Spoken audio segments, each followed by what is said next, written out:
on the floor.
That's dark.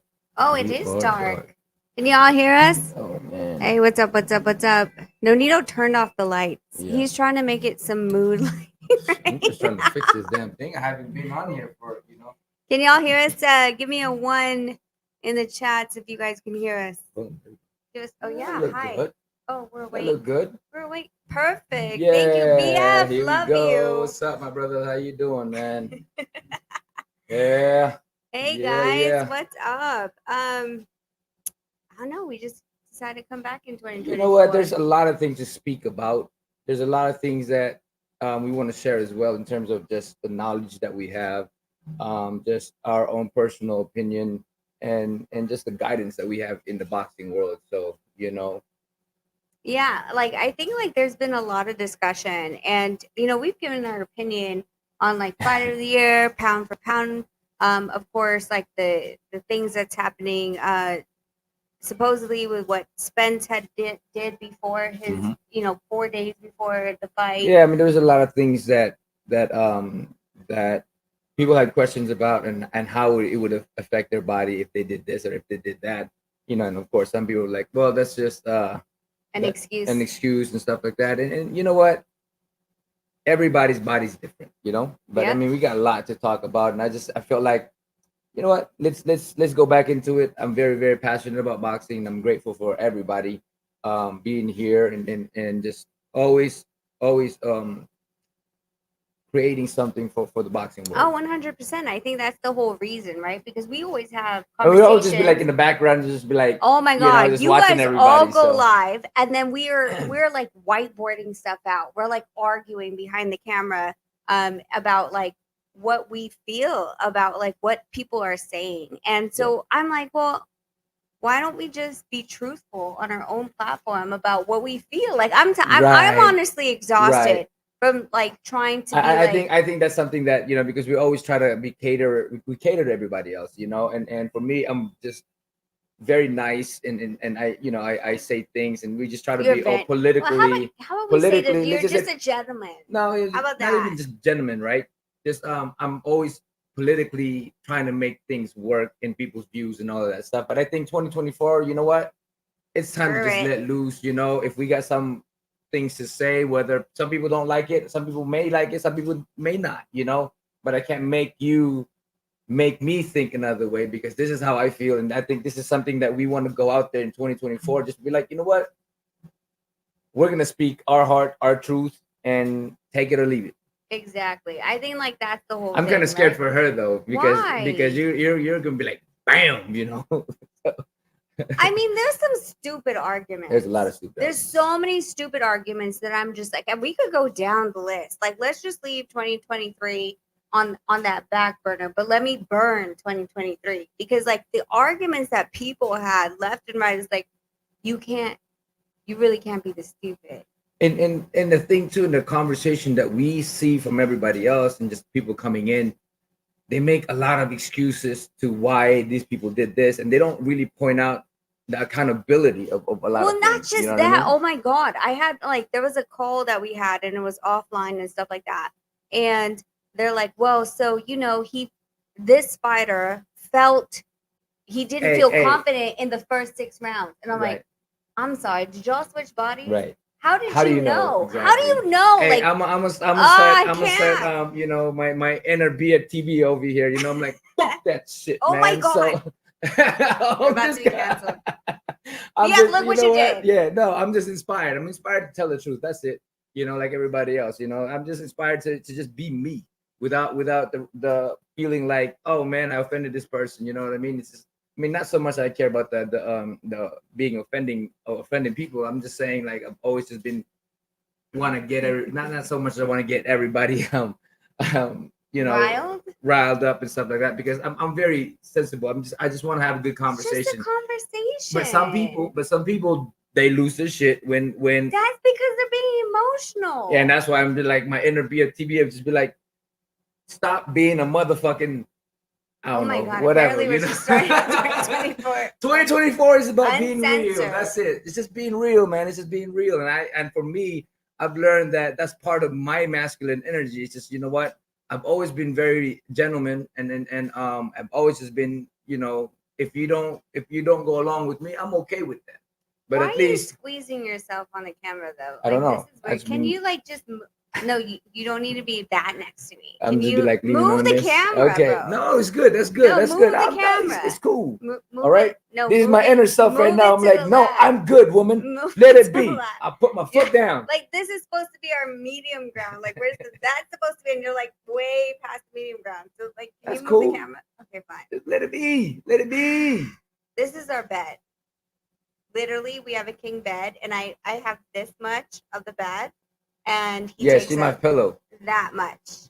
Like, And he's like, I'm and like, we're in the dude, middle just like this, let and me for be some real reason I'm quick. just like over here, over here, over here. Yeah.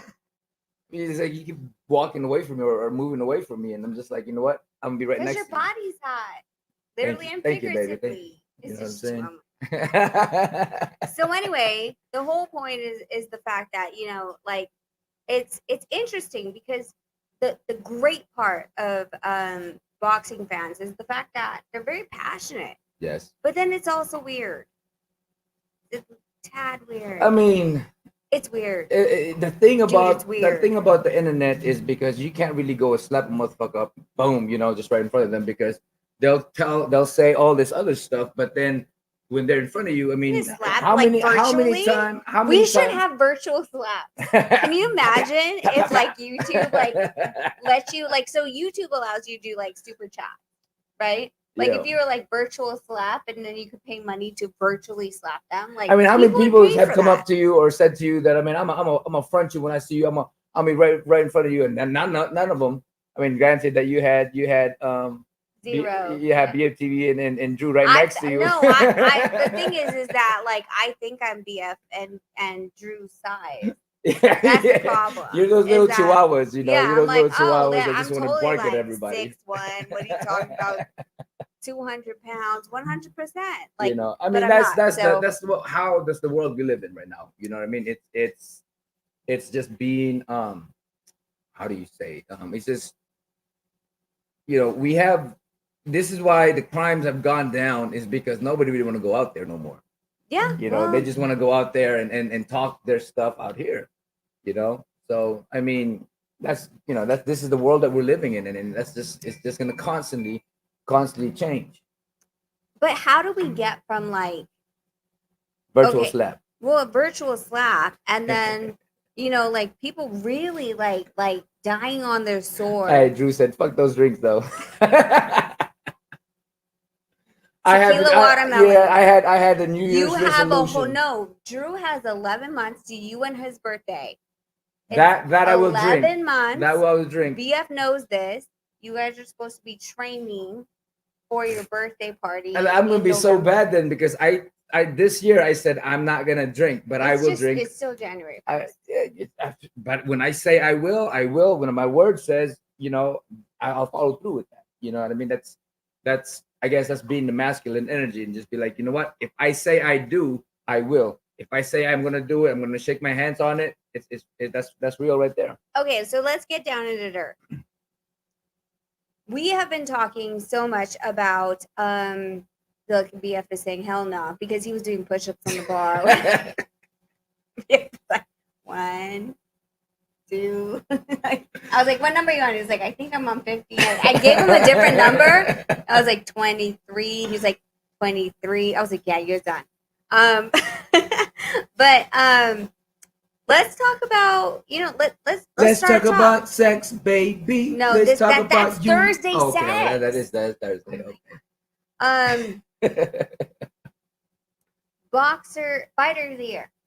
Fighter of the year, man. You know, before coming in here, you know, you have your own mic. Okay. Can you just? I just, you know, I'd be like right here and tilt it, and my mic's over here. You know? So, no, there are pros and cons for everybody. So I'm thinking, if we're agreeing on the chat, tell me if you guys like need someone else, because what we're thinking, right, on the 4 that we're thinking about is Inoue, Haney, Bud Crawford, and Benavidez. Yeah. If there's another one you guys want to throw in the chat, please let us know. And we'll I think that's Sel. She's saying she wants a karaoke set. For sure. We'll end this with Nonito singing. Yeah. Yeah. But so right now, those are, I believe, the only contentions for Fighter of the Year of 2023. Right. Right. So if there's anyone else in the chat that you guys are saying like, hey, you guys didn't consider this, like, please put it in the chat. We'll talk about it. Oh yeah, Happy New Year's to everybody out there. We just went right down the middle. Just sometimes I do that. You just go right there. I'm like, I'm sorry, there's no foreplay, so No I just went foreplay. down. Yeah, I just went down and No did foreplay at all. it. I got too excited because it's been a long time. So for me, I'm just like, all right, let's talk about everything else. Well, and that's the thing. Like, if we were to talk about, like, so I think the confusion is between like pound for pound, right? Yeah. And then Fighter of the Year.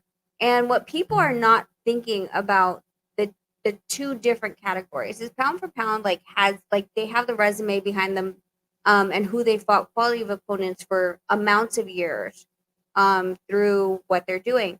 But Fighter of the Year is really 2023 January 1st until December 31st, 2023. Yeah. And I think this is the weird toss up that I've been hearing about a lot of people, because they're like, well, so what about this guy? So what about that guy? For example, if we're going to start with Inoue, a lot of people are like, well, he's 2-time undisputed. But he's not 2-time undisputed in the year of 2023. Right. So you have to be very very like detailed about what the year of 2023 brought us. Like, it's almost like every year it's a clean slate. Yeah. And that's the Fighter of the Year. It's what they did in that span of 12 months that you have to really consider. Hey, New Country, what's up? We'll drop the link in a little bit. Yep. But yeah, like, so that's like one of the things that I consider, because they're like, oh, but Inoue was 2 division champ within X amount of months. But the thing is that we're literally talking about just 2023. Frame, yeah. So, you get people that argue that, right? Yeah. And if we were going to talk about Inoue, here's the pro and con, and each of these fighters have a pro and con, and that's why I love talking about this, because it's not a clear cut. And the basis of not being a clear cut is when he got 2012 Fighter of the Year. Yep. Where's your big ass fucking trophy?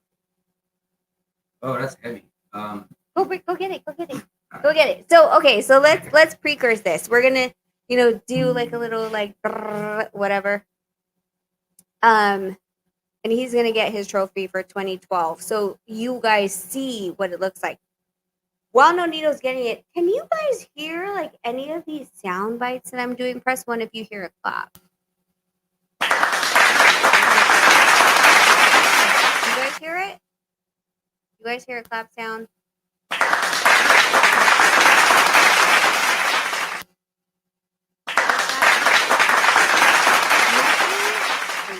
Amazing. Oh, you hear it. New Country, you guys heard it? Okay. That's weird, because I don't know how we're supposed to do any of our super chats not hearing the song as it's playing. So they can hear, babe, they can hear the soundboard. I know, but we can't hear the soundboard. How are you supposed to dance with the music? So anyways, Fighter of the Year again is from January 1st until December 1st of that, December 31st of that year. What do you do? Are you dusting it off? Yeah.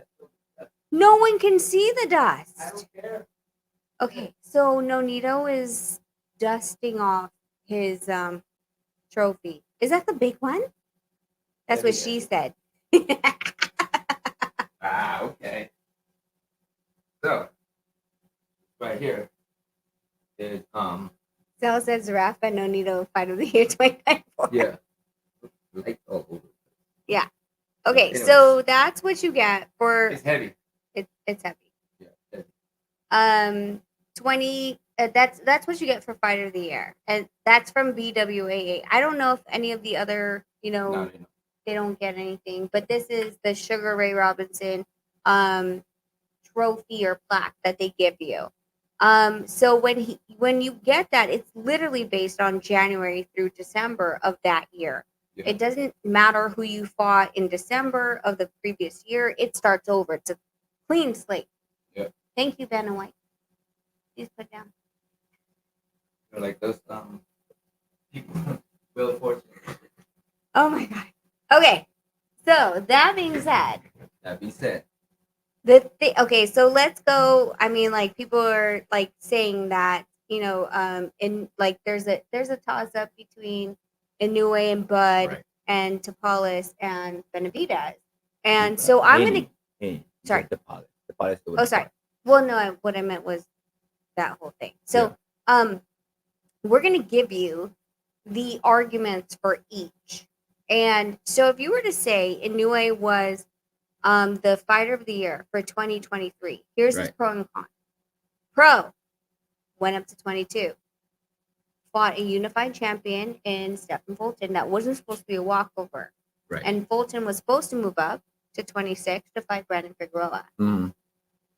Con, he fought Marlon Tapales, who had 39 fights, won the belt from a guy who MJ, who only had 12 fights, was not a pound for pound beast, and had 4 losses, right? Right. Before that fight.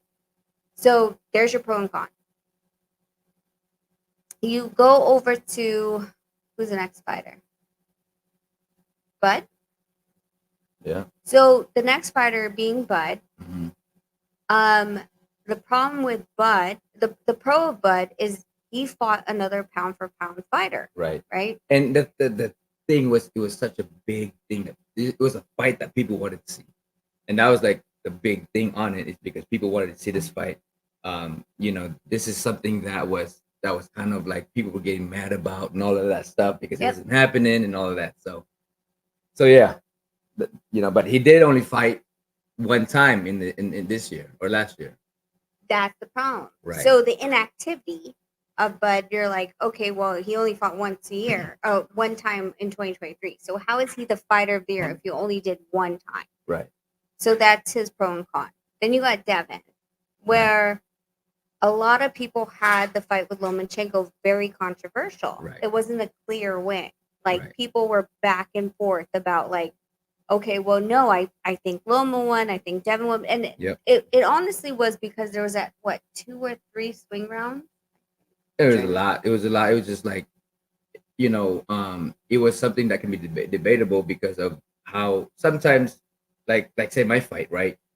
People are gonna say, "Oh man, you lost a lot of those rounds because the guy was throwing a lot of punches," but a lot of those punches were blocked, you know, and I was hitting them more, landing more instead of just, because a lot of punches, you were catching. but because I was just catching those shots, but I was kind of looking, you know what I mean? Mm-hmm. So I think that perspective changes the whole thing, and people are gonna look at it as in their own perspective. Like fighter is gonna look at it if somebody's coming in and making the fight happen, as compared to the boxer type of judges. They're gonna look at people who slip it, who makes the miss and throwing a jab and taking control of the fight. And catches are hard to score though. Like I knew when you were fighting, and we're not going to go off topic, but I knew that you were catching. Yeah. But I mean, the camera angle or the judge's chair could see it as it. Well, yeah, and it depends on the angle of the person. Exactly. And that's why you get all this messed up kind of judging, because they're looking at it and all that stuff. As compared to us, we see it, we can replay it, we can rewind it. True. So. We have the best angles, really. So the second fight with Devin, though, he went up in weight. And against a guy who is the pound for pound in the division. Correct. And dominated. Yes, it wasn't just like beating, Regis. It was dominating him with jabs, with and dropping him too, Yeah. And hurting him a few times and stuff like that, and just taking control of the whole fight. And to me, that was just like, that the caliber in itself in Regis, and even just that fight itself is just worthy of being in this category of discussion. And then you had Benavidez. Mm-hmm. And Benavidez he fought Caleb Plant, who has a deep resume. Right. He's fought great opposition. Right. And well, actually, he was the opponent in most of those. But He but showed up he to has that fight. name, you know, he Hmm. has that name and he has that credibility as one of the top guys. But then he fought Boo Boo, Boo Boo who coming up he in weight, brought up in weight. So but like you're canceling it out. right. So there is a lot of things in that way because Boo Boo was undefeated. People were kind of, you know, kind of moving away from fighting Boo Boo because of the way his style is, and he might be a little bit dangerous here and there. Mm. And so, but again, people can argue that he went up in weight. Yeah. So it begs it like all four of these guys. I'm gonna look at the chat real quick. Have like different things to argue against, and it'd be really interesting to hear what other people are saying about these because like here's the thing, like at the end of the day, like we really don't have any bread in any of these boxers. So it doesn't Yeah. do us any good to like say, hey, like I believe in this guy or he should. But we're looking at it subjectively in all aspects. Like you have guys that were inactive, you or not inactive, but not as active Right. as the other guys. Then you had guys that were active, but then their opponents were not as quality. So it's this weird type of balancing scale that you have to do Right. to And figure it out. that's why there's a big debate about it because like say Inoue can say people who favor Inoue can say that he deserved it because he's knocked all these guys out, you know, and these guys in the world championship, you know, both guys having two belts and stuff like that. So that's their argument when it comes down to that. Now again, the Palis is not in that level of Loma or Spence or Regis and stuff like that. So Mhm. people can argue that that was kind of like an expected kind of thing, you know. So pound for pound, sports entertainment said salute to you guys. I can't hear Salute. this, so we're gonna try to dance to it and see if it works. Make it work. Make it work. Make it, make it, make it, make it, make it work. I don't know. Maybe they could tell us. We might have messed that up like super You started bad. too late. You I started too started late. too Yeah. late. Hey, Quiz Stevenson here, worthy cutman. Good evening, champ and Madame Rachel. Happy New Year, you guys. So yeah, that's interesting. Like that he's in here and everyone else is in here as well. I think Marty. I don't know if that's manager Marty, but no, I think that's the other Marty. That's the Filipino Oh Marty. yes. Yes. Yeah, Yes. Ness. You guys, like we have so many topics to discuss, and again, like we will drop the link when we're ready to drop the link for that. Right. So what else? Okay, so there's that. And I still want to go. Okay, so there's so much. Yep. Okay, so Victor Conte. That too. Yeah. That too. You know. I Okay, mean. but you can't make me forget Okay. that we're supposed to have We transgenders should in the have. Olympics. Oh yeah, that too. Okay, so Yes. see, that's what I'm saying. You guys have to remind me because like there's so many things that we're talking offline that I'm like so upset about. So upset about. So Spence. He ran up Mount Charleston. Yeah. July 25th. The Right. fight was July 29th. Okay. Wait, are we deciding the pound for pound yet, or we just Are gonna we have going a to cup? decide? I mean, you know. You want to decide? You want Not to so call much it to for decide. you? For me, for you, whatever. We can do it later on. I don't know. It's up to you, really. But yeah, Spence came up there in. Did he say the whole week? July 25th, he ran up Mount Charleston. Okay. Y'all fought on July 29th. Yeah. Okay. Mm-hmm. 4 days before, well, 3 days before weigh-in, Wow. technically. Wow. That's crazy. But I mean, you know, when you don't have the understanding that your body changes in elevation, you know, that's why they take they tell you not to do anything like that because your body has to kind of change its way to accept, you know, and our body is really um, creative in adjusting. But people think but that altitude, elevation training yeah. is BS, and in addition to altitude sickness is something in your head. What can you speak of when you were doing elevation training on the hypoxic machine? Did you ever feel like I know there were sometimes that your fingers felt like numb, like not numb, tingly. Yeah. because you If couldn't if get. if you're too high, because I put myself too high in the machine. Um, but the way your body, if you're not used to it, and it's a little bit too high, and you're walking and running and all this other stuff in that elevation, you start to you get out of breath like crazy. You get Yeah. out of breath like crazy. Sometimes my fingers they get tingly and stuff like that. What song is that? I feel it in my finger. I feel it in my soul. Yeah, there you go. So So it like you actually think that like elevation training, first of all, like it does like at certain elevations for it does. everything that you do, I believe that it has to be, you have to take time. You have to take time to do them. You have to, it's like training, right? When you train, make sure you mute that. When you train, it has to be done, like training camp. You can't just be like, oh, hey, I got 1 week to train. Your body has to adjust. And if you put your body and you're cutting weight, and then you get to push it a little bit, and it's not used to that particular situation, your body starts tripping out. You know. So what's the difference between like an excuse though and like actual just is what it is? Like how do you decipher? It is what it is. That's pretty much how you decipher is how you went inside the ring.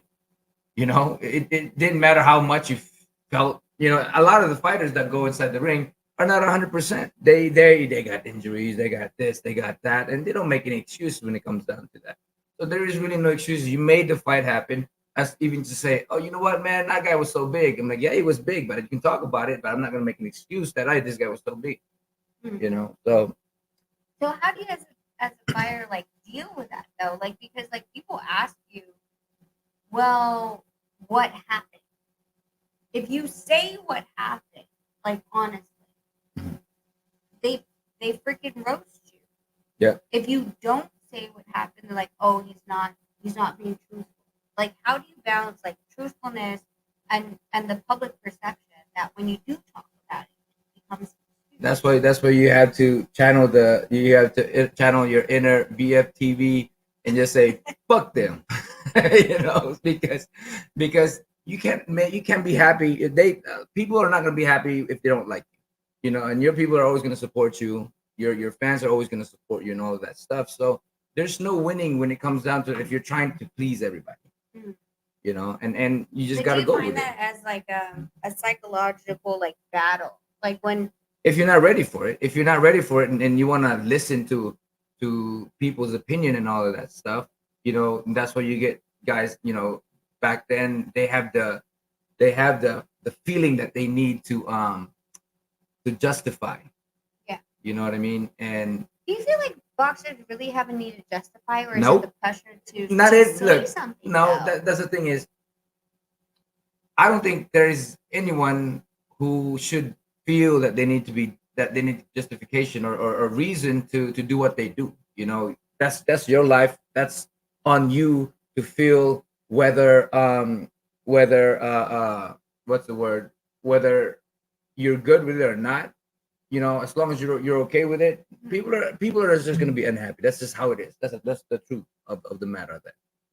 True. I'm going to do this. I'm going to do 1, 2, 3, go. Make it Make it rain. rain. Make it rain. Make it, make it, make it, make it, make it rain. Yeah, that's it. Who's better, Tapales, Fulton, Loma, or Spence? I have to go. Those guys, In the fights, though, like in the fights that individually, I think out of all those names, Spence has the biggest name. He was top 5, pound for pound, top 5 at least, or 4. And I think in all of those names, I think Spence has the biggest credibility because he was undefeated, and he had 3 belts. he had 3 belts, and it was a fight that everybody wanted to see. Right. So I think all of that in that lineup, Spence is the biggest name and the better fighter in that regard. So we have another super chat that we're going to make it rain on. So Make Make it it rain. Make it rain. The thing goes like this, you know. Trying Yeah. to read it. Thank you guys. Claymore Rain. Thank you. Appreciate you, man. Is this something someone who stays fight ready would do? It sounds like he was trying to do another last minute extreme weight cut. Mm. You know, weight cut is easy. For you, No, weight cut is easy if I'm you know still, how like, to do way, it like- correctly. You know, there you go. I'm gonna go right next I to you, don't just have like any more it's here. okay.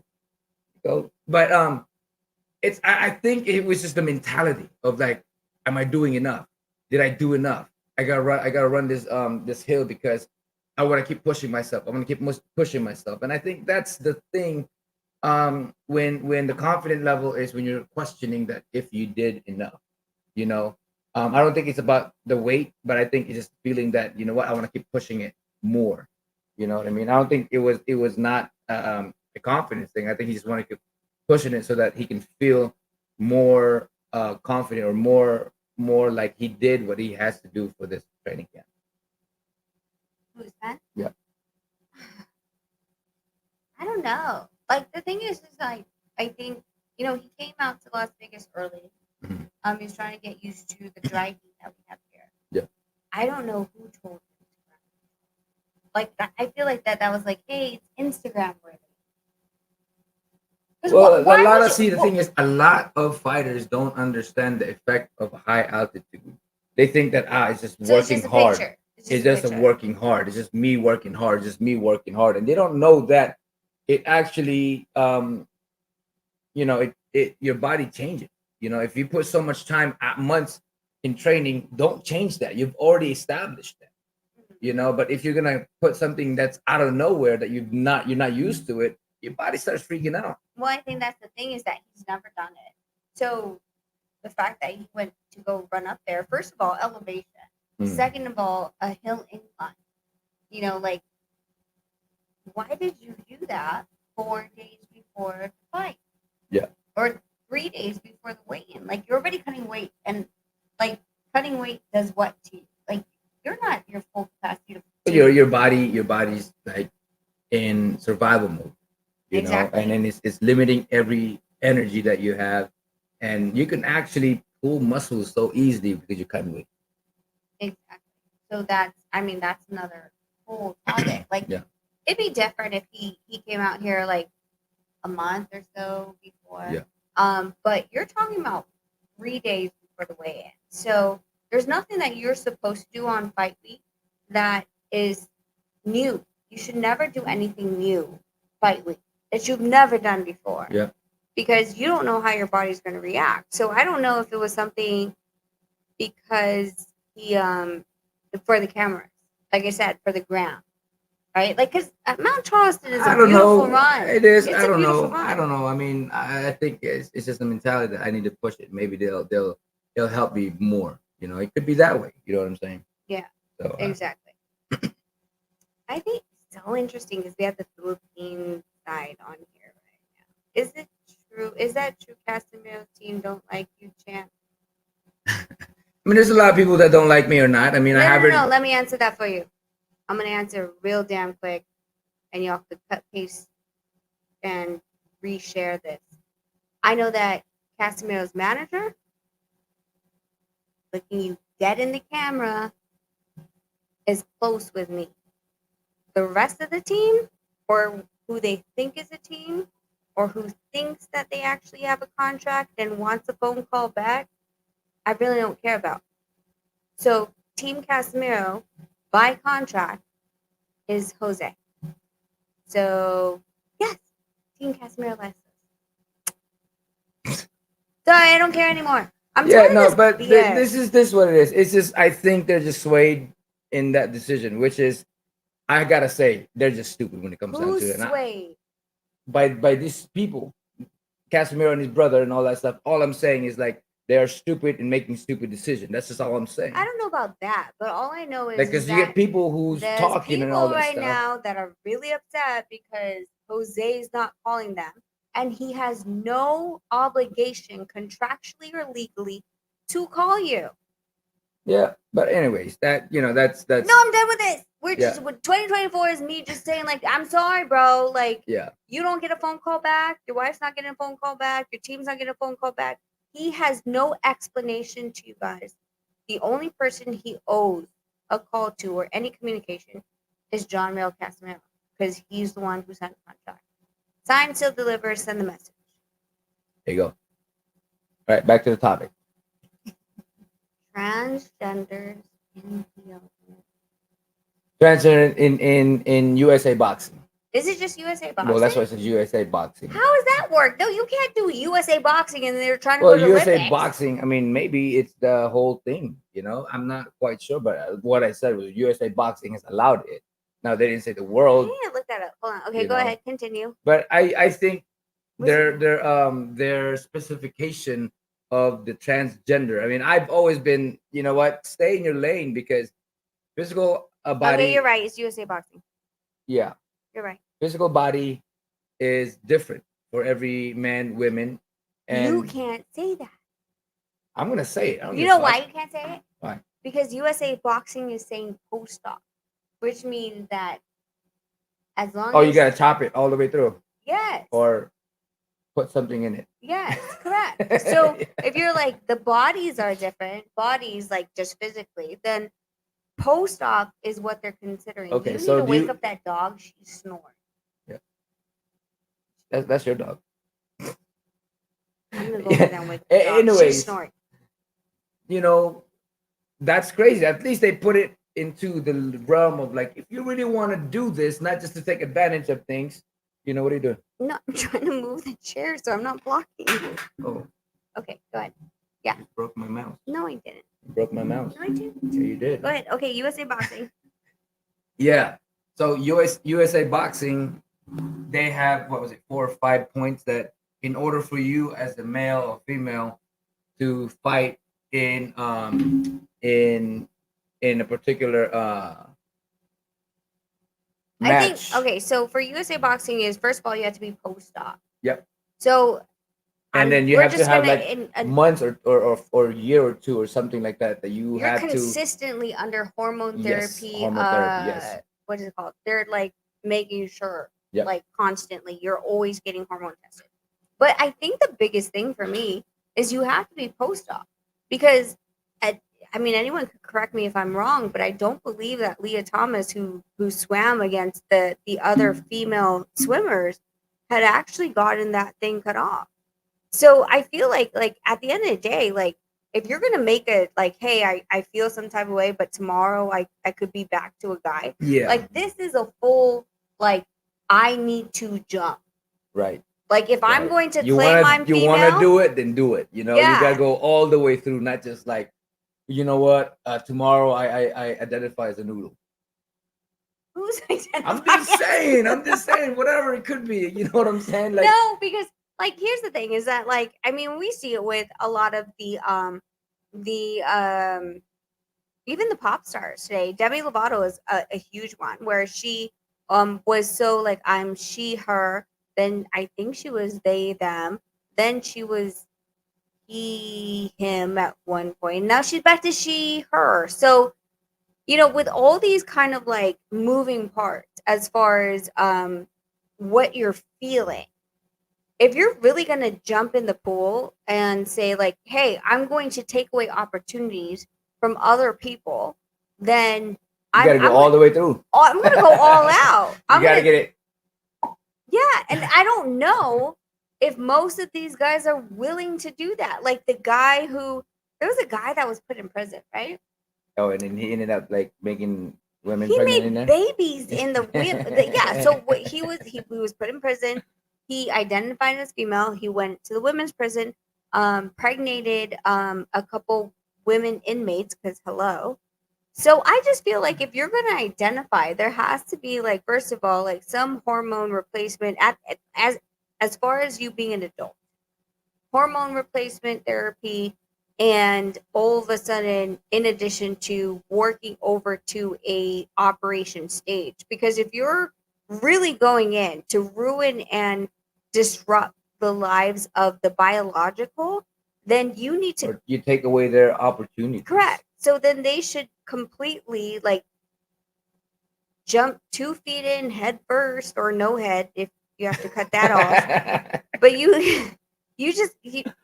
gotta go in, bro. You can't just say like, oh, I feel like a woman. You can't just be like just a tip. Dude, can you imagine? Can you imagine a guy saying that he won the women's division in boxing, and then literally a second after he stands on the podium is like, yeah, actually, I'm actually I'm a he him again. Right. Like there's no freaking accountability. There's no scale. There's nothing to test and that's the it. thing that we have an issue with a lot of things, because there's no accountability, there's no ownership of their action, and then when they feel like they need to go to another lane, we just kind of let them. Well, that's everyone's fault. Y'all babysat them. So That's why 2024 we all got to make this change to just speak your mind, not because be fearful of being canceled and all this stuff, and speak your mind. I think for people like us, it's time to stand on our own, on what we believe life is. If Well, they I got the think right to speak on what they believe they are, why can't we have the right to speak of what we are and what we feel? well, I think like a lot of things is like we weren't affected by a lot of things that are going on because we pulled the kids out of school, Mhm. and I think like us having these conversations, like, listen, it's not freaking easy to homeschool the boys. It's really difficult. So just the fact that we're doing it just to make sure that the boys are having our principles and our values put upon them and discussed in and not so much of a broad spectrum and like you need to understand this and this is what you're supposed to believe.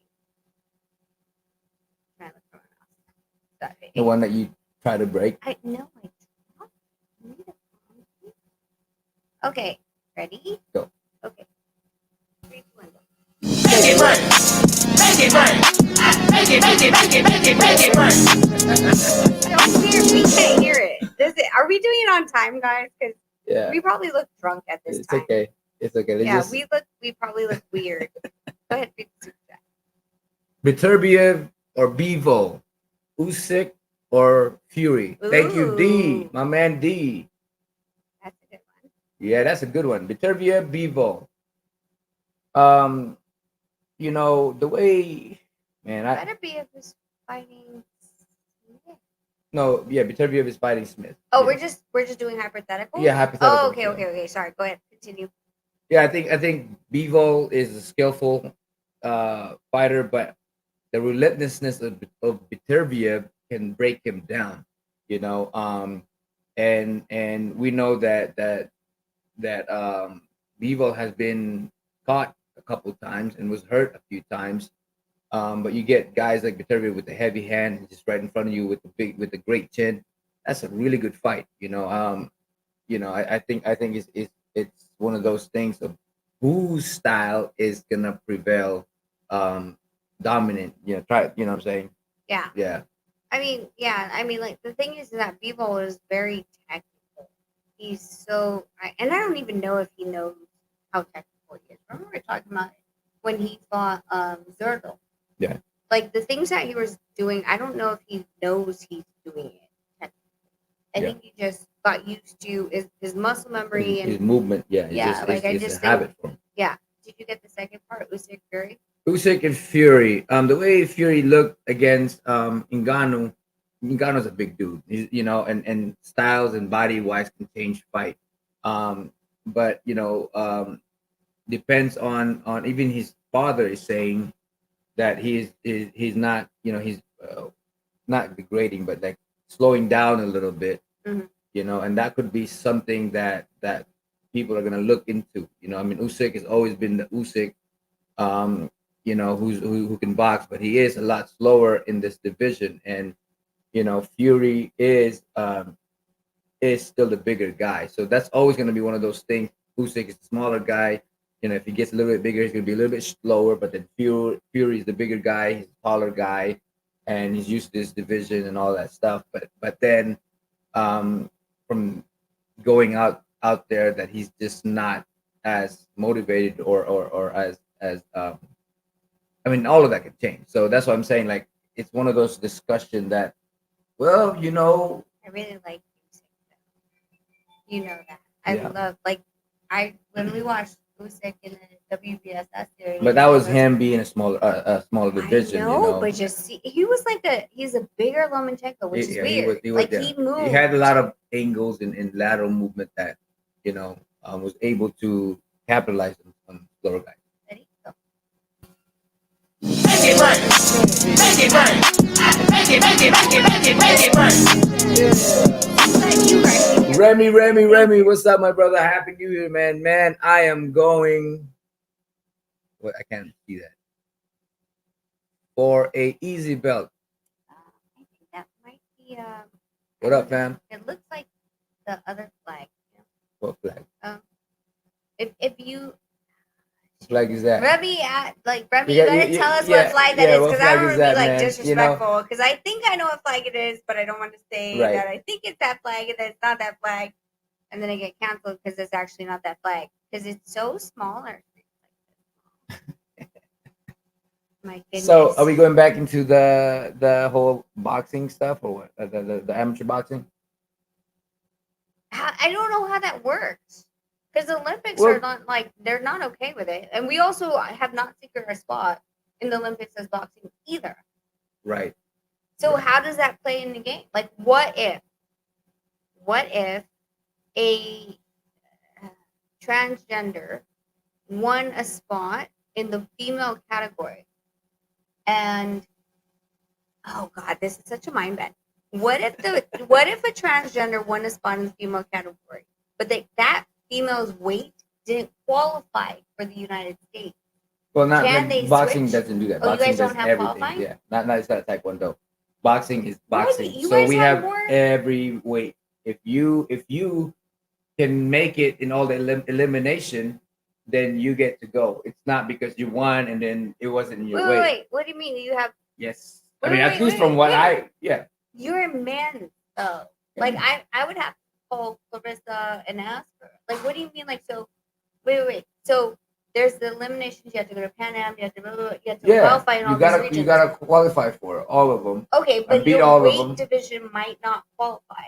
No, you don't- there's no weight division. If you lose, you don't get to go. If you win, you get to go. What do you mean you? Like if you're competing at 106, when I was competing 106, Okay. and I won all the elimination and all of that stuff, I get to go. You're including And then Pan Am. 112, and my friend 112 somehow made it too. He gets to go. Oh, the But one he has to go 119. through all the qualifying events. You have to win all the That's what qualifying. I'm saying. So what if a female's division didn't qualify? No, it's not qualifying. Every division is qualified. Is what I'm saying. In boxing, In boxing? every that's division is bullshit. qualified. Are you serious? Yes. I don't know. That's why Are for you me. sure? I listen. Do the women's the 2000. same as the women? I don't know about the women's, but all I know is boxing, right? But air is air. You didn't have premium air? Yeah, no, just Okay. air is air. Air is air. All I'm saying is, everybody's qualified. That's why when they take pictures, they have a whole team of everybody because they are able to qualify. As long as they win, they can be an Olympian or not Olympian, but in the Olympics. It's not Taekwondo. No, apparently Yeah. not. That's not fair. That's literally not fair. Our weight division could not. It might not be able to qualify, and if they don't qualify, then that weight division isn't going to work for us. So I don't care what you say, but Make it rain. Make it rain. Make it, make it, make it, make it, make it rain. oh, we need to fix our studio. Yeah. It's so much fun having this with you guys because of the fact that we can't hear anything. Right. So And we're gonna open the Valentine. panel very soon. Valentine Hernandez, thank you for Ooh. what? No, I super chat. Go ahead. Luis Neri versus Inoue. I gotta go with Inoue. Inoue is just too fast for Neri, and Neri is one of those guys that I think in terms of power, Inoue is a lot stronger when it comes down to it because he has more explosive power. Now, don't get me wrong, Neri is still a heavy-handed guy, But when it comes down to Inoue and his capability, I think that he beats Neri. Okay, I'm gonna. You're thinking, yes. Well, because Kind of Neri scared, was already 86 from Japan. and he's able to come back. How? They allowed him back. Maybe they want to say, we want to see this guy go down because because he's fighting Inoue. But wasn't he 86 for life? It was a So, life yeah, ban. he was. But then they probably said, you know what? Hey, let's make this happen, and then they ended up allowing him to come back to Japan. That's not a good look.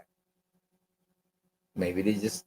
It's feel not a that- good look if you 86 someone for a lifetime and then you're like, oh well, we have a chance to make a payday, and so we're gonna 86 him. It's not about payday. I mean, I think Japan just want him to be. Why can't we just fight somewhere else? They could, yeah, they could. That's true. How are you gonna stamp any kind of integrity when you say someone's 86 and then all of a sudden he gets 86? Hey, that's the question. That's the question. He's been 86 for like 2 years. I know, and he's not supposed to be allowed to fight. But the only time is when he's Somehow. supposed to like, fight Inoue all of a sudden. Hey, they're gonna make their rules. That's why rules are rules, That's some and they bullshit. kind of bend it all around. It's some bullshit. It's bullshit. Bullshit. Oh, I love that little kid that does that. Oh, so my dad chimed in. Bullshit. What he said.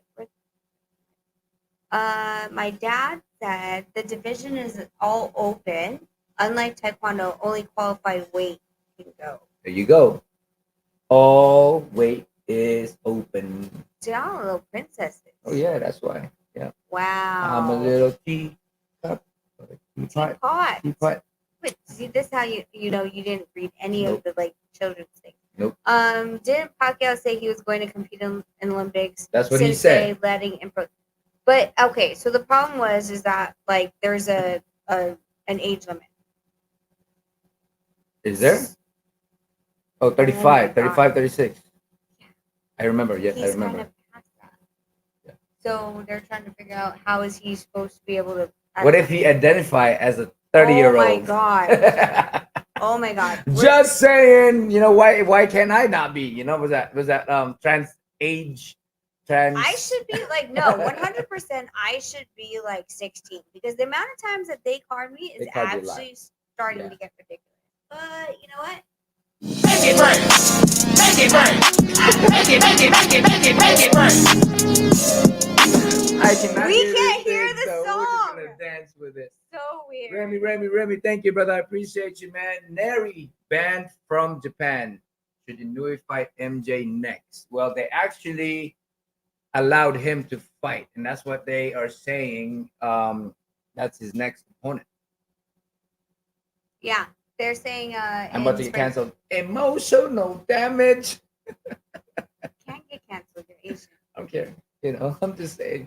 I'm already canceled What because are you talking about? all the bullshit that I be saying all the time, man. I'm like, you know what? 2024, man. Let's have fun with life. Let's see. My dad. Hello. Oh, so wait, we had to do just because my dad. We still Calbo. have to do the same thing that we do for everybody else. Yeah. Let it go. Okay. Make it rain. Make it rain. Make it rain. Calbo, thank you. They want payback. They want Who payback. wants payback? That's what I was telling her. Japan wants payback for all the things that Neri did. What didn't it? I don't He understand. got caught, Okay. and then he didn't make weight, Okay. and now they don't like him. They just don't like him. That's why they tried to ban him and all that. They banned him, but then now they're like, you know what? Our guy can knock him out. So let's the whole Japan want to watch the fight. It's a simple logic, okay? It's not simple logic. It's some BS. It's BS. BS. Hey, LeVar Ball, I haven't seen you for a quick moment. But you know what? We're going to. How do I do? Oh. We're going to drop the link. And in a couple minutes. And Nonito is going to. Wait. What? Do we have other things to talk about? I don't know. The Do you want to Victor talk thing. about your father? The victor. Are wanna you say the okay victor? with your father? No, I am not okay with my father. Oh, see. I am Luke Skywalker, and he is Darth Vader. What's the story about Luke Skywalker and Darth Vader? What's the story? Wait, Darth Vader is Luke's dad, and then did Luke?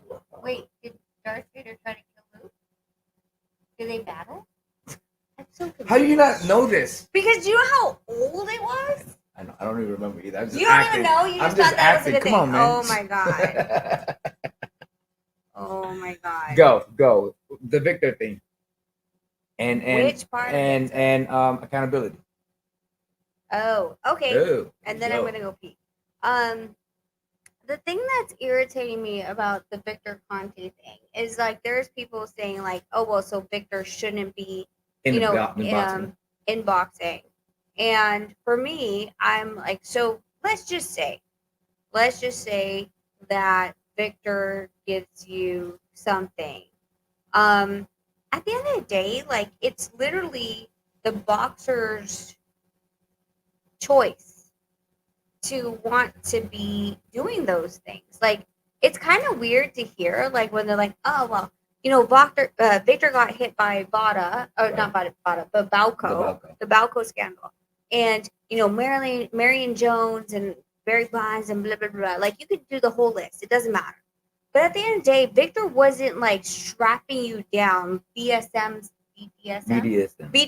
style and injecting you every couple of days, or every week. I don't know the protocol. Yeah, and then you're like, don't inject me, and then you like just walk you up do your it again own cord, the next couple and then times, you all of a sudden like so come that doesn't back make again. sense to me. And then again, there's so many stuff in our world that like drugs, right? Like being an athlete and stuff like that. You got to make that choice whether you're gonna take it or not.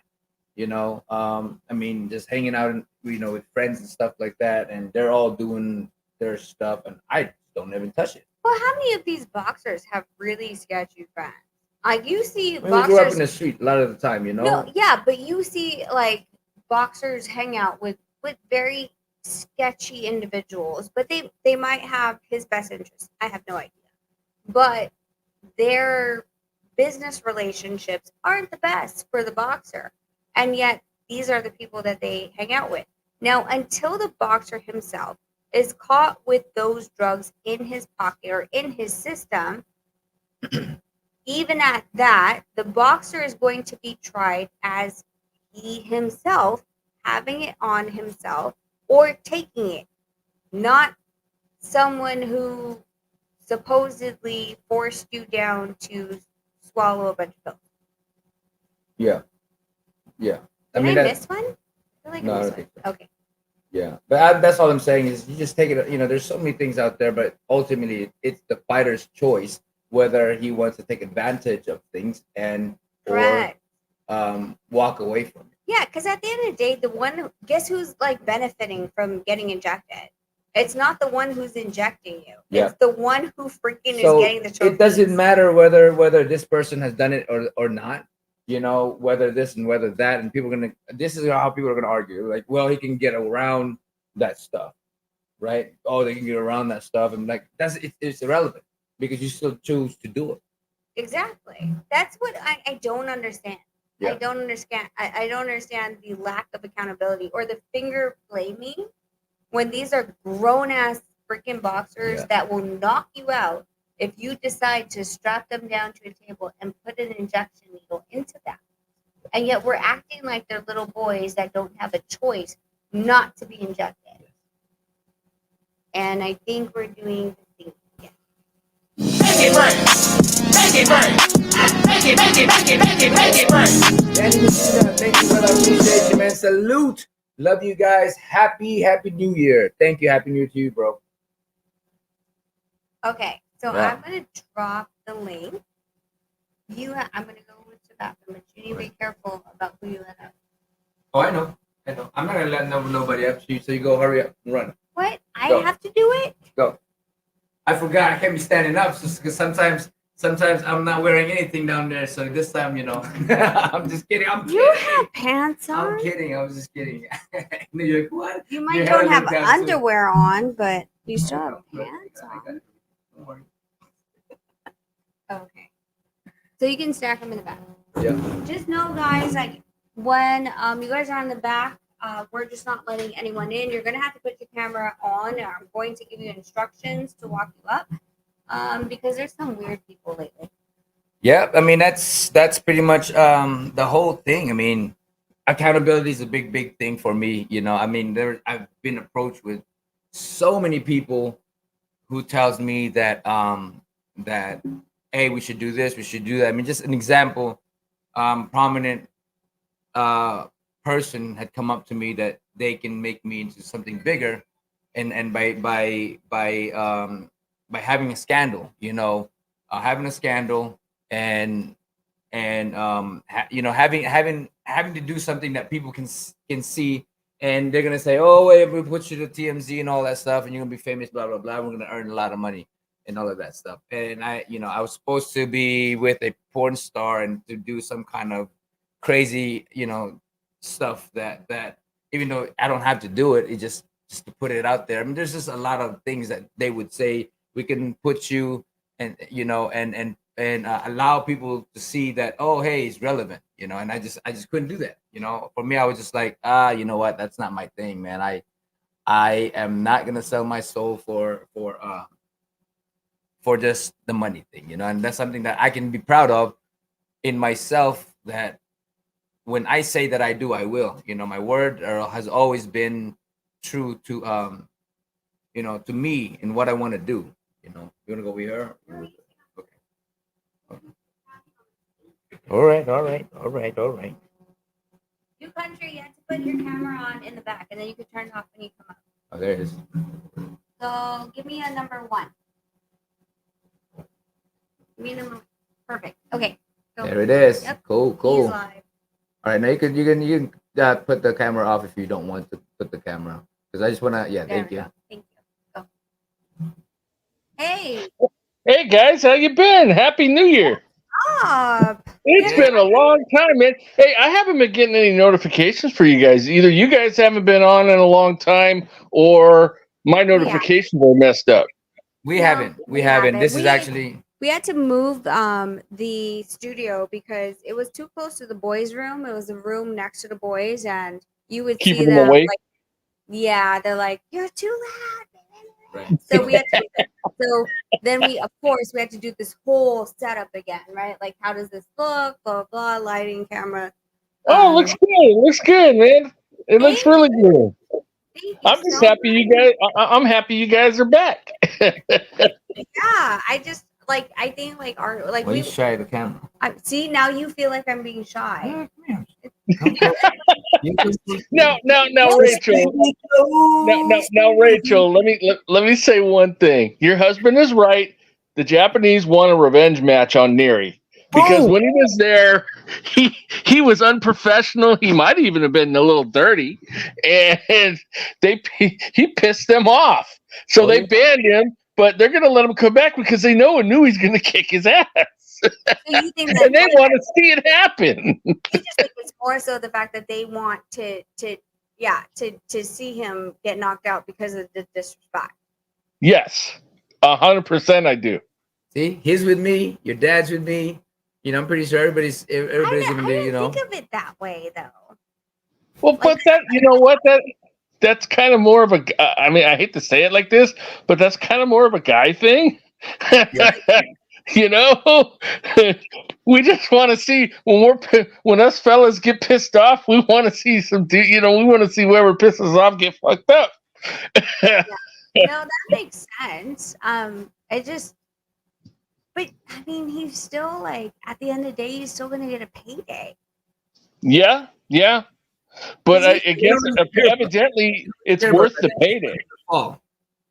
huh? They said they don't really care about the payday. They just want him to fall and be hurt. Yes, exactly. At this point, the money don't mean shit. Thank you.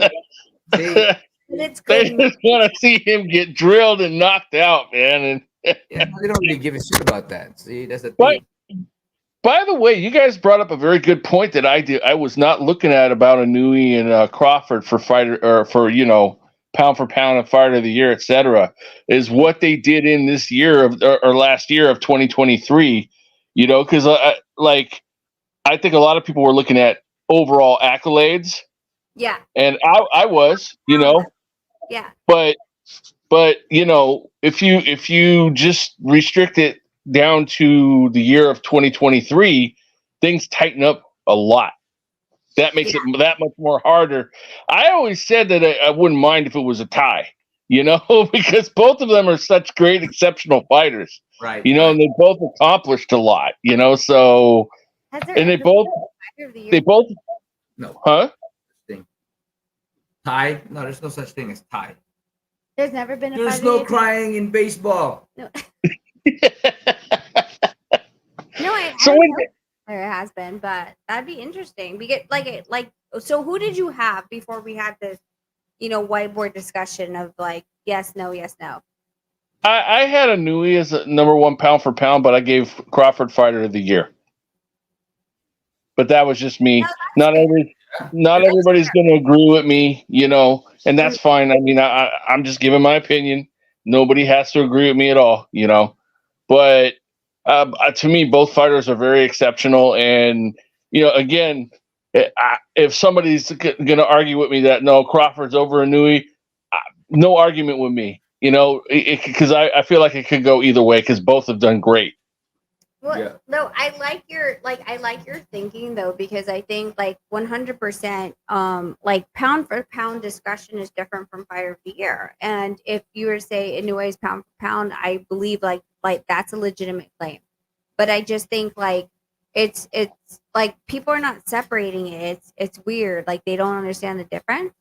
So when they're doing these rankings, I'm like, dude, there's totally different thing. Especially when their argument for Inoue is he's 2-time undisputed. I'm like, not 2-time in 2023. On the same Right.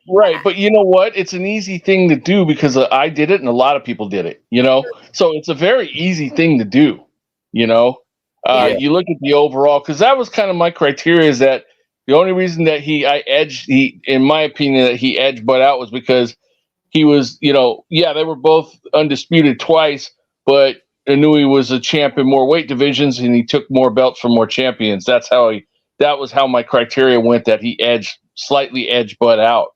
But if you take it just to 2023, like I said, all of a sudden it tightens up real good. It makes it a real hard call. So it's like, wow, so I should have had the foresight to see that, and I didn't. Yeah, no, that's the great point of like his pound for pound ranking. Like you can say all of these things, and then be able to say like, okay, these are everything he's done as far as accolades, and he deserves pound for pound. And the other things that we're talking about, like, is within 2023, just the fighter of the year, then it's okay. It's okay if he didn't, but if you're still pound for pound, like when 2023 is over, like your legacy still reigns. Right. I guess is my Which point. was the button for that? Which foot? What? Is it the A button? The first button, yeah, This one? the money button, yeah. Okay. Make it rain. Make it rain. Make it Wait, you hear it? Filipinas. No, they all hear it. Yeah, I hear it fine. It's nice and loud. You hear it? This is weird. I gotta connect it. Tuntog Pilipinas. You know what? You might have to put headphones on, because Julius was having something like that one time where he couldn't hear stuff, but we could, and he put the headphones on and it worked. Yeah. So that might be the remedy. I mean, just one in one ear, and you can hear it that way. That might be your remedy. Now, one thing I wanted to bring up about the pound for pound, which, okay, I've always believed that the pound for some people include heavyweights in pound for pound, but I've always thought that that pound for pound was really for the lower weight classes, because, I mean, yeah, I'm not saying heavyweights can't be a pound for pound in their own division, but they like in the lower weight classes, you got more room to go up or down, whereas with heavyweights, you can only go down, you can't go up. You're much more limited. And that's always kind of been the glamour division of boxing for a long time prior to like this current era. And so I always thought pound for pound was more for the lighter weight fighters. Am I wrong? No, I think it's just the competition This between. is my mic. That's I your think mic. okay. Jeez, don't tell me what to do, woman. No, but let me say this to some Yeah, man. Happy New Year, champ. Nonito and Ma'am Ray. Thank you, Suntok Filipinas, for being here and just doing this thing again. So I appreciate you, man. But yeah, I think that it's all pound for pound is just all of the competition, right? Competition and the challenges that each fighter go through, and they are ranked according to what we think their opponent's level of of of skills. Yeah. Like there's like pound for pound is like achievements, rankings, who they fought, the quality of opponent. There's so many things that go into pound for pound. It's not like just as easy. Claymore, I see you in the back. Can you give me a number 3? Thank you. I appreciate you. You can turn if you want to turn off your camera or not. It's up to you. It's up to you. I'm gonna put you up in 5, 4, 3, 2. What? There it is. There it is. What's up, Claymore, man? How you doing? What's good? What's good? How you doing? What's up? All What's right. your name? The guy with the Scarface? Oh man, they call me Country, bro. Oh, My Country. real name. How you doing, man? Hey, Happy New Year, Hi, man. Rachel. Hey, Nonito. How you guys doing tonight? Blessed, man, blessed. It's just one of those things that we start something, and this is something that we're very, very passionate about in sending our message and speaking. And again, like 2024 for us is just like, you know what, we just don't give a crap what people say, and being canceled or whatever. Do whatever you need to do. I'm gonna speak whatever I feel like I need to speak. And we ready to hear it, man. We see you guys I see you guys in platforms all over the place. So when I saw it, because I'm subscribed to the channel, but like Country said, I don't know if you guys ever did a live before, but when I saw it pull up, I was like, what? I was like, Yeah. It's like almost like a Bigfoot sighting or something, man. There they go. They're right there. They don't even got the little signey up. Like it's there. Yeah. I'm like, It's been a while. It's been a while. We used to go live, but now, we just we decided that we want to just give value like we've always have, but it was a few months already, or several months now. But now we just decided, this is something that we want to do, and then we have a lot of knowledge, we have a lot of understanding, and we have a lot of things to give to the boxing fan, and not just our experiences in boxing, but our experiences in life. Yeah, I think it's more so like we go on these channels and we love like connecting with other people that haven't found our channel yet. But either way, like we're not like, oh, the only thing I'm going to do is give my opinion on my own channel. Like we want to spread what we feel and also the knowledge and experience that we have. But at the end of the day, like I just feel like, we've maybe two-stepped a little bit too much in some of the PC arenas of things that we wanted to talk about that we've talked about behind camera. And I'm like, no, there should not be transgenders in the fucking women's boxing. No, I'm not sorry. Oh yeah, I don't support that whatsoever, man. I mean, that's the thing. It's like I do not support it, man. It's still a male versus female. That's not cool, man. I'm sorry. I don't care. And this is why I believe if you want to be whatever you want to be whatever you want to be. But the people that are true to the sport, we want to keep it pure in that sense. When it's just how it is and how it should. If you guys want to fight, then go in your own category in that way. Yeah, that's what I was about to say. Give them their own division. Sorry, I didn't mean to, go ahead, man. Oh, good. Yeah. I think that that there's a big consideration being taken for this transgender movement, right? Like everybody wants to take consideration for them, but I think at the same time, there also has to be acknowledgement in the consideration for the people who have worked their tails off to be competing in these sports their whole lives. They've been dedicating their lives, missing out on childhoods, missing out on relationships, missing out on so many different things, putting all that physical stress on themselves to make weight and to fight, especially for the women. Because I'll be honest with you, the women who want to become men and then compete with men, I think that'll call it a hunch. I have a feeling that's going to iron itself out, right? I think that's going to figure itself out. But I do believe the other way around is just so unfair. And you brought it up earlier, Rachel, when you said about the guy swimming, who didn't even get the surgery. It's like, how fair is that to those girls who work so hard to get to that platform to showcase what they've been working their whole life on, and just to have some testosterone dude with long hair and just bust every single record and break them, you know what I mean? Don't even give them an opportunity to achieve that. So I think that I can shout out to that community, you know what I mean? I don't want to hold you guys back from doing whatever you want to do, but at the same time, we can't negate everybody else involved in it as well. So when you start to it doesn't mean that they get to take away an opportunity. It doesn't mean that they get to take away an opportunity from somebody else. That's not cool. Right. Just so they can feel good. No, I'm sorry. Yeah, you got to live your own life, and you're free to do that. But when you start forcing your experience on everybody else, I think it does kind of like cross some lines. It just gets weird, and it's always going to be weird. I don't know. Then again, maybe not. The way the world is going right now, maybe in 5 to 10 years.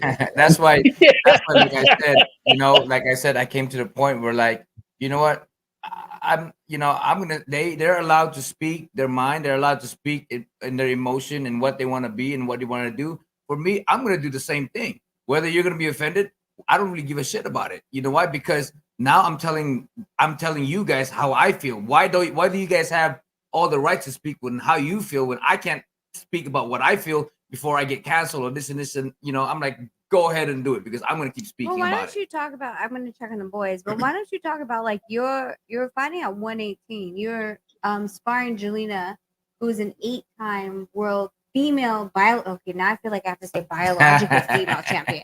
But about how you had to spar her in comparison to guys her weight, and like what the difference is in that. Like, what was the power, speed, not experience, but what was that looking like? I mean, she is very decorated in what she has done. 8-time world champion. But she fights at the featherweight division. She's bigger than me. I know she's gonna say, I'm like, yeah, but she's bigger than me. You can't call a woman bigger. But I'm gonna say it anyway. All I'm saying is when I go out there and spar, I mean, she's an incredible fighter, but I don't go hard on her. I work with her. As compared to if I'm sparring with somebody who's in my division and I'm going and teeing off on them. I remember when I was 17 years old, the number one women in boxing at that time was Lucia Riker, and Lucia Riker had wanted to spar me and stuff like that. And I was a little guy then. She's a lot heavier than me, but she was very frustrated because what I was able to do, I was pretty much toying her because she couldn't catch me. She couldn't touch nothing, and that's just the difference in the physicality and the ability of men and women is, not only in strength, but our body's ability to have fast twitch muscle, much more explosive than women's. Some women are very incredible in what they do, but in comparison to a man, it's different. It's just different. Right. Yeah. I think that and it's kind of like, I don't want to bring up the Clarissa. Oh, well, whatever. Yeah, the Clarissa Shields situation, right? She's world class. I mean, world class, right? But wanting to fight a man, I just think we're in a society right now where I don't know, like people want to prove. I don't know what you're trying to prove so much to that point to where you want to cross that line, you know what I mean? And do something like that. Because how about this? Like what you said earlier, how uncomfortable is it going to be for a man to beat on a woman? Like I was brought up that you just can't do that, right? So, but now there's a legitimate way to where we're going to sit here and for entertainment, we're going to watch a man beat on a woman and consider that competition. Like, what are we, like, we're going to desensitize ourselves in like, I don't know, like I have kids I'm raising, you have kids you're raising, like what are we teaching them? And now we got to teach them like, oh, it's okay here, beat them up here, put hands on them here, but don't put hands on them there. I think it's just going against the fabric of of society of what we know in humanity. I think whatever country you in, I think it's pretty much just kind of like common law, right? Like don't beat up on women. Like people are gonna do it, but it's Well, always that been goes like to both sides, though, man. You know, right. that goes on both sides because women tend to speak or to act like they have the right to hit on a man. They have the right to smack a man. You know, and I think like Rachel would say, just accountability. You know, do not put your hands on somebody. You know, pretending that you might not get smacked. You know, depends on every individual. Like me and you, we grew up in ways that we never put our hands on women. But that doesn't go, you know, to say that, hey, you know what, he was brought up this way. He sees his mom getting beat up by his dad, so he thinks it's okay. Well, there's other cultures. Like we're all a product of what we grew up with, and all of us have different. Like that's the whole thing about America. It's a melting pot. And there's cultures that women are lesser, and there's other cultures where they will smack their women. There's other cultures where they will mutilate their genitalia, you know. And if you're coming from that culture, those men are not expecting a woman to raise a hand to them, right? And we can't expect someone to have the same background as we do. We're expecting other people. Our expectations are a little bit too high because you don't know what I grew up with. You don't know what he grew up with. I don't know what you grew up with or new country. You know, like everybody has their own like background and experience and their beliefs. And when we go into relationships, we bring those things with us. I think at the end of the day, women have been more masculine in their role. And because they're being more masculine in their roles, they're thinking, I want to be able to put my hands on you and not have any repercussion. I 100%, because of my background and my upbringing, to believe that if I put my hands on anyone, because I was raised a martial artist, if I put my hands on anyone, I'm fully expecting a fight. Because I should have never put my hands on them to begin with. Because the very basis that we ever grew up with in preschool or kindergarten was keep your goddamn hands to yourself. Yeah. Well, like I saw a video where this woman slapped this guy who was with his girlfriend, right?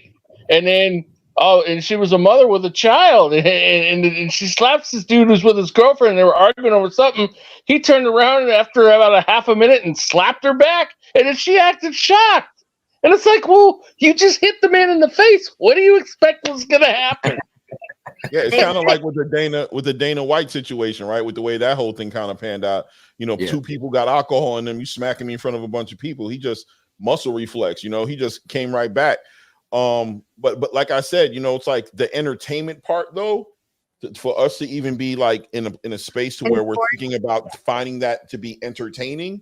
Like, let's have a woman and a guy box for money. That's going to be entertaining. I'm paying for that pay-per-view. I want to see that. That's going to be a great fight. Like, how are we going to wrap our minds around that? Like, what are we talking about? Said nobody ever. Right? Oh, Clarissa's getting ready to fight Jerron Boots Ennis. Oh, yeah, that's going to be a great fight. I'm having a pay-per-view party at my house. I'm inviting everybody over. It's a perfect fight. Yeah, what? Yeah. Let me get the super chat real quick. You want me to do that? Yeah, Right, you have to. 1, 2, 3, go. Make it rain.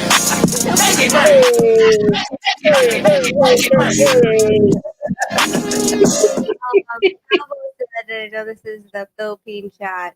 They're saying, can you elaborate on Rivera being manager of Casemiro, whether voted in or handpicked by Casemiro? Has Jose been replaced? As far as I understand, Jose has a ironclad managerial contract with Casemiro, so that's that. Yeah.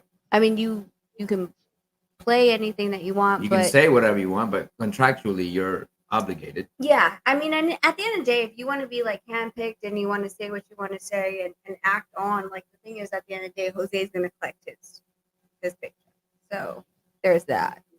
How long is that contract signed for? Because I know before you were saying that one scenario where a manager can have a fighter up to like 7 years.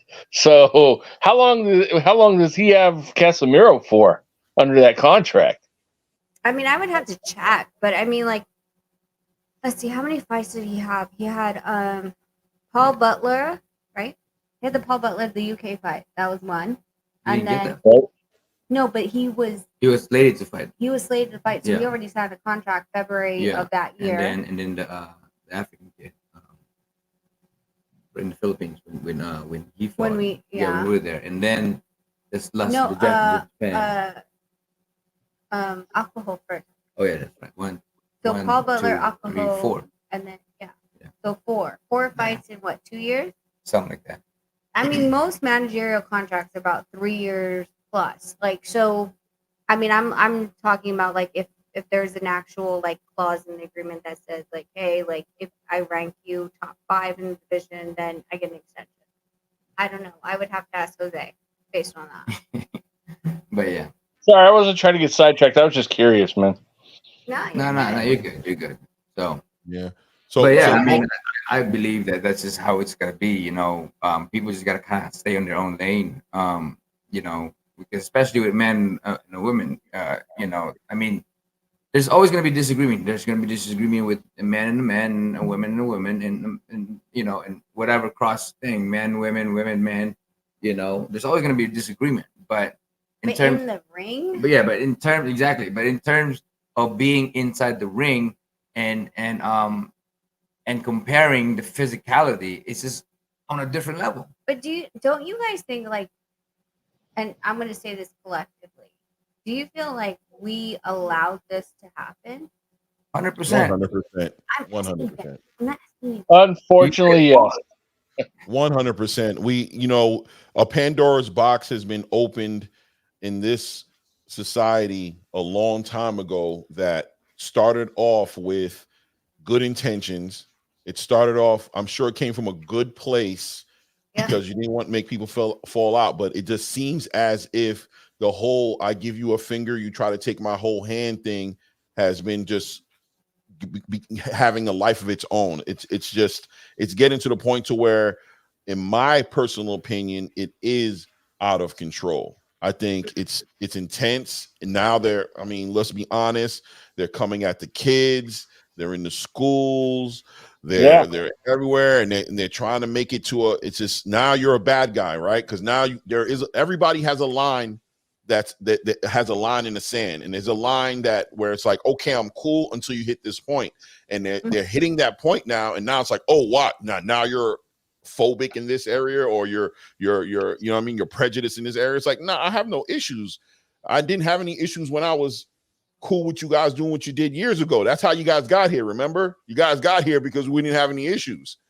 But now you having a hard time respecting boundaries. You don't. Now we let you in the house. Now you're on my couch. You're in my fridge. You're in my. You know what I'm saying? You're planning things in my yard.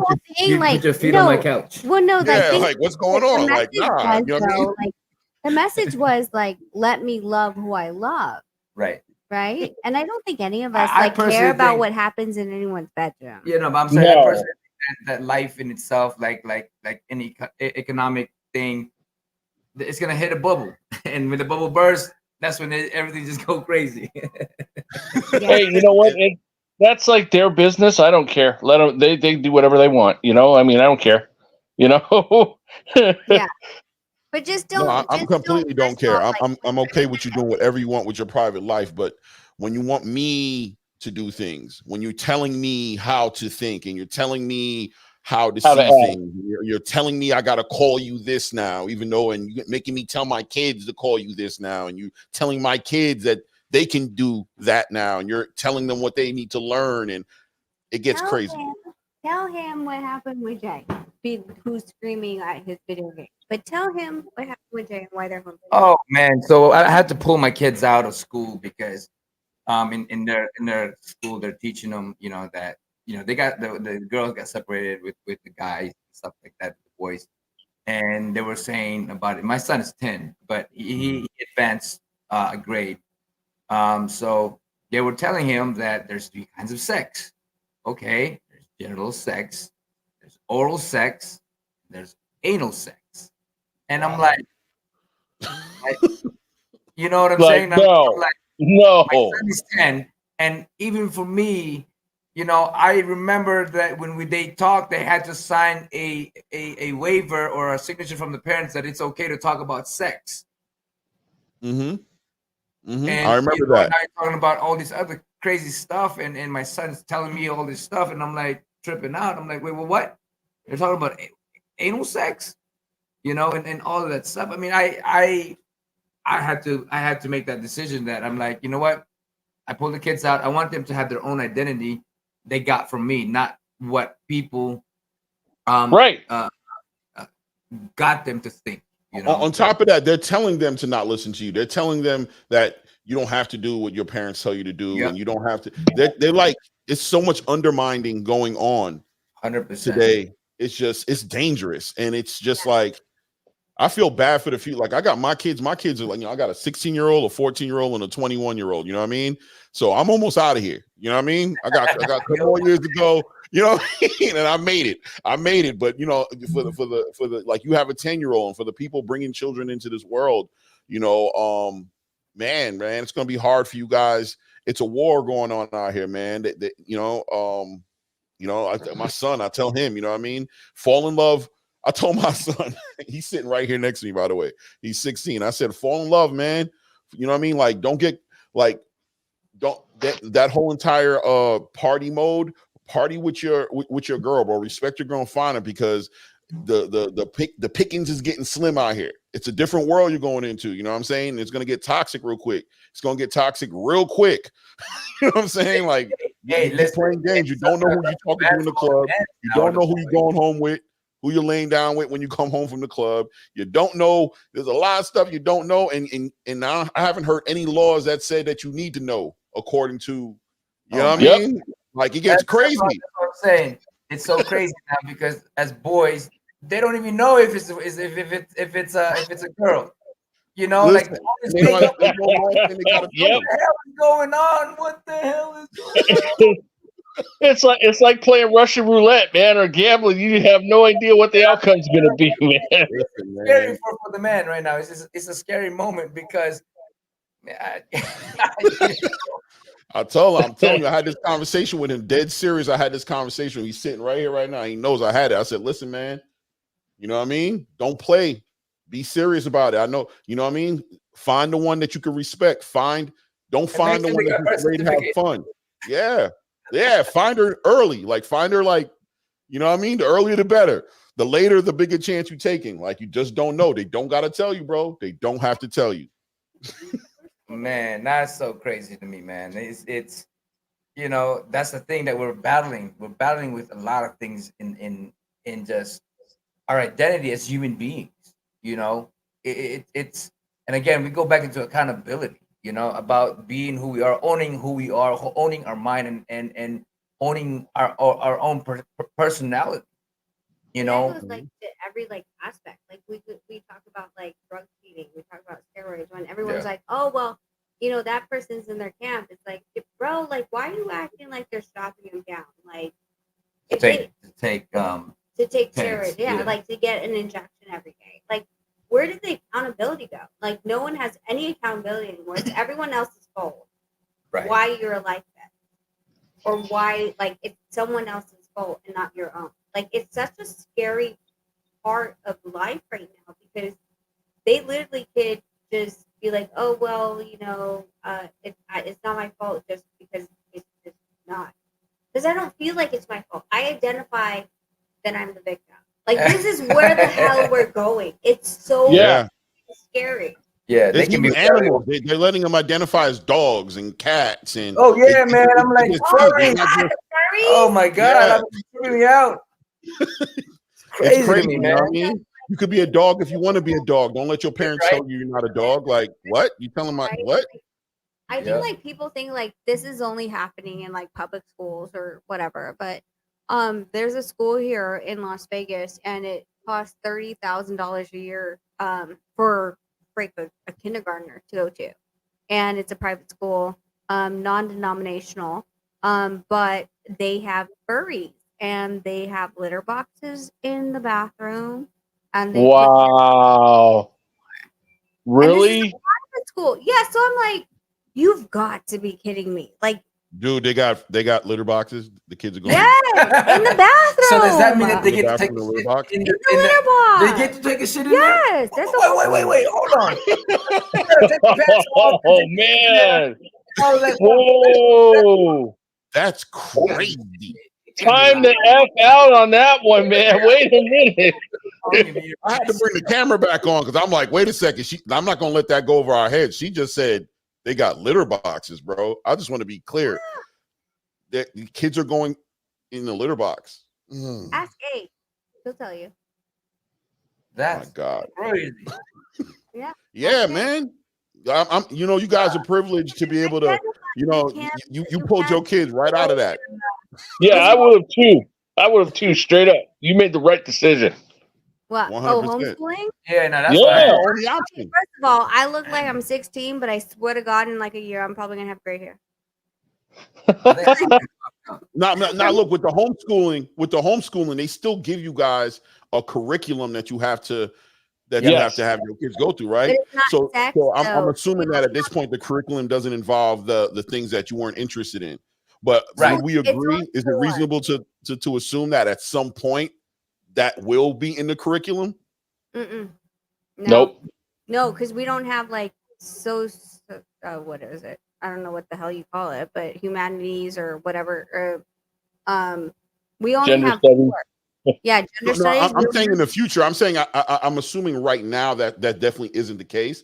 But I'm saying 10 years from now, 15 years from now. Oh, they'll try to put it in there, but the parents have the choice. So your kid, you're going to have to like have courses that are going to be involved in the curriculum, teaching them about anal sex and stuff like that. Like in order for them to graduate. No. At least through a snap her so she stops snoring. My dog's snoring. You got a bully? But we can't hear her. Yeah, I don't hear her. Okay, Nah, good. I had a dog the same way. My dog was the same way. She passed We have away. a Corso. years We have ago, 2 Corsos. One snores. Yeah, that's what they do. Anyway, Especially when so it's a good sleep. all the way through 8. Oh, she farts a lot too. It's Oh, nasty. that Lola. Never. This is me. When I have a conversation, I take it to left field, man. But she got some nasty ass fart. I've never He's such like, Have you ever kicked her out the room for it? Like, yo, get out. Oh, You ever done it? I do. And I open up the window because that thing stays. Oh my God. You're like, I don't care. Get out. Nah, I don't care. You got to go in another room. Leave. It's nasty. I had smelled all kinds of shit, but dog fart is just on a whole nother And they're looking at you like, dude, it's just a fart. You're really doing a lot right now. And you're like, yeah, that's because they don't know how foul it is. You're really acting. You're really doing the most right now. It was just a fart. Man, like, it redefines the song 5 Minutes of Funk as we speak. is up in here. Oh, here, I'll drop the link if Big Clips wants to come chop. He played Command B. Okay, enter. Good job. There you go. Yeah. But not to segue, right? I mean, the conversation is good, but I want your platform to stay here as long as possible. So I'm gonna jump into I don't want you guys. I wanted to be here like tomorrow. I want to see you guys tomorrow. So yeah, we all gonna wake up tomorrow and be canceled. Yeah, you know what I mean? I don't want to be part of the reason why you guys are here next week.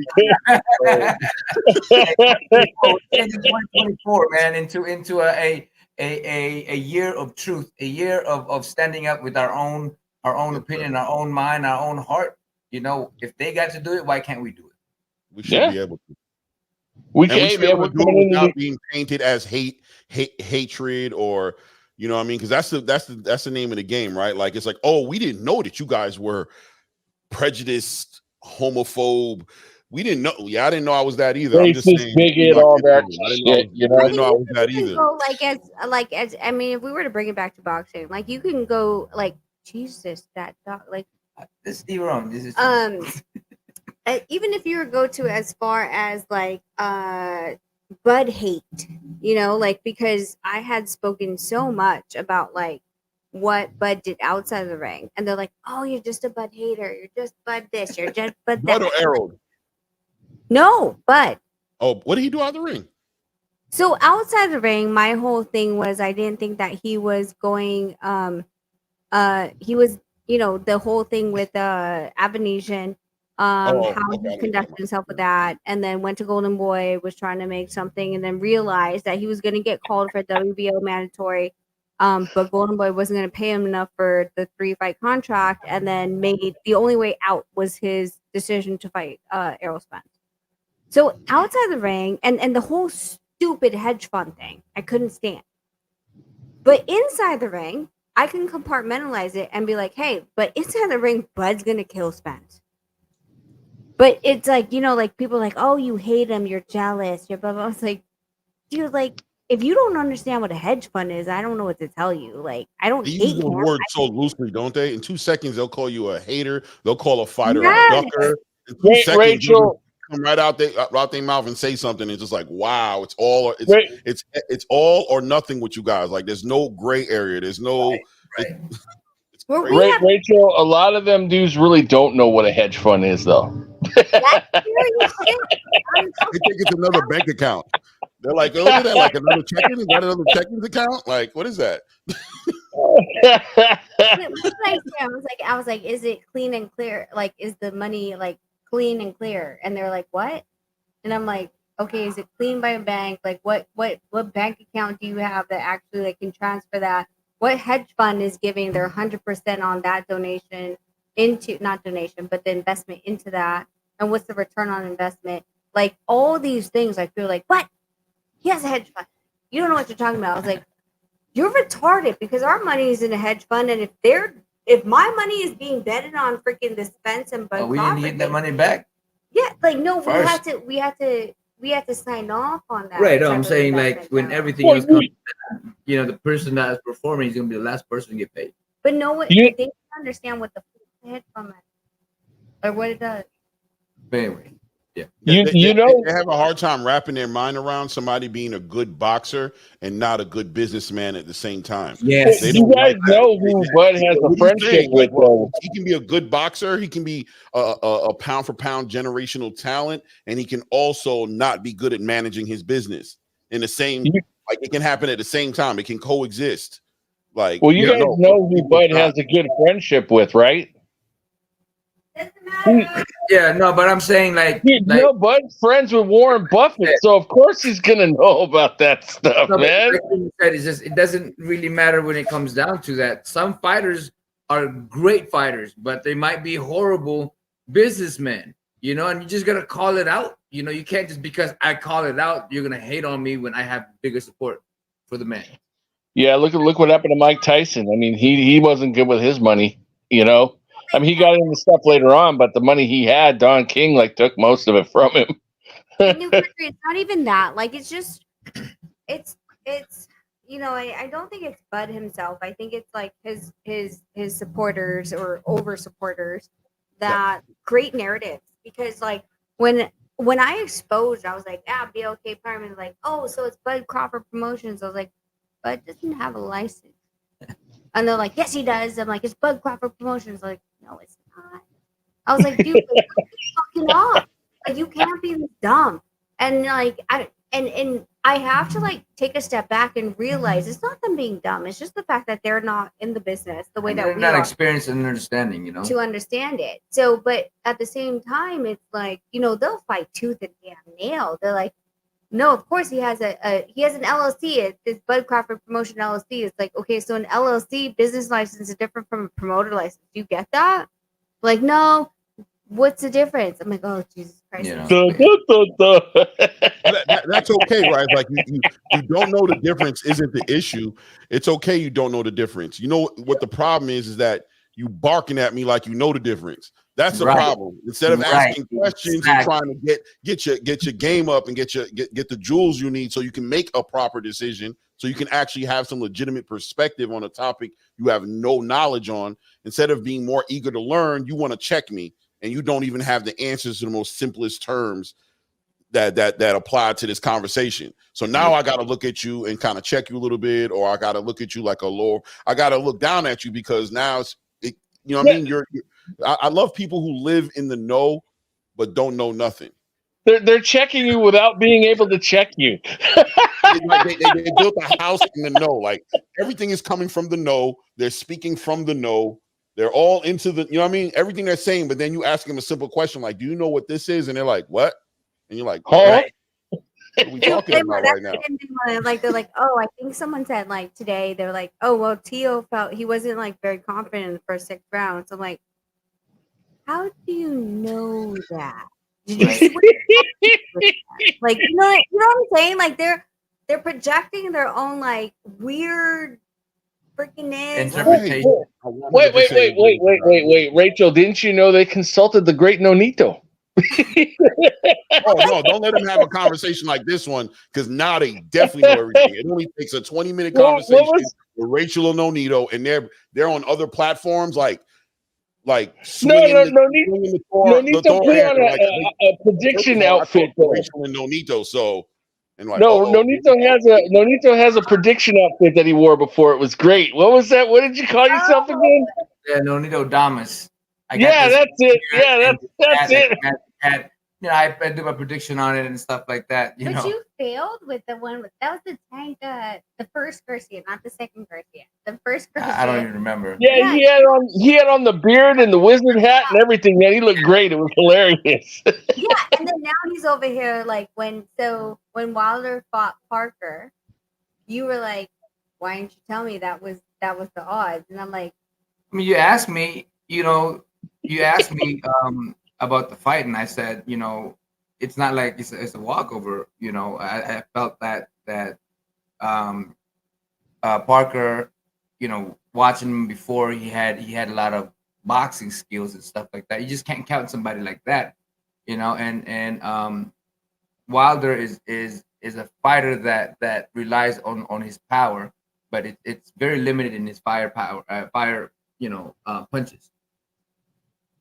but if you told me that, like the odds were You never asked me. How would I tell you that if you never asked me about my opinion? He said the same thing when Barrios beat Ugas. He was like, what were the odds? I was like, dude, Barrios was totally the underdog. Like, why didn't you ask me? You asked me about some crazy stuff when it's already a clear thing. I put it on Cruz, so versus Green.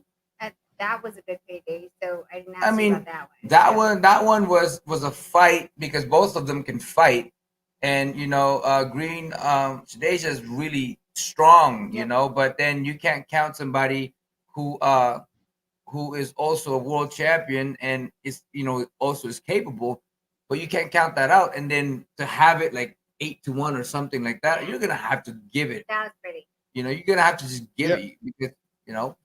I think that the fans sometimes, like, I'm glad you brought up this Deontay Wilder, Joseph Parker conversation, because I've been on platforms where, you know, I try to be unbiased, and I'm really just trying to do what you guys are doing, right? Just tell the truth.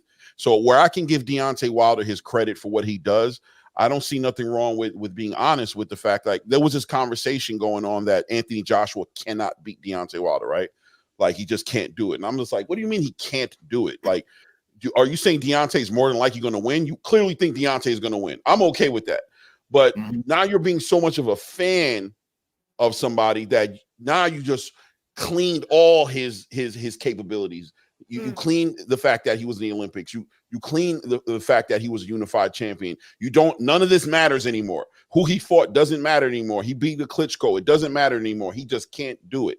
So I said, but look, they were like, how can he do it? You tell me how he can do it. I said, if he can get his confidence back and he can turn this into a boxing match, this is where Deontay is going to have a weakness. He's not a good boxer. If he can eliminate that right hand and force Deontay Wilder to do what Joseph Parker did, right? Yep. If he can, because this is before Joseph Parker, he can expose something in Deontay that we all know he has issues with. Oh, now he can't box. Oh, you guys always hating on Deontay. Now he can't box. He has a jab. I'm like, we're gonna have this conversation. You're telling me this man can box now? Like, stop. Yeah. Like, you know what I mean? Like, he has a certain discipline. I think like the first 2 or 3 rounds, you're like, is he gonna throw a goddamn jab? He was like yelling at the screen. I was just like, why is he not throwing a jab? You know, why is he not setting up that big shot? Because the reason why is because he doesn't know how to fight going backwards, and Parker had him on the back foot, and he tried to do lateral movement and cross his legs. The guy's just got horrible no skills, man. All he's got is that right hand. He has a hard right hand. When he was with Mark Breland, he knew how to set up the right hand, and he lost that because he took some ayahuasca, and he doesn't have to train anymore. All he has to do is do what God told him to do. He's walking in that. How you doing, man? All he has to do is he's been blessed by God. He's a king. He's ordained to reign and to hit people with right hands, and he doesn't have to do nothing. He's going to show the world, and he showed us. So, well, the hammer fist said it all, man. What's happening? Happy New Year. Hey, Eclipse, have you ever taken ayahuasca? He look like an ayahuasca kind of guy. He's like, no. Actually, ayahuasca. Actually, ayahuasca is on my to-do list. I had a couple opportunities to take that in peyote, but I'm like, as you know, you two know me. I know about set and setting and the rules of psychedelics. And the 3 times I had opportunities to take peyote and ayahuasca, I was not around the right people to be tripping like that. Okay. I would imagine you got to be in the right headspace too, right? I mean, if you're not in a good headspace, man, I think it can really mess you up. Well, yeah, the formula for tripping by the CIA says it. They call it set versus setting. It's your mindset versus the setting that you're in. So if you got a fucked up mindset and you take some acid, some mushrooms, some ayahuasca, some peyote, mind you, these things, they strip down your consciousness, and you start dwelling on the metaconscious or your superconscious. So if you got a fucked up mentality and you got some bullshit on your mind and you start tripping and you're in your metaconscious, a horrible experience. Yeah, like it's if you going think to you're get God bad. or something, right? Yeah, it's going to get bad. You're going to be running around butt naked doing a Thriller dance, talking about you're the lizard. Nobody wants to. You're going to be showing out. You're going to be showing out. I hear you. But yeah, you know in 2024, hey, you're gonna be dancing on the roof like Turbo and Breaking. You're gonna be on the roof like Breaking. And listen, if you watch the wrong movie, you might jump off the roof and think you can fly. You might. Yeah, I know, right? The wrong movie, you had the wrong experience right before. You might really do something crazy. You know what I mean? It would have been different. It would have been different if he started walking around and all these people saying, "Show enough." Who is the master? Am I the meanest? That's what I feel like he was doing, but he ain't had to glow that night. He ain't had to glow. He ain't had that glow that night. I think if you'd have taken ayahuasca and watched like a George Foreman, documentary, or if you watch like a Muhammad Ali documentary, like right before he did, maybe that would have helped out. You know what I'm saying? But I agree with you on that. I just want to chime in. I mean, first of all, what I want to say, Happy New Year, you know what I'm saying, to some of my favorite people in the world. And, you know what I'm saying, to come on their channel and just spread love to their fans and their fan base. But when I pulled up, Nonito, I hear anal sex in the schools, dog farts, and Deontay in litter boxes. Did you hear about the litter boxes and litter boxes? I got a bit of the litter box. Yeah. Oh man. Yeah. What a combination. What was it? Anal sex. What was it? The other thing? Anal sex, dog farts, litter boxes, Deontay Wilder. Yeah. Crazy. Gotta tap in. I gotta hit. Where's the link at? Man. Where is the link at? I'm in. You had me at dog farts. Me at dog farts. I'm in. I want to be part of this conversation. I gotta be here. In my life. It was nasty. Like, you know what's nasty? Because it like, you know how when you eat it, you're like, oh, and it just sticks there, and I feel, oh god, it was and it makes you like gag for like a couple times. You're like, Listen, I got a cousin who farts. He has a fart. This is ever since this is my cousin. He's like my brother. Ever since we've been little kids, he's had this. I think he has an issue that he hasn't gotten figured out yet. Like he hasn't had a doctor tell him something's going on, right? But the fart is so it's wrong. You know what I'm saying? It's like you know damn well you shouldn't be farting around nobody. Like if he farts, it's a problem. Like, yo, you playing with me. You know what I'm saying? Hey, Saying, don't smile at me, bro. You already know. Don't do. That's messed up. What you just did. Like, I don't care if it was by accident. You got to leave the room every time. You know what you do. Hey, leave the it dogs to have that kind guys, of fart. Leave it to guys to talk about farts and shit all the time. We get all distracted when somebody's addressing fart. I'm like, oh yeah, fart. But I'm just saying the dog sounds like your dog has a fart that you would expect the dog to know the kind of fart it has. Like, you feel like when it farted, it was like you should have got up and left. I don't care if you're a dog. Yeah, you know what you do. Hey, I would keep it a bead with y'all. Like Eclipse, did you know like he farted within the first like 3 hours I met him? Hey, no, you know what? That was his. He was testing you. It's love. He was testing you. Go ahead. It sounded like love. I ain't gonna lie. The first thing No, that came to my mind was no, Dito, you a real. Okay. You want to like? Let me just tell you the whole story. Okay? All right. Let me get the story. So we went out and all this stuff. We went to the club, we met there, blah blah blah. You didn't eat before. I didn't eat before. When I don't eat, I get this gas. I get very very gassy, right? And when we were just having a conversation, I would just go to the bathroom. I would keep standing up numerous times, and I was like, "You okay?" I'm like, "Yeah, I'm just handling some stuff, And then I'm like, and I said, "You know what?" After like a couple hours of just having a conversation, we had a great conversation, just knowing each other. And then I said, "You know what? I really, really like you, but I cannot get up and just do my thing out there." And I just said, right there, and she was like, "Did you just do that?" "Yeah, I just did that." How did you react? What was your reaction? I like you, but I'm just being honest. I'm not gonna go walk out there and just come back here like 20 million times. Hey, you know what? When I was a teenager, I used to always joke because you know how women don't like to fart or shit around dudes, and so I used to always joke that the first time I met a female who was comfortable enough to take a shit around me, you know what I'm saying? I would take her seriously. So then I'm about 17. I had this bad bitch named Raquel Henderson. Really? You don't put the girl's government all out there. Raquel, we love you. Oh no, man! I'll never forget it. I don't care, man. She'll be all right. She knows what it is. You know what I'm saying? She knows what it is. She'll be all right. You about to tell him I took this shit in his damn house. He ain't shit. Man, That's why we ain't together today. No, that's exactly why. You're right. You're 1,000% right. Listen, so we're chilling. You know what I'm saying? We skipped school. We're back at my house and everything, and we're chilling. And she's like, "Hey, can I use your bathroom?" I'm like, "Yeah, there's one downstairs, right?" And I had a few other friends with me, and she's like, "You got another bathroom?" And so I paused. I'm like, "What you got to do?" She's like, "I got to go to the bathroom." I'm like, "Yeah, there's one upstairs." And in the back of my mind, I'm like, "Oh, she a real bitch." You know what I'm saying? She's like, "Yo, I got a shit, yo. She a real bitch." I'm like, "Man, I'm feeling her. Fuck yeah." And so I showed her up to the upstairs bathroom, and I'm, playing the host, doing my little, skip party. And then I go upstairs to go to my room, and I'm like, she's still in the bathroom, so let me check on her. Man, as soon as I got to the hallway, the funk hit me.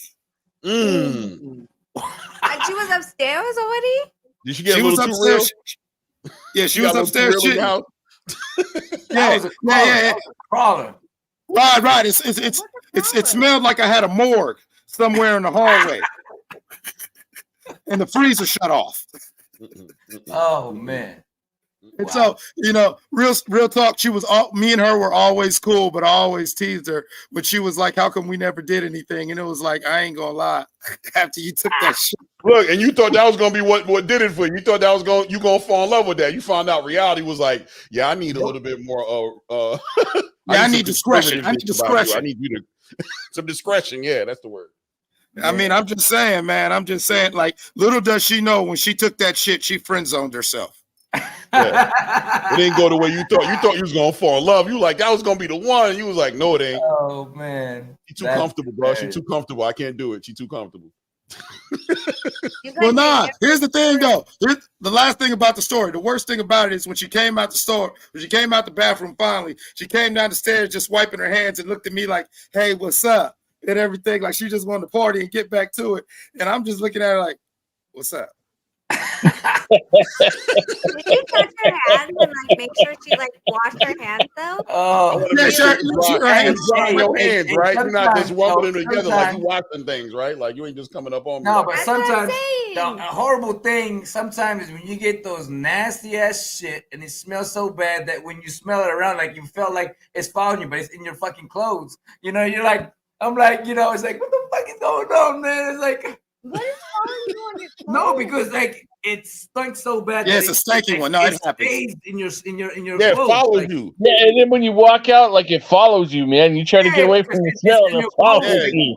You gotta consciously do something about that. You gotta think about that. You don't just walk out the bathroom. My ass, and you just like you can smell that shit from a fucking mile away, and you're just You better smelling let that air freshener can loose. Yeah, hit that fan in there. You know what I'm saying? Let the clothes go a little bit. Get there. You know what I mean? Be conscious of that because it's gonna follow you.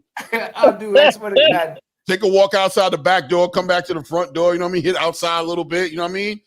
Like don't just walk Hey. up on me. So do No, it's so real. are I mean, listen, hey, women, like, since we all are talking women, about it, like, are women going to the bathroom doing it to worse than men? no, Sometimes, women are yes. worse. Rachel, women are worse. Man, I got sabotaged by a broad when I was in a Pete's Coffee, and she came out the restroom, and I walked in to use the bathroom, and she's like, "Oh, sorry." I mean, that shit hit me like George Foreman's punch. I was like, "Damn! Oh, fuck!" I think Like, it does make a little bit of a difference. I think a dude. Hey, wait a minute. Hold no, on. it was bad, man. It was bad. I mean, it was like bro, real she left the bad. I butt was trap like, for you? "Damn!" I'm like, where are we taking this? She was in the Peace Coffee though. Yeah, and I mean, she should have warned me at least, man. She could have said something. I mean, let me walk into that. That was not cool. Yeah.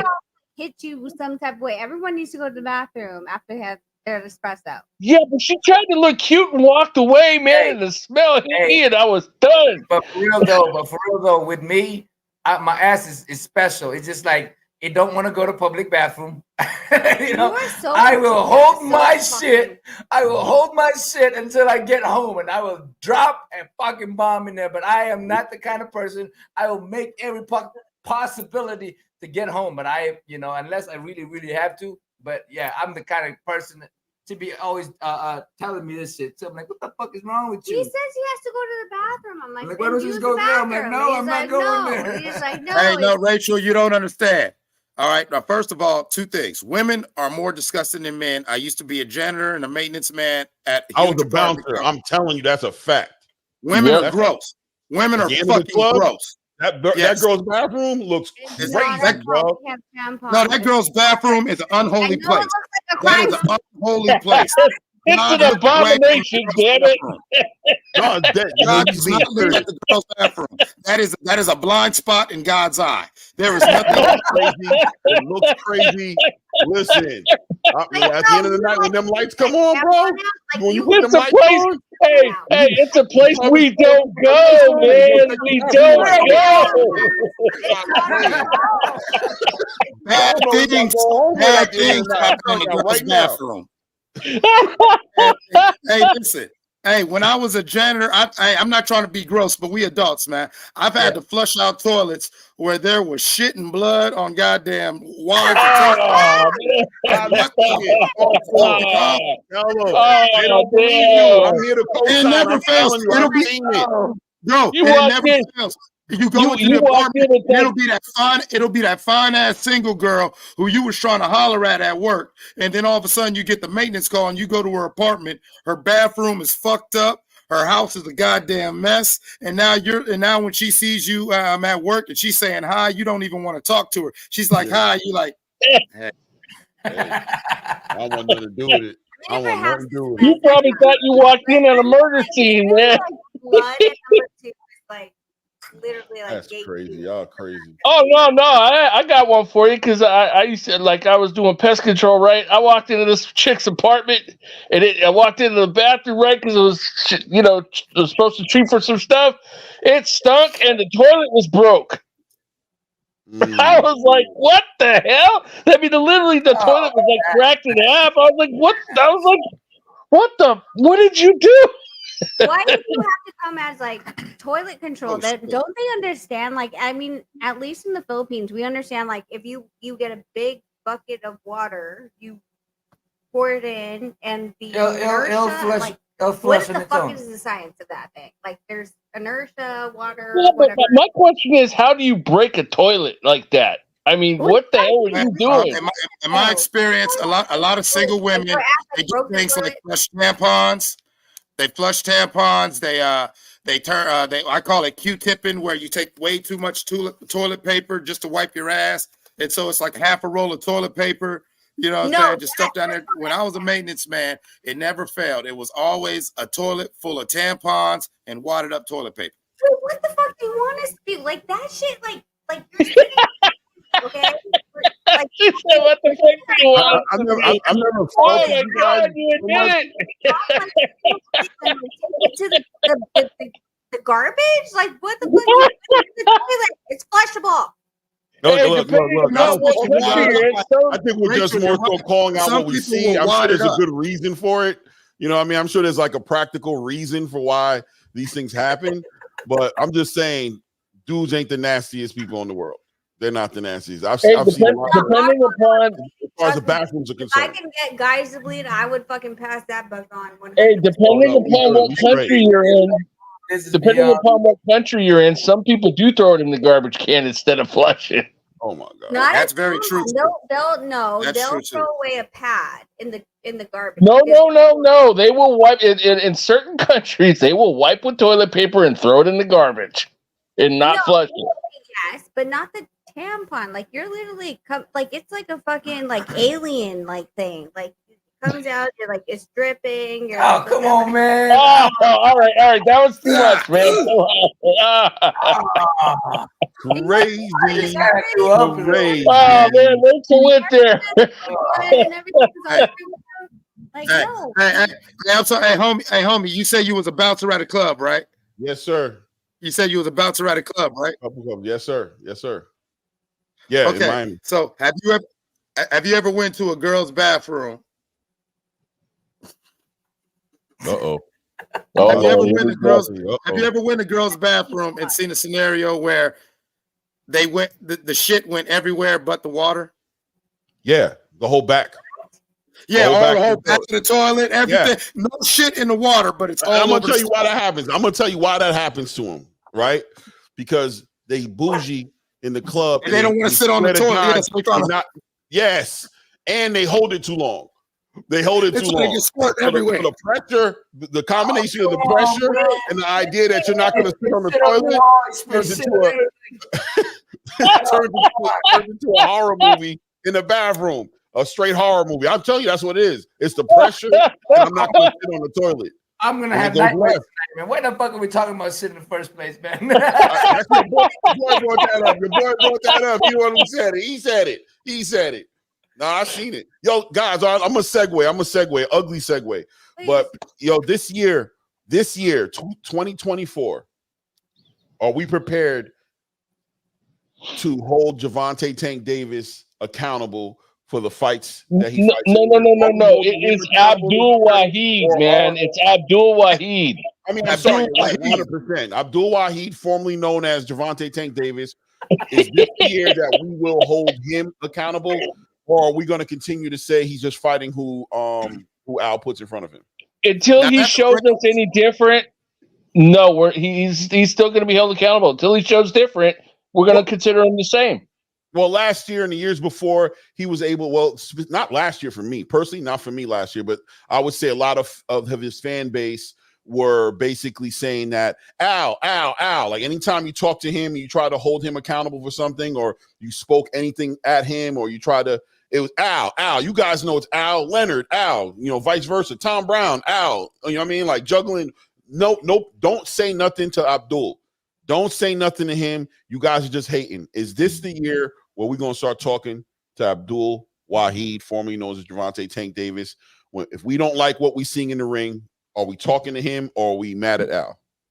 I mean, at the end of the day, like it's such an interesting business relationship, and we talked about it, like, or I talked about it, maybe I talked about it more.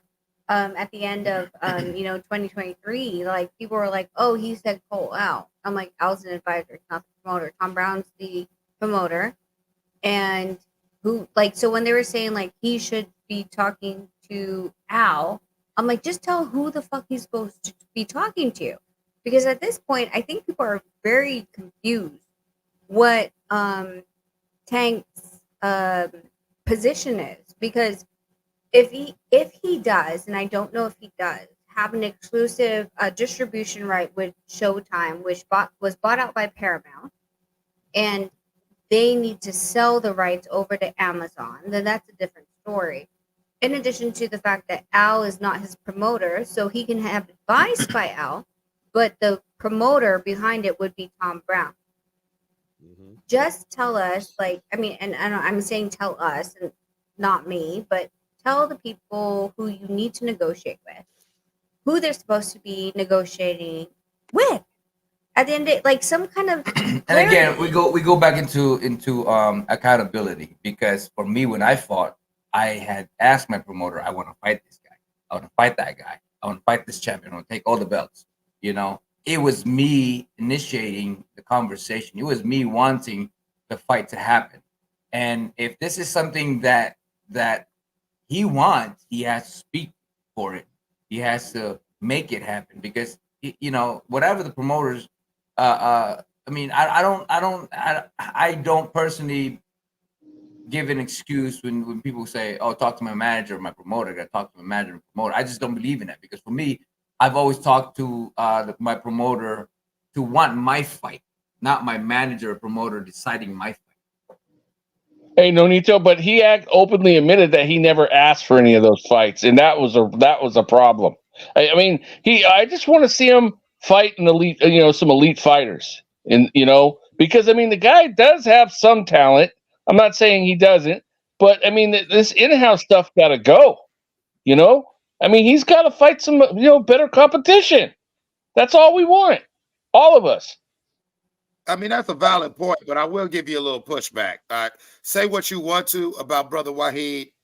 Some talent, he's got more than just some talent. Okay, I was being a little light-handed on that one, okay? But you know what I'm talking about, though. I know what you're talking about, but see, here's my question to the brother's question.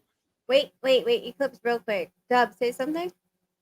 Nonito, Rachel, what's going on, family? What's up? Virtual. Go ahead. I need my real question for all y'all is, now that my brother's taking his Shahada and is converted over to Islam, will we see Brother Abdul Wahid still wearing goddamn purses? No. Wait a minute.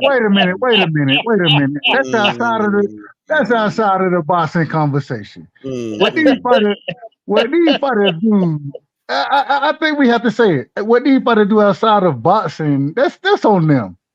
I think we have to. I can hold you accountable to what you do in the ring, who you fight. But if the man want to put a purse on, if this is what they want to do, especially this new generation, I mean, I'm not gonna hold that against them. At the same time, I ain't got respect for it or love for it at the same time. So it is what it is. I understand where you're coming from, Clips. I think for me personally. The crazy part is like what's happening. Like I'm it's so weird, like where I am with like the whole like men's purse and stuff like that, because who's coming into a lot of the designer spaces, they're giving a lot of the men's line some really good pieces, some amazing stupid pieces.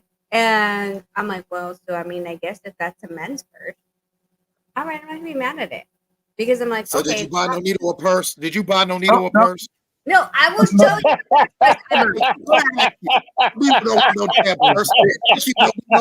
Ultimately, you made her leave the screen. Look at that. Rachel not gonna tell y'all, but she mad at it the same way Nonito mad at it.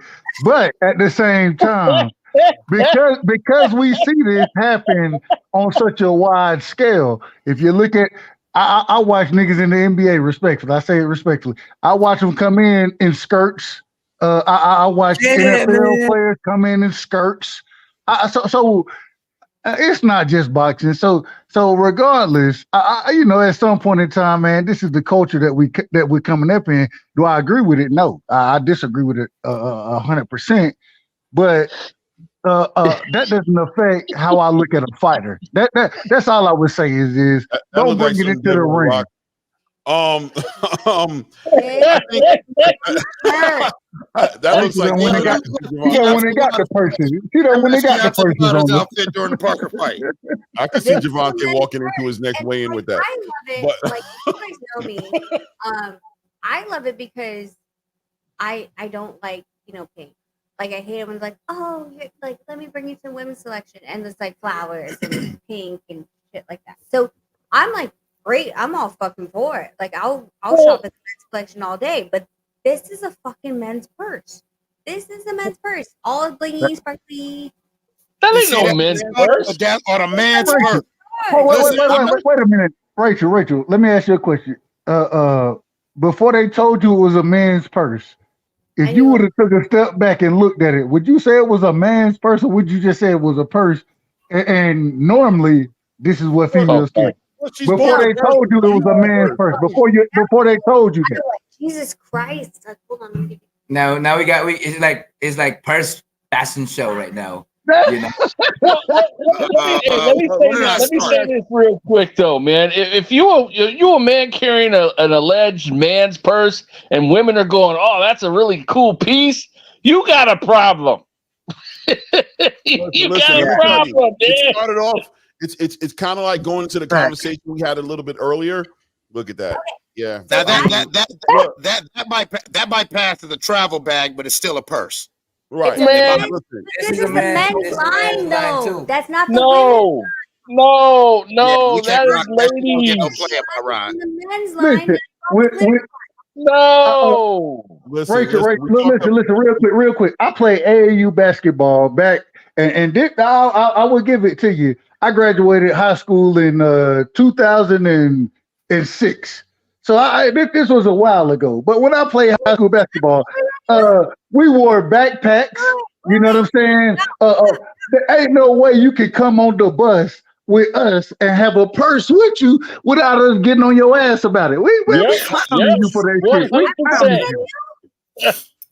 You either get laughed at or maybe even kicked off the bus. Fighting words would be presented in some of these situations. So, I mean, if we're gonna justify, that's one thing, but at the end of the day, the era that I came up in, hey man, you better not come with that on there, because if you do come with it, everybody got smoke for you. They got smoke for you because it wasn't nothing that was just accepted. Today, in today's society, it is a little more accepted, but at the same time, the older generation, and I think Nonito, Rachel, both of y'all, I think y'all would look at it very similar to the way I would look at it. Hey, bring the backpack, man. Put your backpack on and let's move forward. Well, you know what I'm saying? The satchel, right? That's what it started from, right? Was the satchel, right? Like, the satchel. The satchel's fine. Right, I have a satchel, you know what I'm saying? I don't want to put a wallet in my back pocket, you know what I mean, and sit on it, and you know what I mean? That's a satchel. No. The satchel wasn't okay. The reason the satchel wasn't okay is because according to Hangover, the man said Indiana Jones wears one. Nah, we wasn't hearing none of that satchel shit either. It wasn't no goddamn satchel. When I was younger, we didn't have it, but I'm being honest. No, you talking about a man person, a fanny pack. Of it all, and you get you a satchel, bro. Because we got places to go, especially when you're living in the city. Like any of the big cities like New York City, Los Angeles, Chicago, and you walk around catching buses. And that may be the difference. I'm all the way from the country. I'm all the way from the country, so it may be a little different because I'm from the country. So it may be taking public transportation and you're moving around all day long on some subways. See, I'm gonna keep it real. I'm losing shit all day, man. I'm gonna keep it real. Like when I'm talking about big city, small city, when you out here moving and functioning, you might want to have a satchel. Like say, like I one might of them have leather messenger bags on some street shit. I might have, you know, or I might be in a situation where I want more than just a pistol on me. So I got a pretty big stick that they gonna just sit on my waistline. Yep, damn right. That's what's in that motherfucker. You know what I'm saying? I might have something on me that's a little too big to just be on my waist, and so I'm gonna have it in my satchel. Like he said, I don't want to sit on my wallet, you know, fuck up my hips and everything. You know what I'm saying? So I might have a satchel. Oh yeah. I just think it was because I'm from the country. I think it's a little different the way and that's why I always say I always gotta. This is why I love y'all opinion because y'all look at things way different than what I grew up with and how I look at it. You know what I'm saying? So I would digress and stand on what y'all are saying because I know where I'm from. You know what I'm saying? Man, we ain't wear no damn tattoo. You got a backpack on. If you ain't got a backpack, then niggas ain't a handbag, anything you want to call it. That ain't what we rocking with. You know what I'm saying? Yeah. So, but we from the country as well. We are from the country down here. There's a practical use for a satchel. There's a practical use for it, and if you're using it in a practical way, it makes sense. But what happens is the Balenciagas and the Louis Vuittons and the Kate Spades and whoever else makes these bags, they tap into the market. And they're like, oh, and what these bags become is a representation of your money, right? So you get these bags. The men get these bags because when you see the bags and the design on it, it lets the world know that I have money, which 9 out of 10 times is not about you having money. You actually, well, it just doesn't show that. It might show you have money, but it also shows that you don't know how to spend money because you're just spending it recklessly and just exposes you on that. You spent $10,000 on a purse. Right. You're not a good money manager. You need leave me alone. No, you're a woman. Rachel, blow the bag on a purse. I'm talking about a grown man. Yeah, I'm not talking about you. I'm talking about right, exactly. A grown ass man who spent $20,000 on a purse just because it rock. Hey, you see how it matches my shoes? Oh, no. Like you got like Rachel, you went and got a bag because it probably looked good with an outfit you got, or the way you're a woman, like you have fashion about you and you want to look good. That's the way it's supposed to be. But most men, like you see Gervonta Tank Davis bringing that pink. I think he had like a pink or I don't remember. No, it was a green purse. It was a green purse. It was a green purse with a pink fur. He had a pink fur jacket because he knows it costs a lot of money. That's why he did it. Yeah, to hold the bag like this. Exactly, Bonito. He hold the bag like that was weird. Right. Yeah, when he did that, he did that because of money. Right? For satchels, I think it's weird because I think it's a weird taboo, but at the end of the day, the reason why he got one is because I lose my shit all the time. How many you guys you sit down, right? When you put stuff in your pocket and for some weird reason, I don't know, pockets for men's jeans aren't deep enough to where you don't sit and it falls out. So he's literally lost probably 2 or 3 wallets going into the car and the same with his cell phone. And I'm like, what the fuck? If your pockets aren't deep enough, because I don't know how men's pockets are structured, then you just need to have something as far as a bag to keep all your belongings in. Because if every time you sit down, it falls out, your whole freaking your cell phone and your wallet, those are the 2 main things, guys. My phone's all cracked up everywhere because I drop that shit all the time. It depends on the style of jeans, though. Some have deep pockets and some don't. Well, no, it also depends on the style of jeans and then the body build. Not trying to be weird, but if you're a man with thighs, hips, and ass, think of, some of these jeans, they're not built for motherfuckers. You know what I'm saying?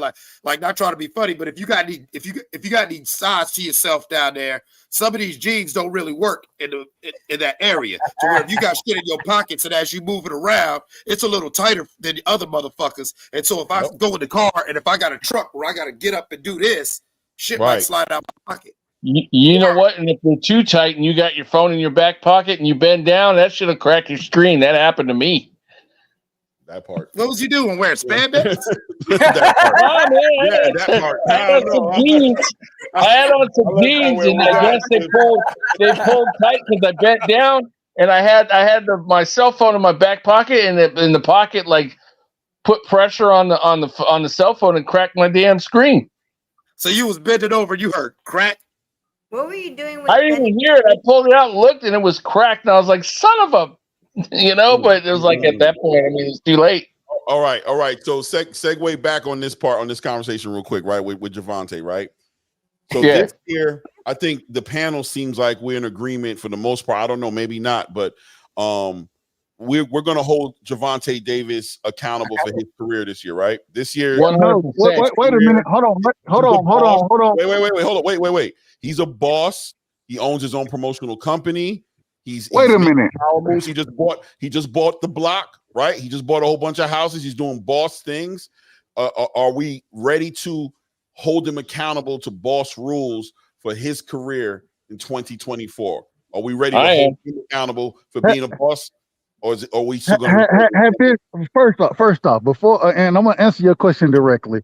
Yes, sir. Have this man ever been held accountable for the fights? And I hold a man accountable for what you do in the ring. The man has never been held accountable. And the thing that we've always been given, it's not about us holding them accountable. It's about the promotional brands. It's about the fights that we want to see and them individuals making those fights. They ain't never holding them accountable. What they gonna tell you? Oh, well, this individual, well, we ain't throwing this hat. It ain't no hat to throw in the damn ring. Why? Because they want too much money. If it don't fit what they want for what Tank got going on, then they not gonna make, man, damn, holding them accountable. We can hold them accountable all we want to. They not gonna make the fights. They're not making the fights. That's what it comes down to.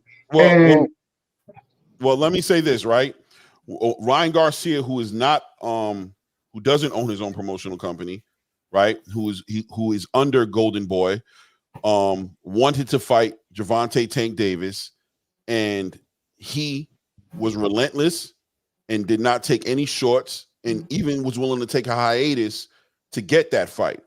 He made that fight happen. Even Calvin Ford and Gervonta admitted it. They said, look, man, without him, this fight doesn't happen. He made this fight. He was calling us out. He made all the concessions. He made everything that he needed to do to make this fight happen. That was a boss move. Bill Haney and Devin Haney wanted to leave the lightweight division and go to the super lightweight or junior welterweight, whatever everybody wants to call it, division. And they said, we want to Regis Prograis, and they made that happen. We watch fighters. I don't need to tell you about Floyd Mayweather's history and how he's carried himself throughout his career. We've seen fighters consistently through time supersede what promoters think is going to happen and let them know what is going to happen, and they make it happen. So, like I said, if Gervonta wants to be in these conversations, if he's a boss, if he wants to be in the conversations of a Mayweather or of a Devin Haney or of a Ryan Garcia or Canelo Alvarez, faces of boxing, quote unquote, right? Who make boss moves every day, who steer their career in the direction that they want their career to go to, and they don't take no shorts and they don't let no promoter talk them out of what they want to get done. Devin Haney left the zone and Matchroom, and he went over the Top Rank to go ahead and get 2 fights with Kambosos and go and get a fight with Lomachenko. He came back to Matchroom, and he's always dictated his career.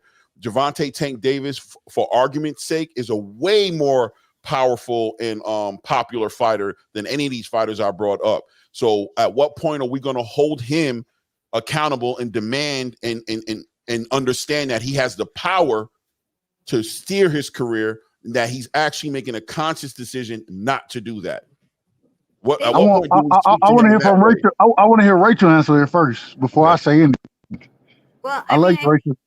The interesting thing that we're talking about is like we can hold a fighter accountable 100%, and I think that he's one of those in the position that can actually say, like, this is the person I want to fight, and that is what it's going to be.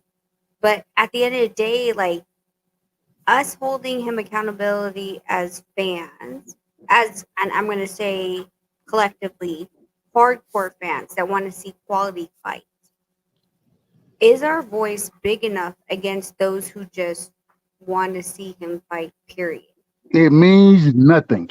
And that's the whole point, is that, like you said, Rachel, us being hardcore fans, yeah, this is what we want to see from the great brother Abdul Wahid. Shout out to Abdul Wahid. This is what we want to see from him. But at the same time, we done been screaming for this man to fight the best for the longest as hardcore fans, and we ain't never got it. We why? Because we don't have the numbers. That's why. Compared to the casuals, we don't got the numbers, man. We really don't. And that's what it boils down to. So they're gonna continue the same way that some of the individuals who gonna support Tank Davis. I support Tank. I'm a Tank fan. At the same time, I do think Devin beat him. I do think that, but I want to see the fight happen. Regardless of what I think, I want to see these individuals get in and square up with each other. With that being said, for so long that man, people they're gonna support this man regardless. And so at the end of the day, like you said, we don't have the numbers as hardcore fans. So regardless of what we want to see, trying to hold a man accountable, it doesn't matter because he's gonna do what he want to do. And I don't even think it's what he want to do. I really think that he's gonna do what the promotional brands What his handlers um going to do. what But what but my what what I Al think my Heyman. Mhm. Oh, go There's ahead, go only ahead, two, go ahead. there's only two I ways think to my go. question is more so. My question is more so like I understand and I acknowledge that, right? Like we don't have any influence on what he does. You know, he's going to do what he wants to do, and like you even were alluding to, he's not even doing what he wants to do. He's doing what his handlers want him to do. And I think what I'm getting to is at what point do we say, bro, you have the power. Why aren't you doing what you want to do? And We've been if you're saying wait, it. wait, wait, Hold wait. on, And go ahead. if you're doing what you want to do, because if that's what his rebuttal might be to say that I'm actually doing what I want to do, how do you know I'm not doing what I want to do? Then is it fair to say if you're doing what you want to do, then you don't want to fight the best You know fighters? Well, this is the thing. The man told us he done been on several podcasts where he went and even then he didn't want to call names, but he allowed an individual to call different names out and say yes or no. That's what he allowed to happen. He told you who he wanted to fight. He told us, and what I'm hearing again is the Pitbull Cruz fight is next. With him Nobody being wants elevated. to see him. Do Nobody you wants to guys see him wanna watch rematch the Garden, no, man. I mean, come on. He already fought and he Hold lost. on, That's I it. don't want to see it. I don't want to see it. But with him being elevated to the WBA, and I want to hear this other part too, because is he an email champion? The same individual who said that Devin was is he an email champion now? I don't 100%. know. I don't know. All I'm saying is That's a fact. that No, that's a we fact. He's we no champ. we done heard this man say who he want to fight, and he told us that he ain't gonna fight Pitbull again. But now I've been hearing consistently from quote unquote insiders that Pitbull Cruz is next on the docket for him. Yeah, And but you so know what? Let me if say this this about hold on, Pitbull Cruz. last point. If these Okay, things are go ahead. happening, then I have to look at Tank and say, if you truly the boss, if you got your own promotional company, GTD Promotions, shout out to him for doing that. I ain't mad at it. You got that all these things going on. So if you truly gonna be the individual you're telling us that you are, then we need to see you fight these names. And when you told us you're not calling for them, you're not, and now it seems like you're gonna make a Pitbull Cruz fight again. Oh, I mean, at some point in time, fool me once, fool me twice, shame on me. But after you done fooled me a couple times, then I can't just keep going and buying into what you're telling me. So until I see those fights, I don't believe nothing that the man's telling me. I don't believe it. Let me say this about Pitbull Cruz real quick, though. Before he fought Tank Davis, nobody knew who in the hell he was. And the only thing he did was fight Tank and lose. And he really hasn't fought that many people since. I mean, nobody wants to see that fight, man. It's just, what's the point? You know? Okay. We Can I all jump in agree, real quick? but I think everybody on this, I think everybody on right now would agree with that. The problem is that we're gonna see it again, and so at what point do we sit here and say that, you know what, it is what it is. The man gonna do, even if he telling us he don't want to fight, he's still going to fight the individual he telling us he not gonna fight. So I don't know. I mean, I don't expect nothing. I don't expect nothing more from him until he shows me more. So I just think it's a mute point to continue to try to press him, because pressing him, that ain't showed. We ain't seen no results from pressing him. And so do I think we should stop? No. As hardcores, that's what we're gonna do. We want to see the best fight the best. At the same time, I don't think he give a damn about nothing that we talking about, because he gonna make his money regardless. And the man done told us that he don't want to be. He ain't worried about belts. He not worried about finding the best. He worrying about getting the bag. And if he can get a bag with Isaac Cruz, you know, Isaac Cruz, excuse me. If he can get a bag there, if he can get a bag with any of these fighters, he gonna take it. Versus him going and truly making a legacy for himself.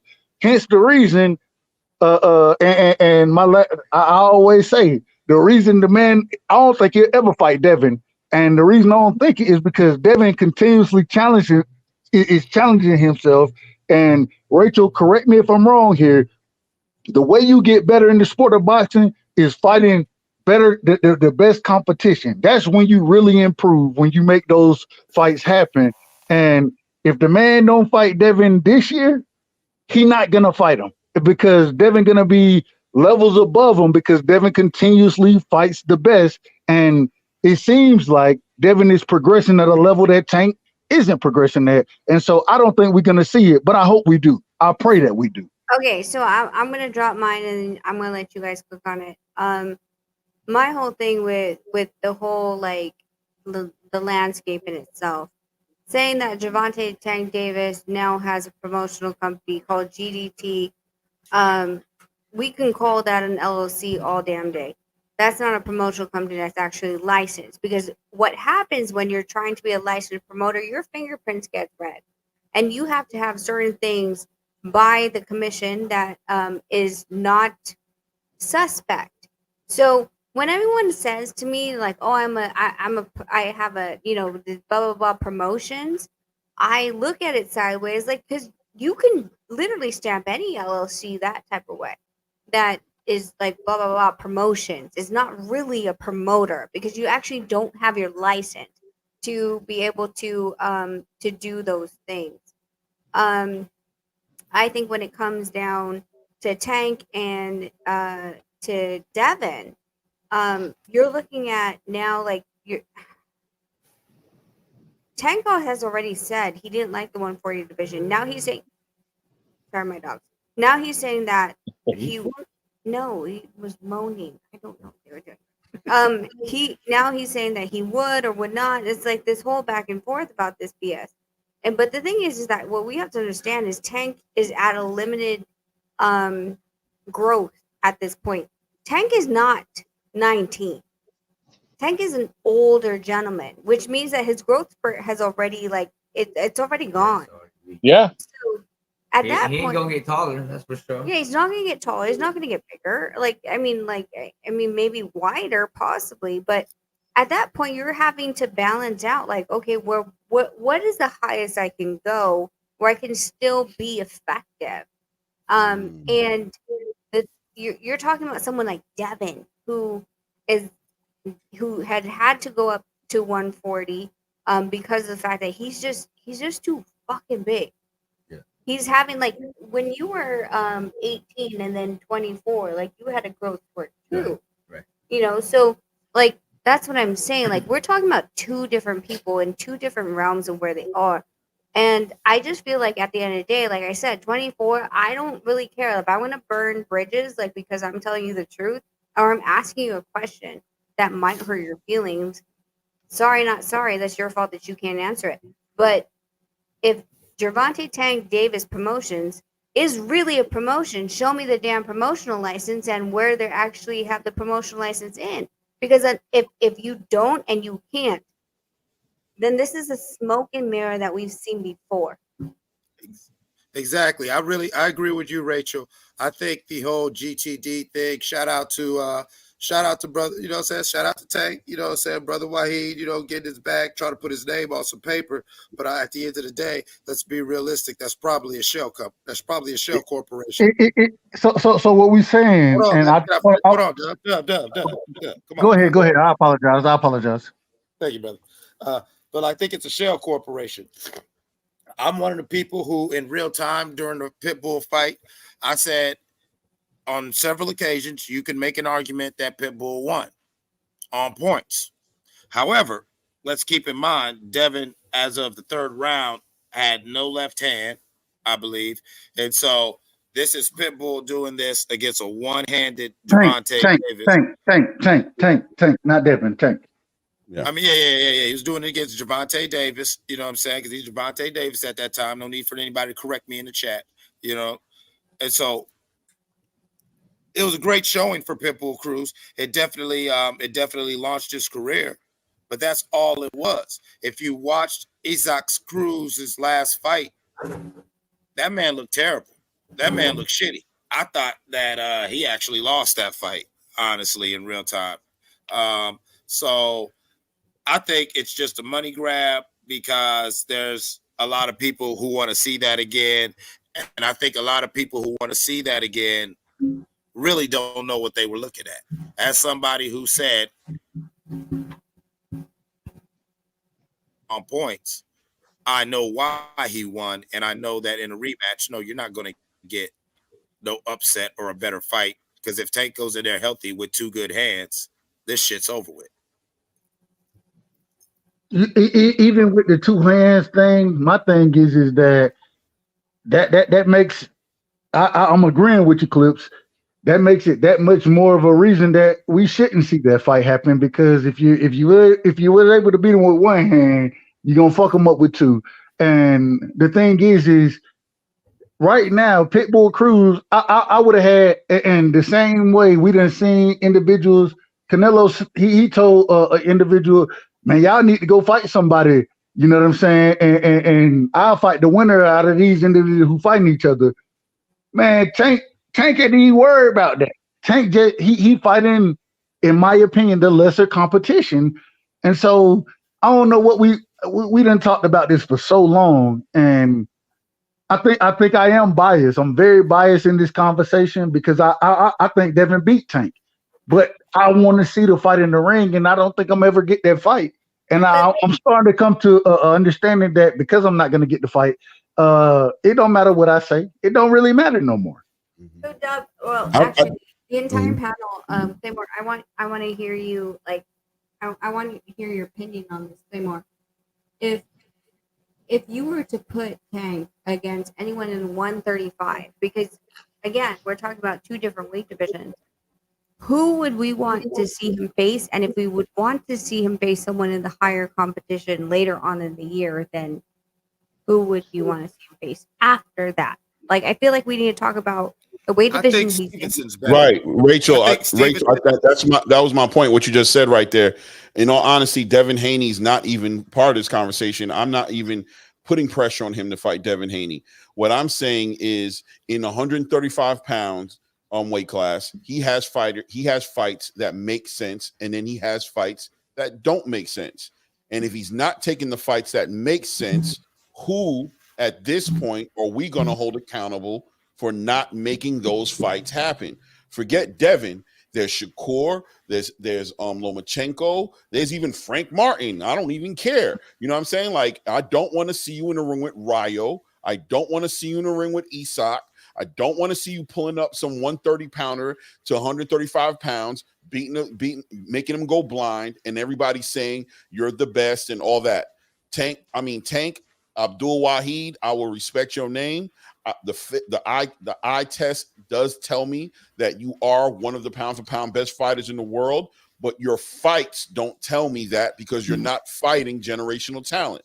Now, you were with TMT, you were with Floyd Mayweather, and all the pressure got put on Floyd, Leonard Ellaby, and Al Heyman as to why you're not fighting them.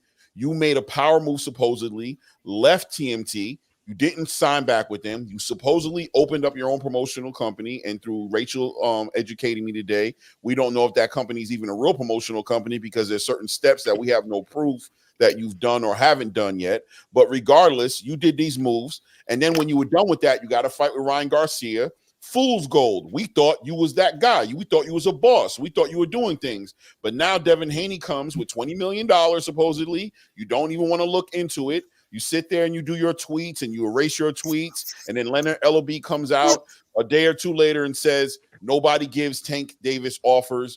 We give offers to people. So you basically said nobody's allowed to give you an offer. You've told the world that you don't even have any aspirations of fighting anybody.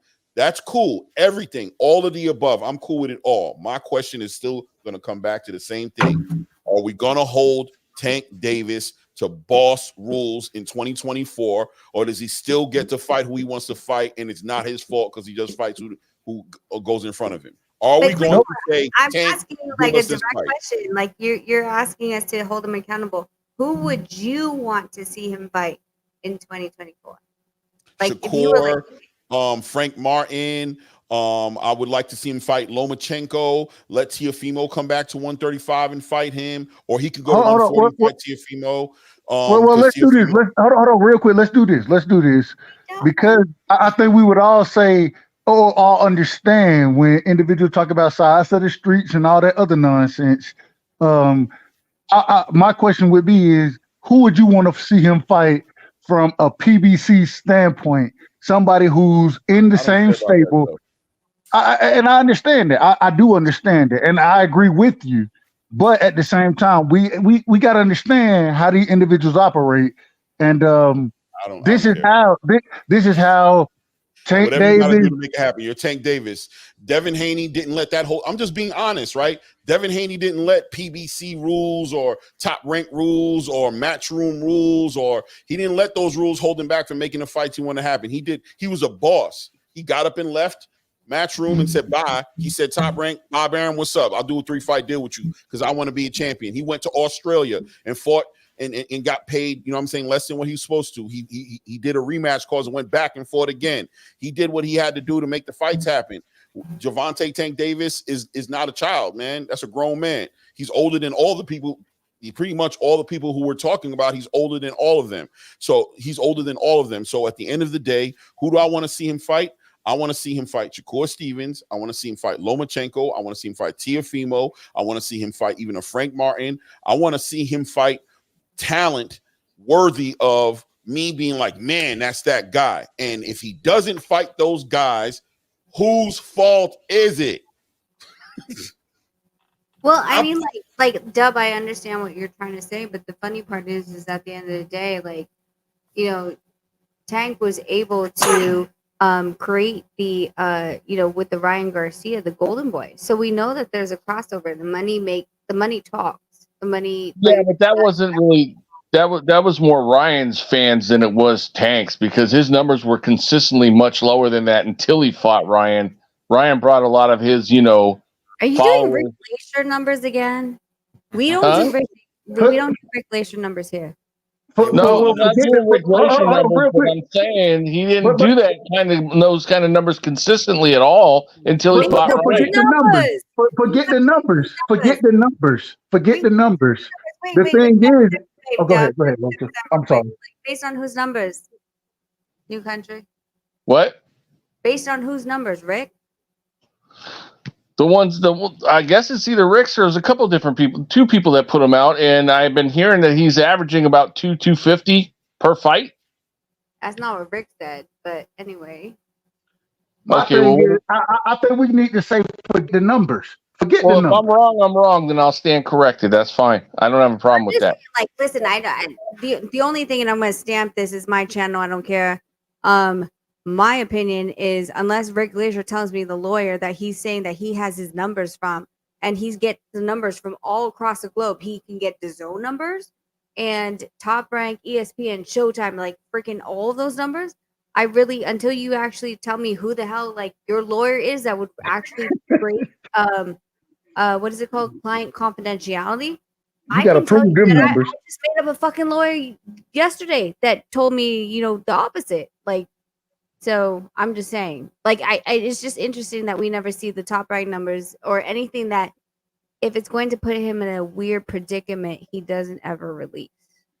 And that's the thing. That's why I always say, man, forget the numbers. It goes down into who you fight. What do you want your legacy to be?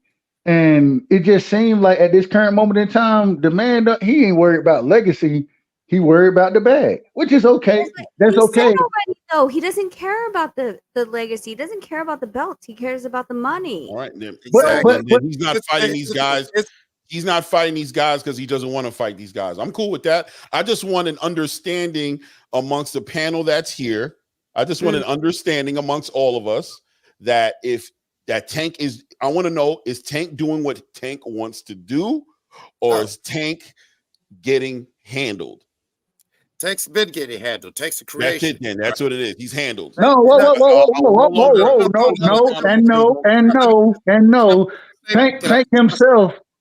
Tank himself told us, this is what this man said. Abdul Wahid told us that he's in control of his career now, right? When he stepped away from Mayweather, when he stepped away from Leonard, he said he's in control. So we have to hold him to his words.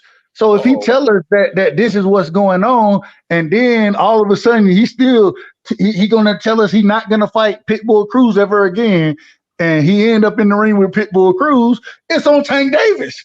It's on tape. That's the question I needed answered. It took a while, but we got it answered.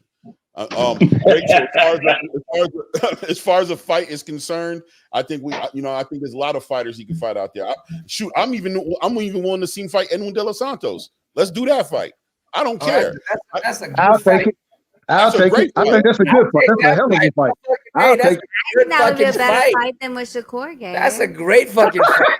Don't do Shakur like that. Done. Don't, please don't do Shakur like that. I'm a Shakur fan. Y'all know I love Shakur too. So I mean, no, I'm just saying there's a lot of fights for him to make.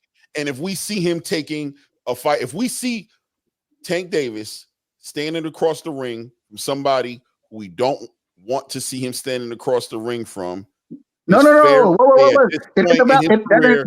Tank is picking those guys because he's a boss. Hold on, wait a minute. No. If we see him standing across the ring from somebody he told us he's not gonna fight, that's when I have to draw the.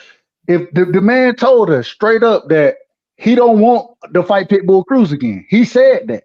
So this is where if he stands in the ring with Pitbull again, this is where I have to start asking questions. How much of a boss are you? And I believe it goes back to what Rachel broke down as far as the you being your own promoter, you having your promotional company, and man, this is a rough ass conversation. This is a rough ass conversation for Tank, bro. There's a tweet that Tank had tossed out, and he said something about like, I'm waiting for Al to call me back.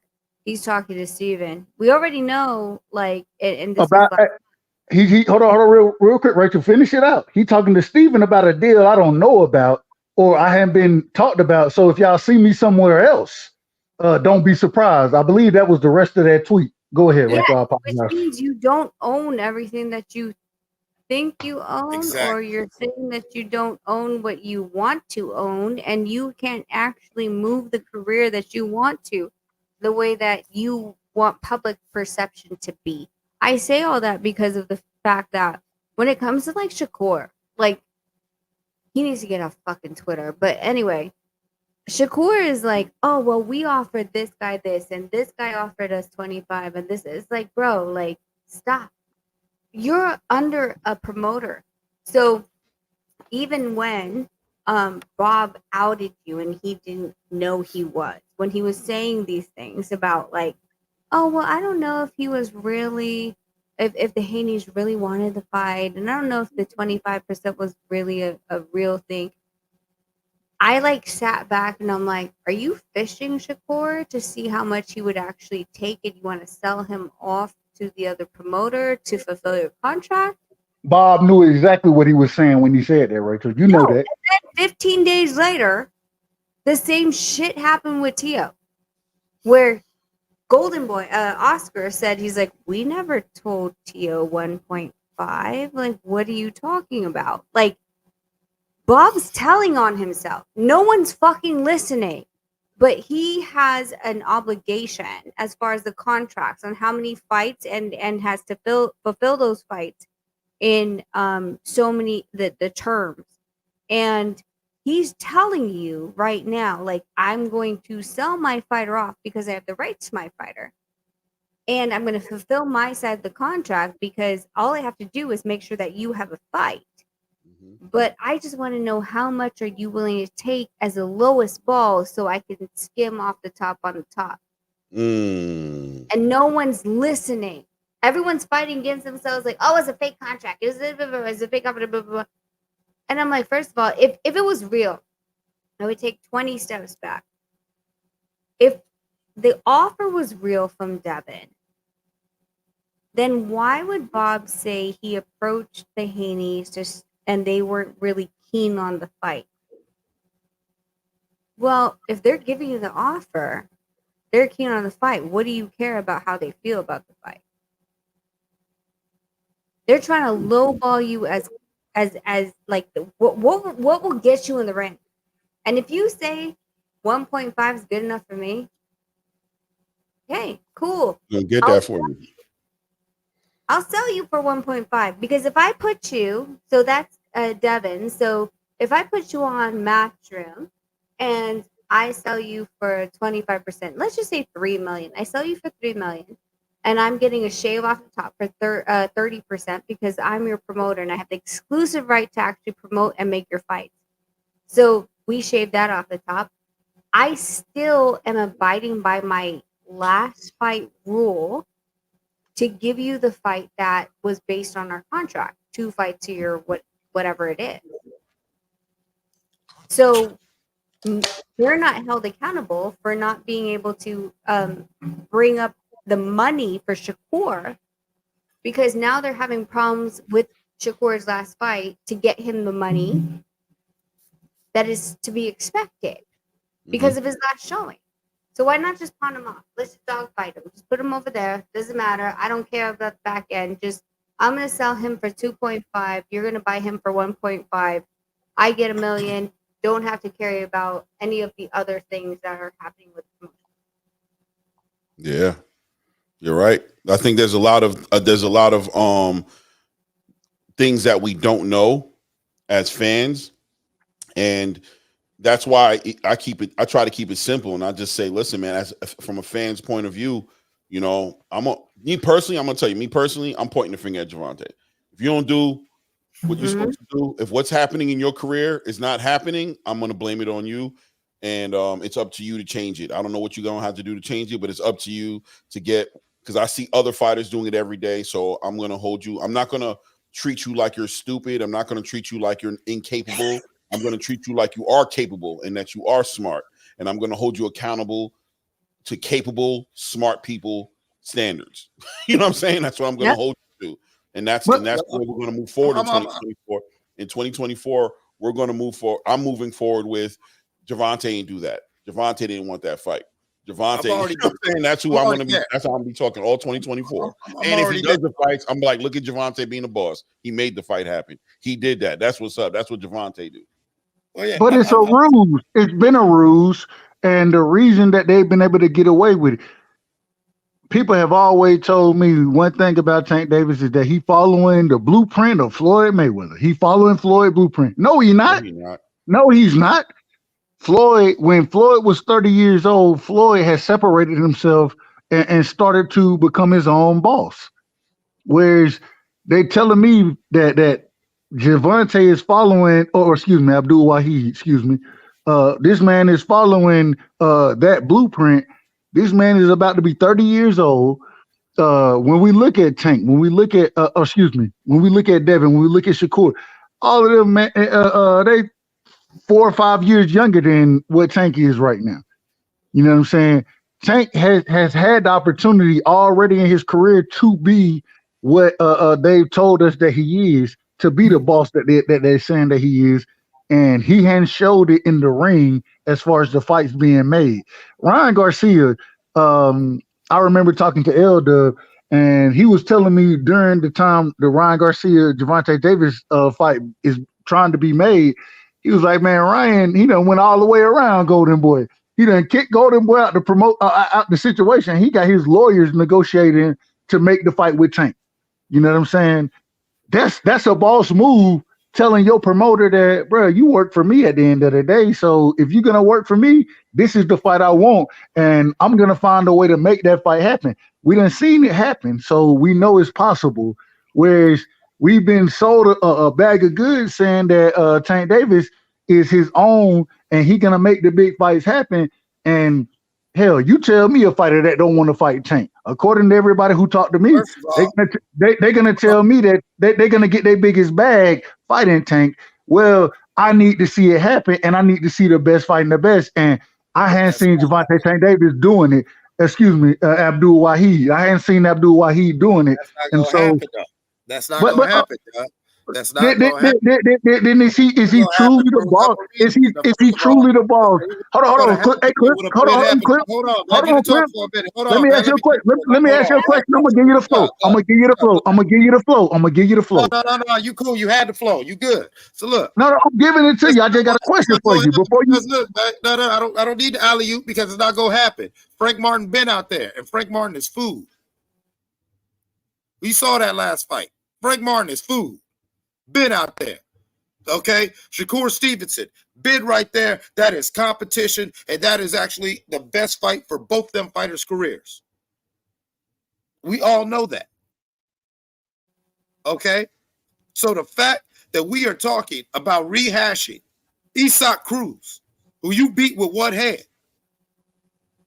Fuck out of here, man. What we talking about, man? On to the next topic, man. Come on, man. What we doing? We can man? move to the next topic for sure. And I agree with you, brother. At the end of the day, what are we talking about? And what we're talking about is Tank either want to or he don't want to.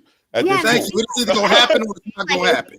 We just have to like establish like there's way too many people in social media right now. It's like I'm the boss of the boss. I'm like I'm the shot caller. Like no one tells me what to do.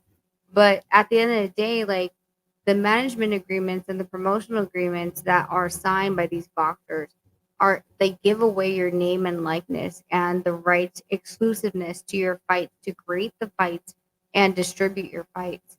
So when we go with those legal jargons, who really is the boss? Because there's just way too much fucking Twitter. But I think I'm gonna go back into this again. Yeah, go ahead, Nonita. My bad. You know, I was gonna bring back Blue Blood. You know, I was gonna bring up Blue Blood. Rachel, go ahead. Why? Oh, Blue Blood. Yeah, Blue Blood. You remember that? This is what got us in the rabbit hole with Blue Blood when we found out that you remember that conversation. I was on that panel, and everybody tried to turn on you and turn you into somebody. But that was what the conversation was about, right? The rights to his name. And somebody brought up that Steven Espinoza potentially had some rights, maybe, we don't know, to Gervonta Tank Davis's likeness or something of that nature. And Nonito, you weren't even on the panel anymore. It was at the end of the panel. You were actually like in the kitchen or something. Nonito had to get you back like, yo, babe, they want to know, right, Nonito? And she was like, oh, if that's the case, then that's quite possible, this, that, and the other, right? But yeah, I think what you're saying is right on point. Not to, because I want to let Nonito get back to what he was saying, just to say that we don't know who really owns what and who's really doing what, and pictures are getting painted that this is what it is, and we don't know what it is. You know what I'm saying? We just don't know what it is, because when it comes time to pulling the trigger on something, it gets real weird all of a sudden. When it was supposedly so clear, all of a sudden it gets weird. It's like, what? You don't pull the trigger. Okay, well, he doesn't either. Oh, go to that guy. Oh, but that guy's, I don't know no more. So I'm just gonna make it simple and point at Tank. Go ahead. My bad. Like I said earlier, I've always reached out and have a conversation that this is the fight I want. I've always reached out to say, hey, I want that guy. He has the belt. I want that guy. But the difference now is it's all about the money, how much they can negotiate, how much they're gonna get, and all of that stuff. Well, for me, it was just like, you know what? I want all the belts. I want all the fights. And I think that's a different mentality, because again, like I said earlier, a lot of these guys would put the blame or the responsibility for the manager or to the promoter. Well, for me, I reached out. I didn't have the right to decide, but I keep reaching out to make that fight happen. I was always pushing. I want this fight. I want this fight. I want this fight. And I got the fight eventually. But for these guys who claims that they're the boss, then that should be something that should be done, especially if the name is big. Yeah, and I think what Blue was alluding to was the distribution rights, because Boots had Cameron Duncan as I don't exactly know what the promotion was called, but he was under Cameron's promotion, and he signed directly with Showtime to be able to have exclusive rights to his distribution. I don't know what the exact parameters of that is, but I know it's happened to fighters. So I because usually with HBO or Showtime, they're like, oh, this fighter, like they make it such a big deal when you're with a promotion. When he was exclusive HBO, like they're like, nope, Nonito's fights are only HBO. No one else can hold Nonito's fights. But they haven't been doing that recently. The only reason I know about Boots is because I know Cameron. So as far as Tank is concerned, I really don't know his setup. Right. But again, if you want to make the fight happen, you're gonna go out there, especially with social media now. I'm like, hey man, they won't let me fight.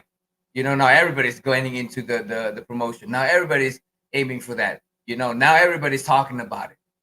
You want the fight to happen? Make a big buzz. Make the whole world know that this is the fight you want to happen. You know what I mean? Yeah. Like, And that's coming from a fighter. And no, oh, go ahead. But that's coming from like, and I need to hear that, because I have my own ideas about how things should be, and I have my ways of coming up with a educated guess as how things could be. But it's nothing like hearing it from the horse's mouth. Not calling you a horse, no, Nito. You know what I'm saying? You don't got a horse, bro. But I'm just saying, you know what I'm saying? You know what I mean? Respectfully, I ain't calling you a horse. Just, you know. So at the end of the day, hearing it from a fighter's mouth, what a fighter would do, especially a fighter at the caliber that Nonito was, somebody who had influence in his career, what he said mattered. You know, you probably going to the Hall of Fame. You know what I mean? I'm sure you will. I don't see no reason Absolutely why a Hall of Fame. you know Absolutely. so you have a lot of credibility. Disrespect. I think if Nonito, who is just basically saying throughout his career, when he wanted to fight, he's letting us know the way he went about that happening. There's no reason for us not to hold Gervonta Tank Davis to the same damn standards. There's no reason if he's not fighting who he says he wants to fight, if he's not fighting elite generational talent in 2024, it's because he doesn't want to do it. Now, as much as I want to agree with you, as much as I truly do agree with you, and as much as I am so in line with you, I also know Gervonta Tank Davis is a product who's been around money, been around power and influence from a young age, who saw talent in him, who invested in him. I know that Gervonta Tank Davis was a young man from Baltimore who was still caught up in the streets and got himself in a lot of trouble and had to have some of that power, money, and influence keep him out of trouble. So therefore, Gervonta Tank Davis might be beholden to some of this power, money, and influence who raised and nurtured him. Now, in the year of our Lord 2024, is the good brother Abdul Wahid free from the shackles and bonds that have bound Gervonta Tank Davis? Can Abdul Wahid move the way he wants to move? Or is Abdul Wahid still bound to the same masters and kingmakers that propped up Gervonta Tank Davis? That's the question for 2024. Yeah, I agree with you 100%. That's my whole point. We're going to find out. You're missing my point. You're missing my point. Some of these fights probably haven't happened because the hand holding the leash said no. No, I'm telling you, I'm 100% on the same page right now. We put too much money into you. Nah, man, you know how much money it was for us to motherfucking make this case disappear? Nah, man, you ain't about to fuck up the bag. I lined up something for you in 2 years. Listen, that's what you're saying is exactly. Pay me my money back, man. I'm right on the same page as you, brother. That's exactly what I'm saying. I'm not saying it because I'm bringing up the conversation for us to get to that point, which is, does he run his business or not? His neighborhood he bought a bunch of houses. They burned his cribs down. He's just changing his name over to Abdul Wahid. He's converted over to Islam. He's tweeting and tearing down tweets. He's saying things in tweets, and then 5 minutes later tearing it down. And then when somebody says, "Yo, let's fight," he goes quiet, or he says, "Y'all know who to talk to," or even the best one I heard him say is, "Y'all can't even talk. You guys can't even talk to who you need to talk to set up the fight." It's weird. Whatever, bro.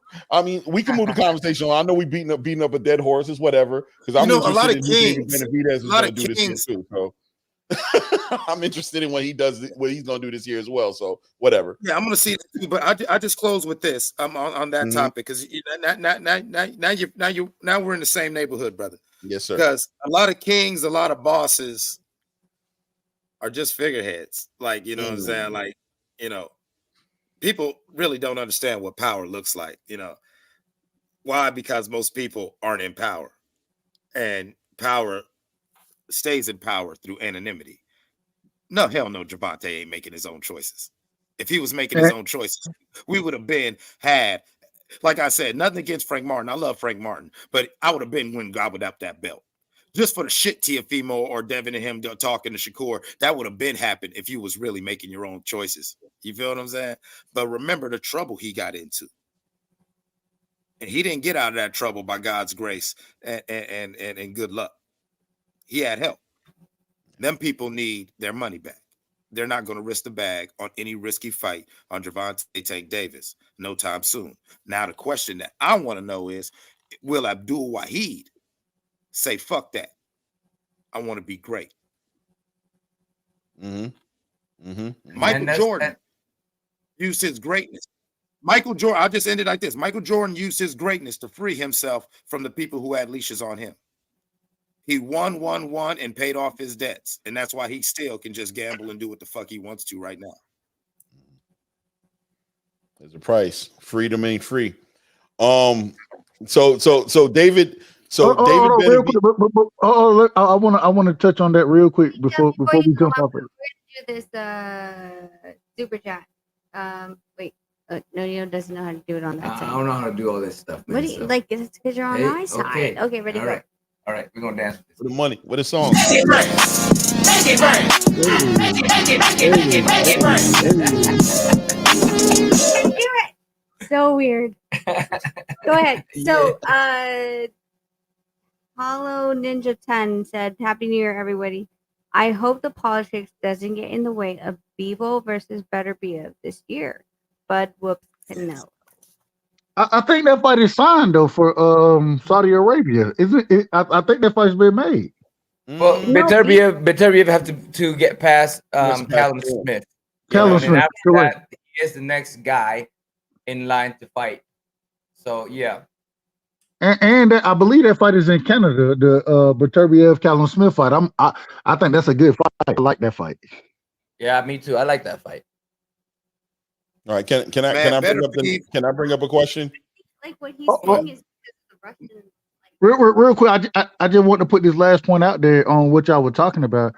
I think what it comes down to at the end of the day, man, and I agree with damn near everything y'all done said about Tank having to pay his debts off, those type of things. The thing is if that's still the case and that's still what's going on, is he the boss that he's telling us that he is? And if he's not, who are the handlers now if he's no longer with Mayweather Promotions? Who are the new handlers? Who's the ones making these decisions? Because when he stepped away, I from my perspective, when he stepped away from Mayweather, Leonard Ellaby, when he started doing his own thing, that's why I felt like, okay, now we're gonna see what he gonna give us some of the lights that we were looking for, and it doesn't seem like that's gonna happen. Last point though, I want to ask Nonito one question. And this is coming from a pure boxing standpoint.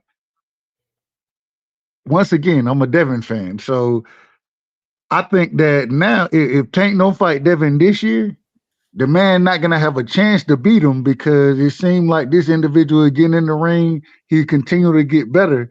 And who would you pick next year, Nonito, if they allow Devin to continue to progress the way he progressing, and Tank continue to fight? I ain't gonna say tomato cans, but lesser competition. Do you think Tank will be able to stand in the ring and beat Devin if they allow him to continue to progress in the way he progressed? Even now, I think that the style is so different. You know, I think Devin is just on level with his jab, with his defensive ability to get out and not be able to get caught with big shots. You know, and we saw with Regis. He did amazing with the southpaw, and now that Tank is even shorter in stature, you know, it'll be very difficult for him to get in. You know, the only thing is, yes, he has that power to make a fight change, but from if everything goes according to plan in Devin's arsenal, I think that he outboxes him with his jab. Yeah, so do I. I agree with that. Agreed 100%. And they need to start fighting that young man now. That's all I'm saying. Fight him now, because if you ain't fighting him now, he only going to get better. And I think You the talking about sky is Dev? the limit for that. No, I'm talking about Devin. Oh You yeah, Tank better fight Devin now, because the man ain't going to get no worse. He only going to get better. oh no, I Dev's don't know. crazy.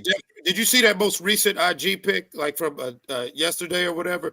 Dev damn near looked like he 190 or something like that. Dev, Yeah, he looked like like he a people don't solid 180. understand. That's what I was Was thinking. it He on looked like he a Bills solid or on 180.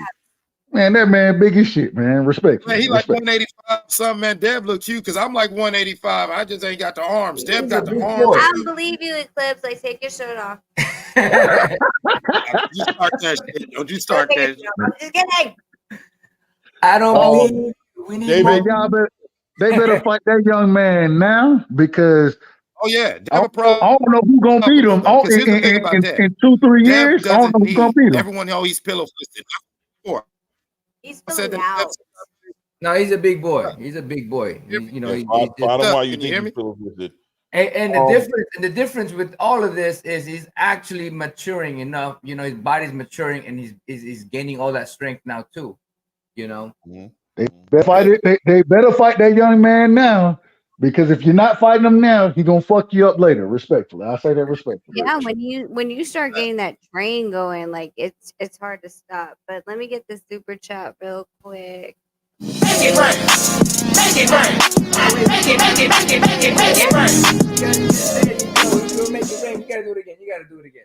You gotta do it Can I again. do it again? Yeah, do it again. Okay. All right. Make it rain. Make it rain. Make it, make it, make it, make it, make it rain. God. Okay, read it. Because here's the thing that's scary about Devin. He, you know, people can say he's. Hold on. Okay. Let me read this for a minute. I love Hollow Ninja 10. Thank you, brother. I appreciate you, man. I love Tank, but he pushed away too many legacy fights. Gary Russell, Lomachenko twice, Teofimo, Devin, etc. I would. Solid point. Solid point. That's what I was saying earlier. There was Why fights the out man there. ain't fought There was Loma? fights, Go ahead. My bad, Clips. Go there ahead. was fights out there. Oh, you good, bro? There's fights out there for the brother, but my real quick point about Devin is what's scary about him is, yeah, I've been on record. Yeah, he's kind of pillow fisted, no, but his things is his punches don't have to be that one punch knock you out punches, because he punches with such speed and crispness with them sharp, bony ass knuckles that it's gonna cut you. It's gonna cut you. It's gonna bruise you, and sometimes that's worse than getting just popped. You know what I'm saying? Because you're just getting stinged up. Yeah. And we saw in the Regis fight, he's settling into his weight. No, he ain't knocking niggas out, but he's knocking niggas down. Like I said, his body is maturing now, and with that the body, the muscle is compact. It's getting stronger, and so what happens is, It's all punches coming together. are heavier. You know, now you can see that there is more into those punches coming out from Devin. And the thing is in the Regis fight, I don't even think he understood how bad he had Regis hurt in those fights, because a lot of the punches he landed in that fight, he had landed in other fights. But with him going up to 140, the way he was able to put it together, I think it was just levels different than what he was expecting it to be. And so even when he hurt Regis, I don't know if he understood how bad Regis was hurt. Yeah, That's a very valid point. I really agree with you there. Claymore, what do you that's a think? cool picture, video, whatever's going on. That's cool. I know. I've been asked. He's told me how to do that, and I've been trying. I still haven't been able That looks to do kind it. of cool. I ain't gonna hold you. What can I ask you? Can we move the needle to the David Benavidez? I got a real good one for David Benavidez question. So David Benavidez, we all know we want him to fight Canelo Alvarez, but we know Canelo do what he want to do, and it's not promised. If you don't feel like fighting David, it's not going to be David. I'm hearing that fight may be made in for Cinco de Mayo weekend. I don't know for a fact, but I'm hearing that could be a possibility. Okay, holy so shit, that if would it be doesn't, biggest. if it doesn't get made, if that fight doesn't get made, If Canelo goes Jaime Munguia, or he goes Terrence Crawford, or he goes somebody else, does David Benavidez fight David Morrell, or is it better to just go ahead and go to light heavyweight and chase down Bivol and Better BF? That man don't want to fight David Morrell, man. He don't want to fight David Morrell, in my opinion. Because if he stays at the super middleweight division, he's chasing interim belts. He's not getting real belts because Canelo's not letting him go, and we know the sanctioning bodies aren't going to take those belts off of him because he makes them way too much money. So he's fighting for interim belts.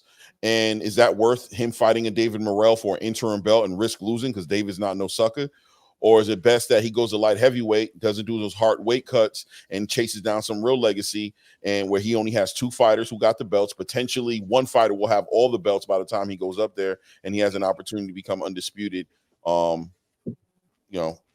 man ain't fighting David. He ain't fighting David Morrell. That's what I'm telling you. He ain't fighting David Morrell.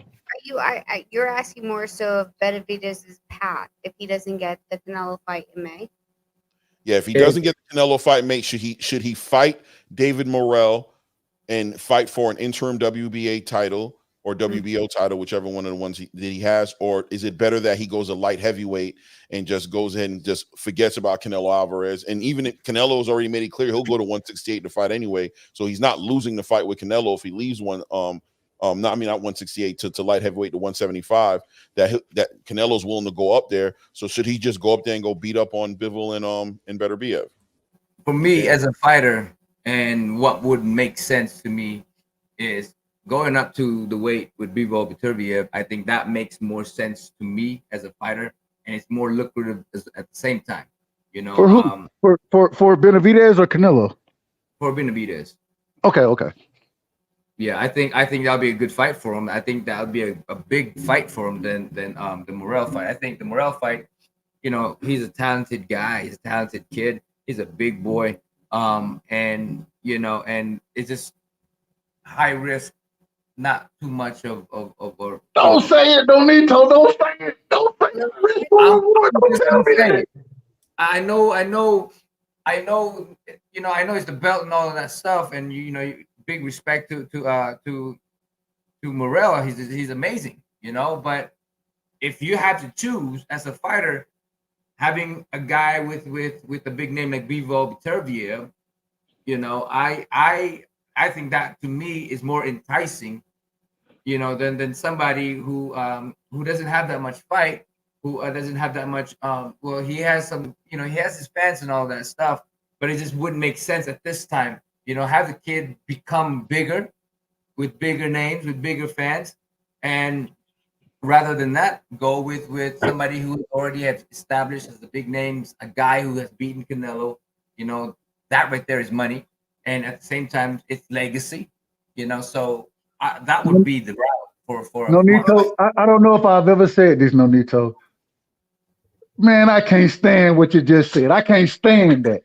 And the reason I can't stand it's from a pure boxing standpoint. The only reason I say it is because the high risk, low reward, I understand it. And I do understand it from a professional standpoint, a business standpoint. At the same time, me being the fan that I am, I want to see it. You know what I'm saying? I want to see it. Yeah. But I do understand what you're saying. I understand exactly what you're saying. So then you know what? Then we got to put pressure on Canelo, and we got to put pressure on the sanctioning bodies to strip that mofo. If he's not going to defend those belts, who he's supposed to be fighting, they need to take those belts off of him. But it doesn't make any sense for David Benavidez to go take a risk to fight David Morrell for an interim belt when he can go up to 175 and get real belts and get real legacy going on in his life.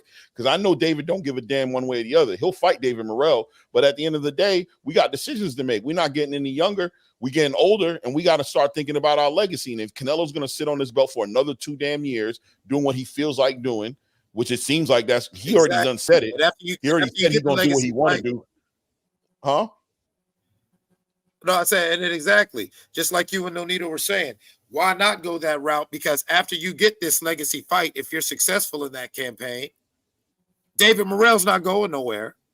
Yeah. He got in It's 10 not, fights, he's not bro. He'll going be all right. nowhere. He'll be good. Yeah, Like, all you right. know, come on.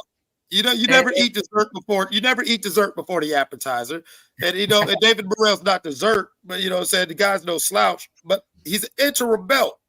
This is legacy. Whether you get Canelo or whether you get the guy who beat Canelo or the guy There who you beat go. the guy who beat That's Canelo, exactly either way what it I'm saying. goes, David Burrell is not a priority if you're really serious.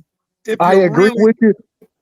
This is the thing. Then, if that's going to be the case, like I believe somebody just said, they need to start stripping Canelo because the man holding the division up and he not fighting the top competition in the division, and so they need to start stripping that man. as a, And they didn't strip. They didn't strip everybody else. They didn't strip. I done watched them strip Charlo. they stripped everybody going around butt naked nowadays. You acting crazy in boxing, except for Canelo. Why? Why? No, it's because he's money. That's why. It's because he No, makes yeah, His name is Charlo's Canelo at Alvarez. 3%. Saul. It's at 3% Saul. that he's making off them Canelo $50 million bags that he's getting. Okay. And they're not gonna That ginger, that ginger done worked.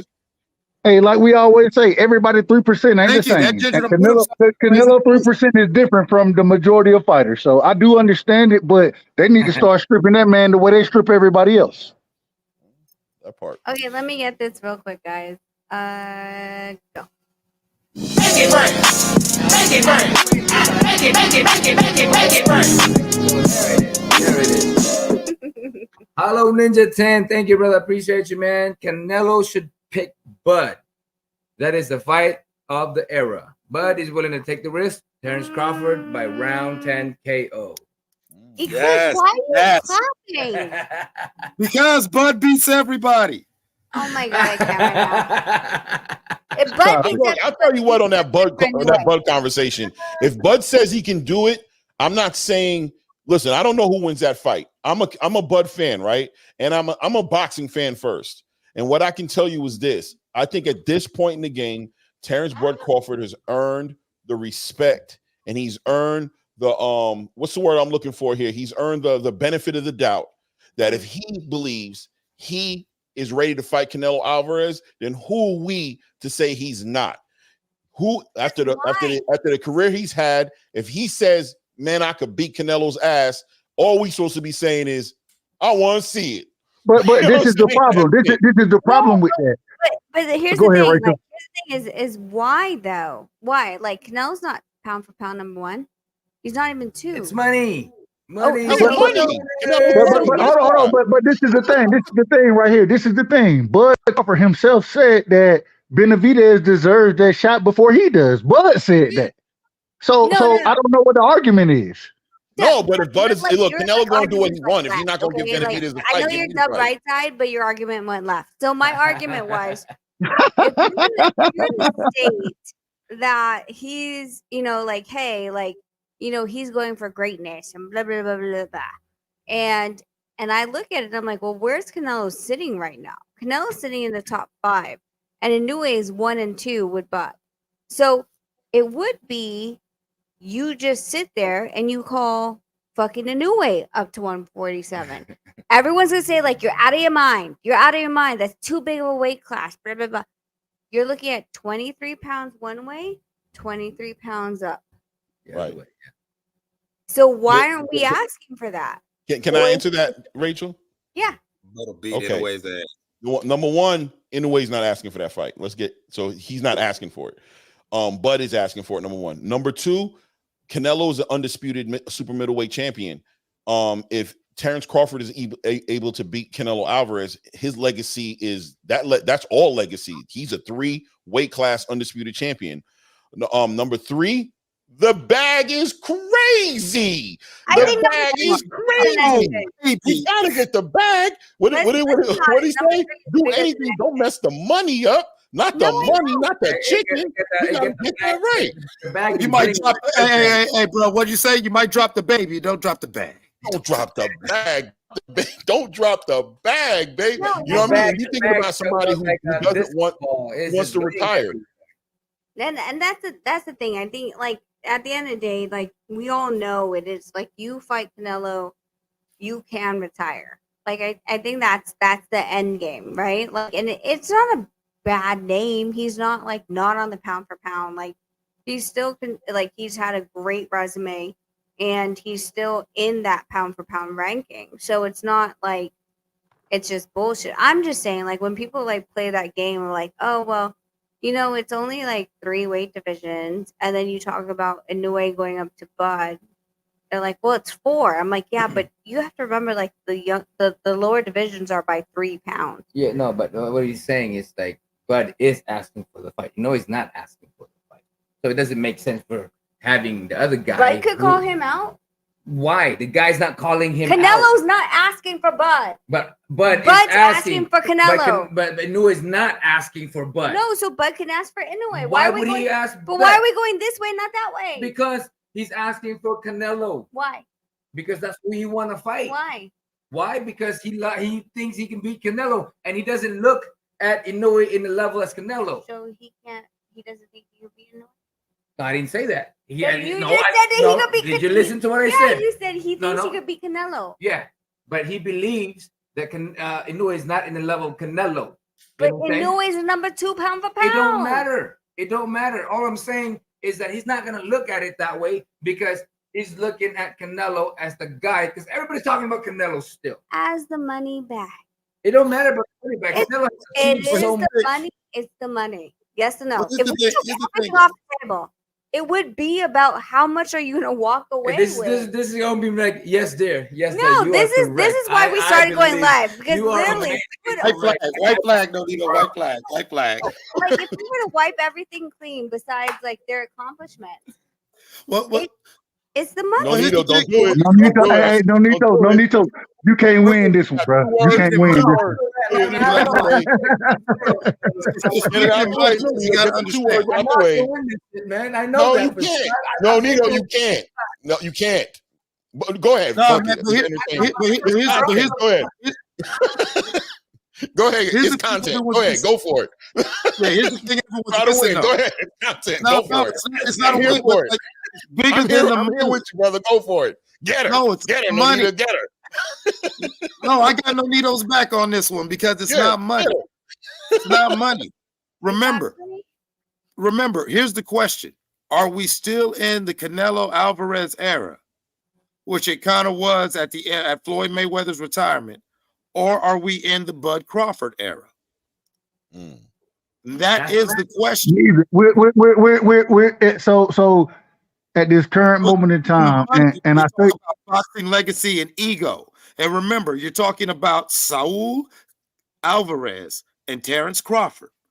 These aren't just guys. These aren't guys who got into sport for money. These are guys who got into sport for the love of the sport. These are guys who are rounding third. These are guys who want to put that exclamation point at the end of their story. Yeah. You want to stamp your era. If Canelo can beat Bud, this is the Canelo era. Fuck you. Yeah, there were some great fighters, but listen, I'm the motherfucking best. You know what I'm saying? If Bud can beat Canelo, Bud could literally retire after that, and nothing else anyone says about Bud matters if Bud can beat Canelo. He's a 3-weight class undisputed champion. It's just no comparison. And he doesn't get no respect for becoming a undisputed champion. He doesn't even, there's nothing to win with fighting Inoue.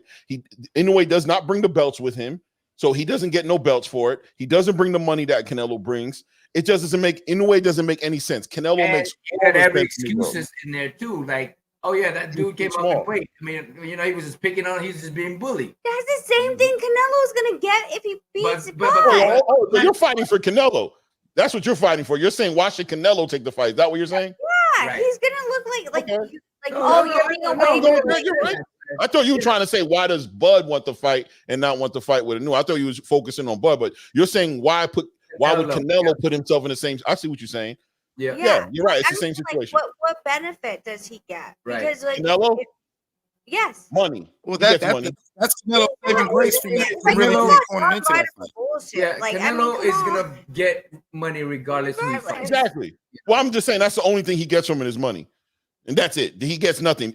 Bud gets everything. Canelo gets nothing. If Canelo beats Bud, it makes no difference. He beat a guy who came up 23 pounds. It says nothing for Canelo's career. But if he get that ass whooped, yeah, he got a lot of risk.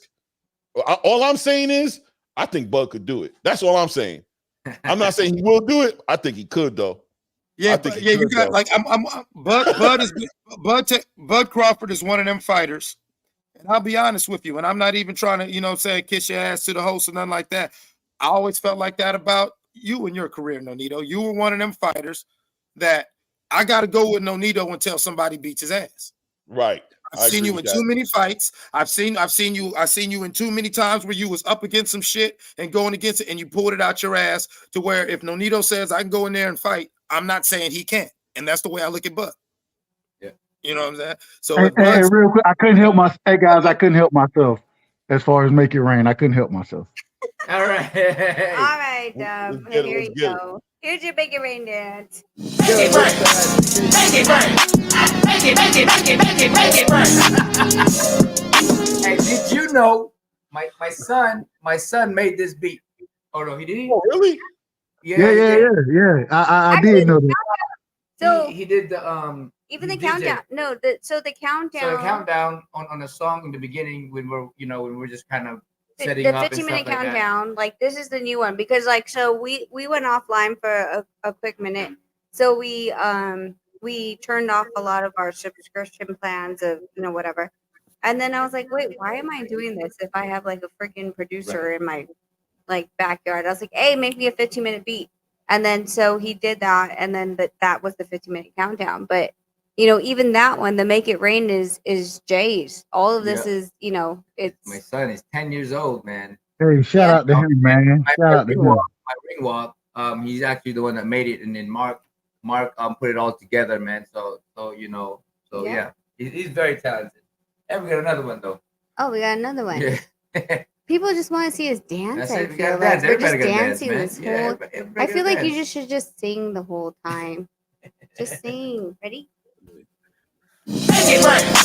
Make it rain. Make it, make it, make it, make it, make it rain. Yeah, man. There it is. There it is. I was cooking some crack. Man. Thank you, Rob. Just cooking crack. Yeah, see, I took it back to this. One time. He just kept going. He just kept going. Yeah, no. Huddle 10, Huddle Ninja 10. Thank you, bro. Come on, Rachel. Canelo is said to be the best fighter in the era. Bud is number 1 pound per pound. Whoever wins the fight wins the whole era. It's for legacy. It's for legacy and money. I mean, but they're fucking like 23 pounds apart. Yeah. Look, Daniel Dubois just fought somebody who was 100 pounds more than him and beat the dog crap. No, don't do that. Don't do that. Don't do that. Don't do that. Do not do that, bro. 23 pounds, you got to put it in perspective. Put it in I'm perspective. argue with you all day about that one now. I'm Shorter than I've argue. seen in Vegas, okay? Oh, man. Like, I don't know, like they didn't put enough fabric on that. Oh my god, no. Man had the same shorts that Alicia Baumgartner had on. Respectfully, I said respectfully. I was waiting for it to twerk. Like I'm like, geez, like that. It was he out of control. Listen, man. No, first of all, shout out to Alicia Baumgartner. Agreed. And all her skills and assets which she brings to the table. The assets are very fantastic.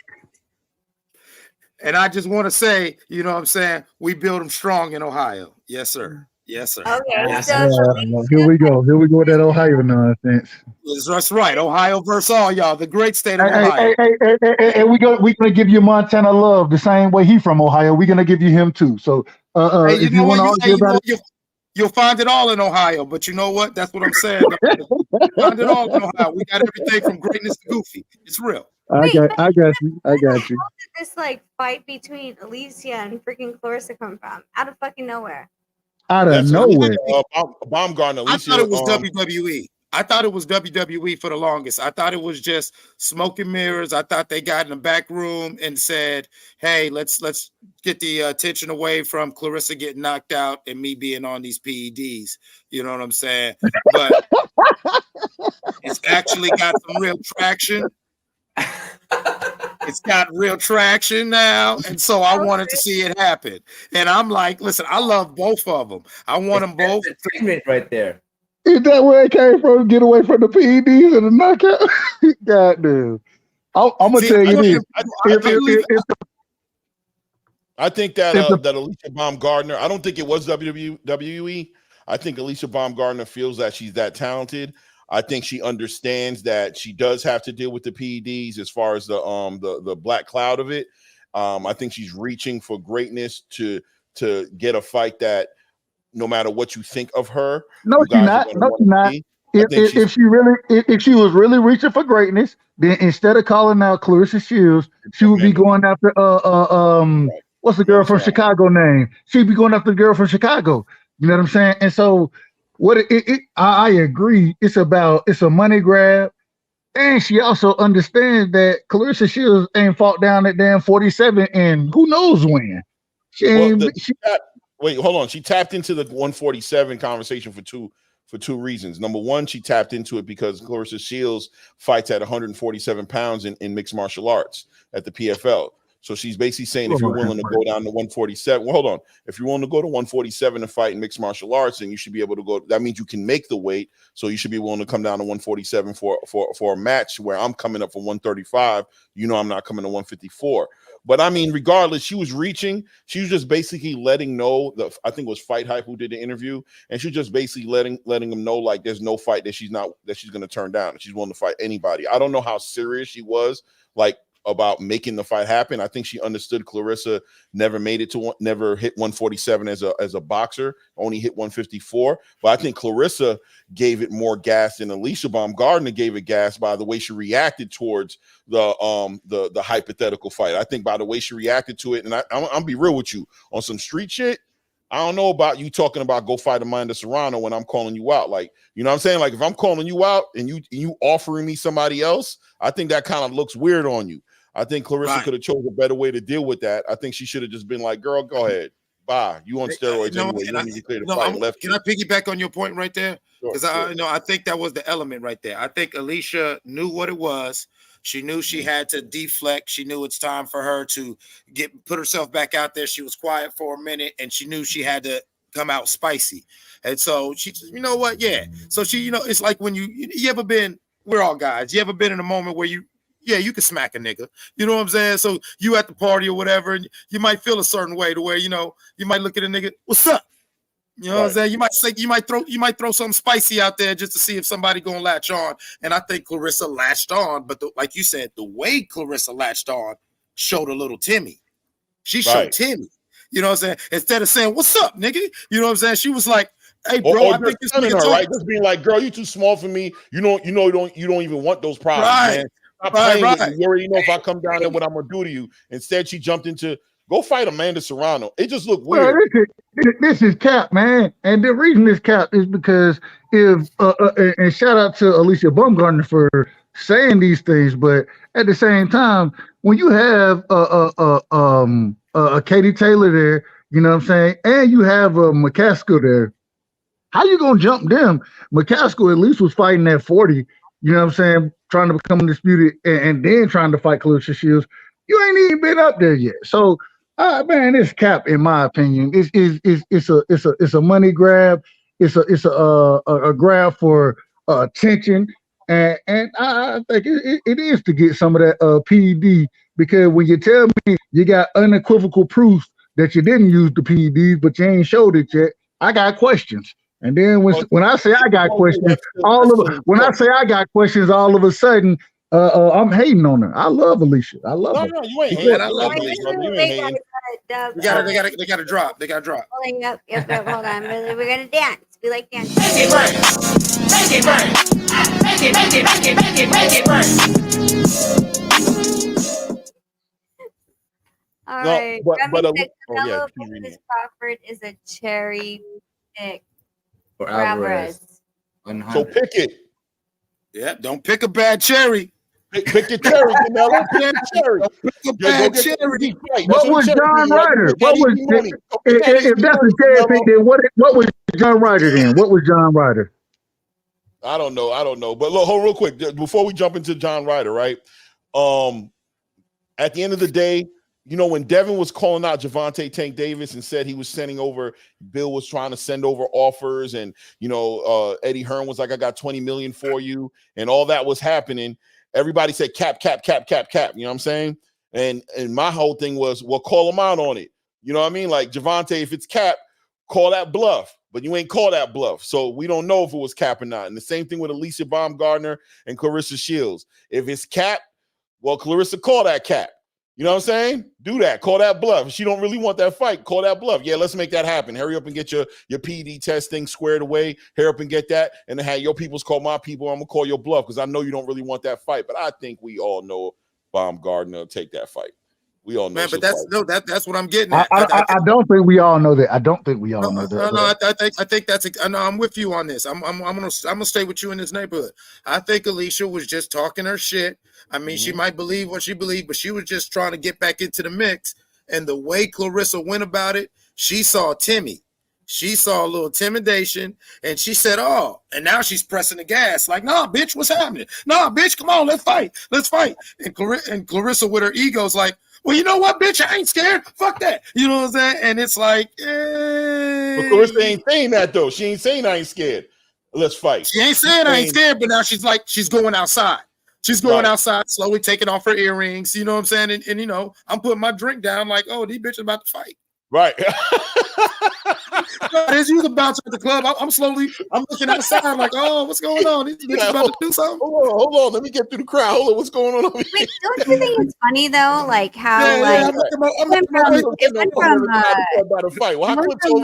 clips how you get over there. The clip it literally went from Rolly first, and then it just, I don't know, it freaking just rolled over. Because like when we were at the WBA, Rolly is like, I literally was texting Rolly, like I was like, what the hell did you say to Clarissa? He's like, I didn't do nothing, I was defending her. And like I'm like literally texting him, and then I look up and he's in the aisle to board the plane, and he's like, and then ended up sitting next to Nonito. But I was like, what did you say? Rolly Ramirez? Rolly Romero? Yeah, they know Rolly. Oh, Romero, excuse me. That's Ramirez. Romero, excuse me. Yeah. Rolly's, Really? Yeah. Because we all went to the WBA in Orlando.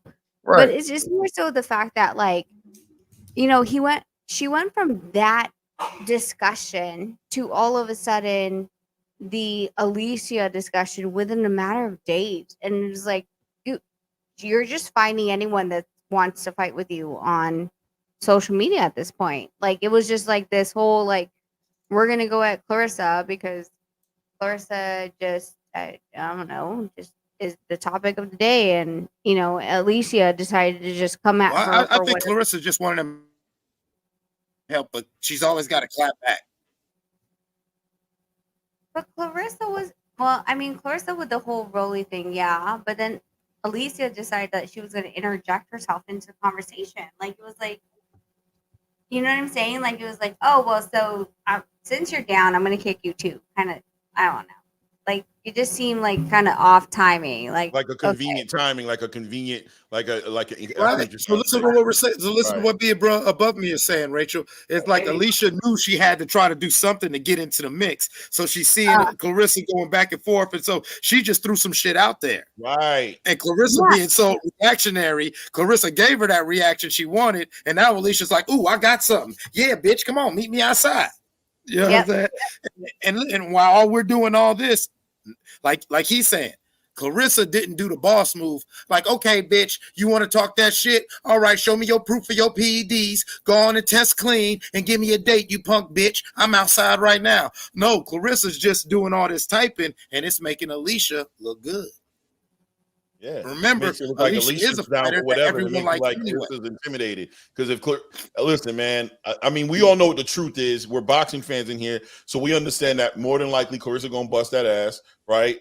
Clarissa's the bigger fighter. She's got the pedigree to do it. So nobody's questioning as to what Clarissa can do. We're just saying, aesthetically speaking, on the surface level, the way Alicia Baumgardner did it, it looks the way you said, but the way Clarissa did it, it kind of makes Alicia look like a threat or something.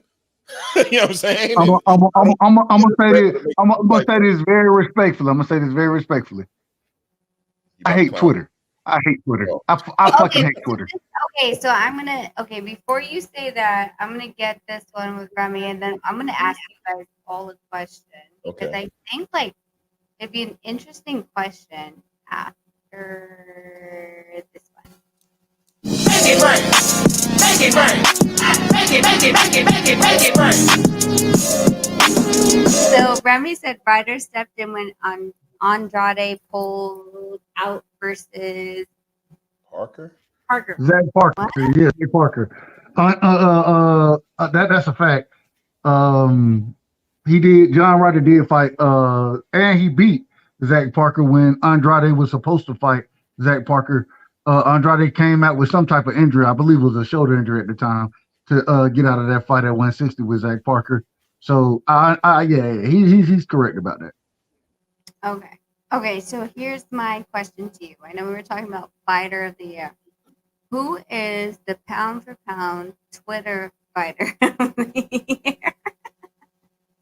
Oh, Say it one more I don't time. Wait, no, know. say it one more We got time. Just that. say the I question mean, we one more got. I time. don't know. Wait, who is say it one more- the number one pound for pound Twitter fighter of the year? Bill Haney. Bill Haney? God, I don't even follow him on Twitter. Bill. You don't Bill's repost the that. number one. Nobody get better. Bill can't be number one. Bill can't be number one. Who's number one? I Who's mean, worse he's than up Bill? there, but I don't know. Yeah, I wait, don't know, he's 'cause a his- fighter. You can't do that one. No need Oh, to has say to be a fighter? It's either Ryan. I thought you Yeah, just- give I thought you give just a calling it fighter. a fighter. Okay, a fighter who's on. Okay, my bad. I don't know because I follow Shakur.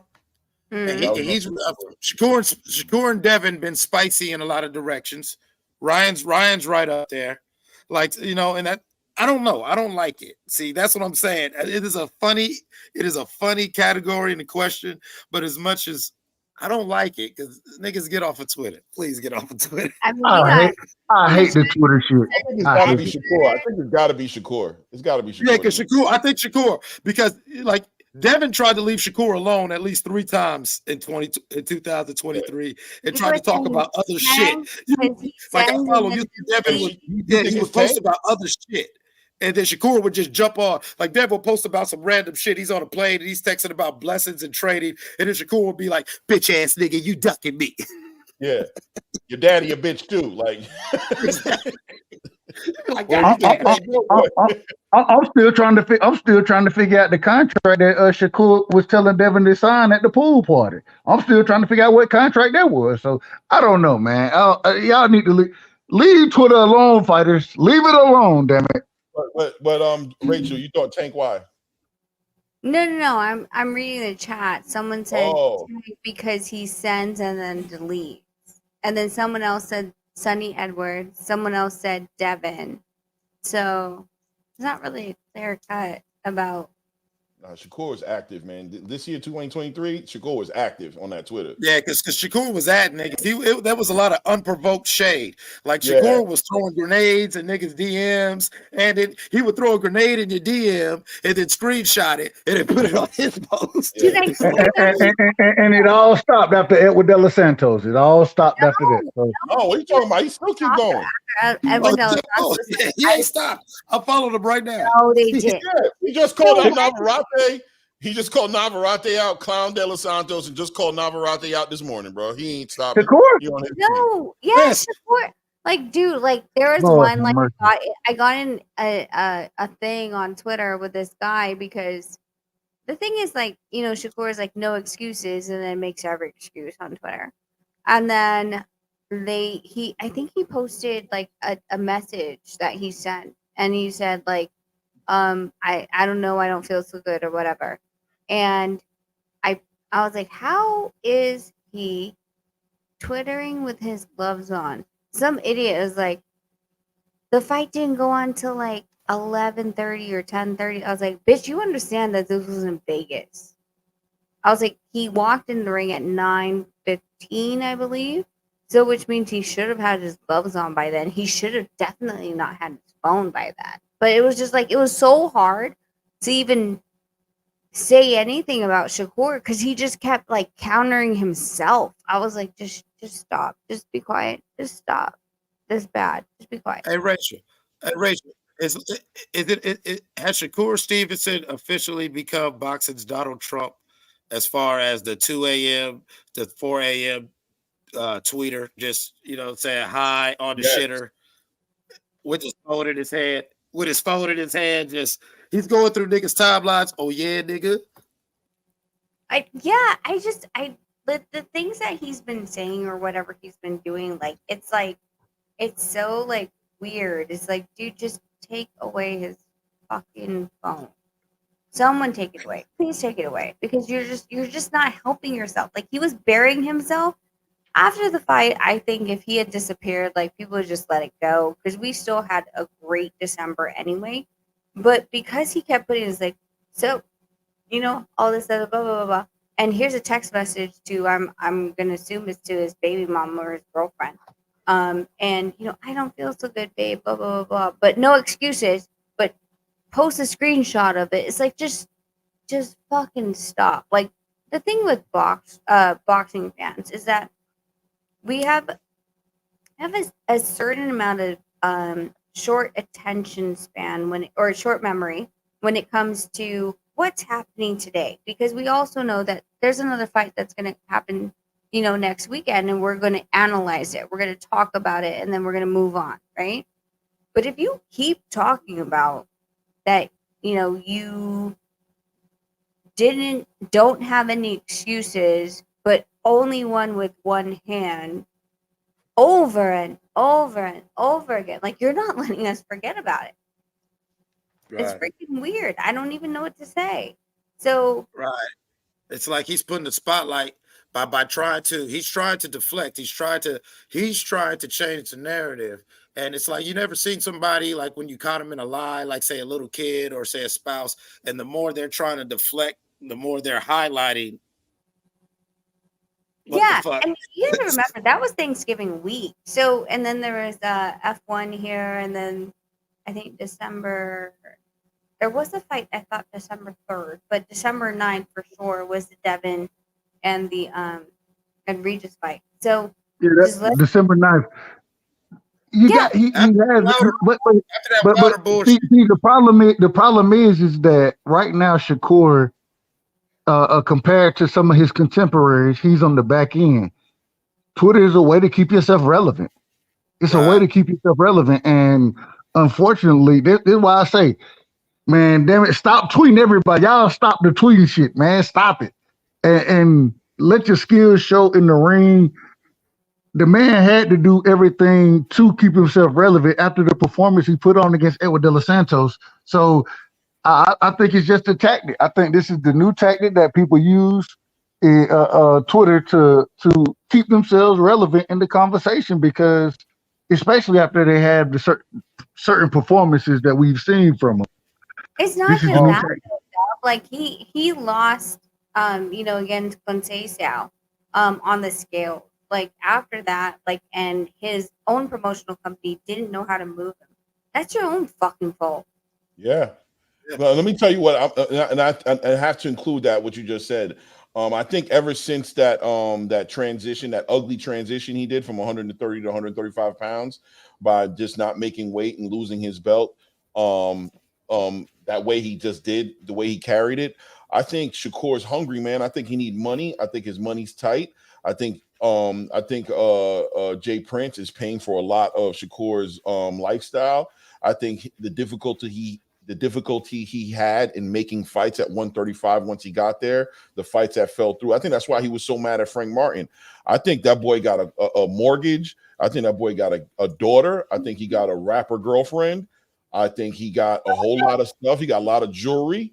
I think he's got a lot of bills. And I think that hiatus moment between the Yoshino fight or whatever that guy's name is and the fight that he had to make with Inoue De Los Santos, combine that with his injury that he supposedly had and Frank Martin dropping out of that fight, I think that boy is trying to find a way to promote himself, and he's trying to make himself a legitimate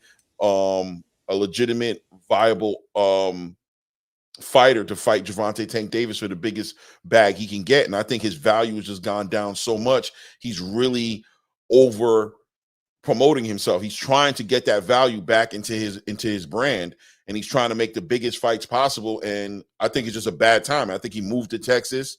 He got a big house. I think he got a lot of jewelry. He was there when Takeoff got shot. I just think he's had a lot of bad looks. He's had a lot of bad looks, bro, and I think he's trying to make up for it, and he's trying to get some money. I think he broke. The man should have took the 25% from Devin. He should have took that fight. Well, okay, well, yeah, we can get into that, but literally, I was at the WBC when Shakur had lost his titles on the scale, and the WBC asked their representative, I can't remember his name, but he looked like a vampire, and yeah, and you guys can replay this. It was last year, WBC Convention 2023, and they asked him like, okay, so is Devin fighting Lomachenko? And he goes, hold on, let me check. Like, does a phone call. He's like, yes, the negotiations are in. And he goes, okay. And then his next order of business was trying to get Shakur slated, and he was like, so Shakur,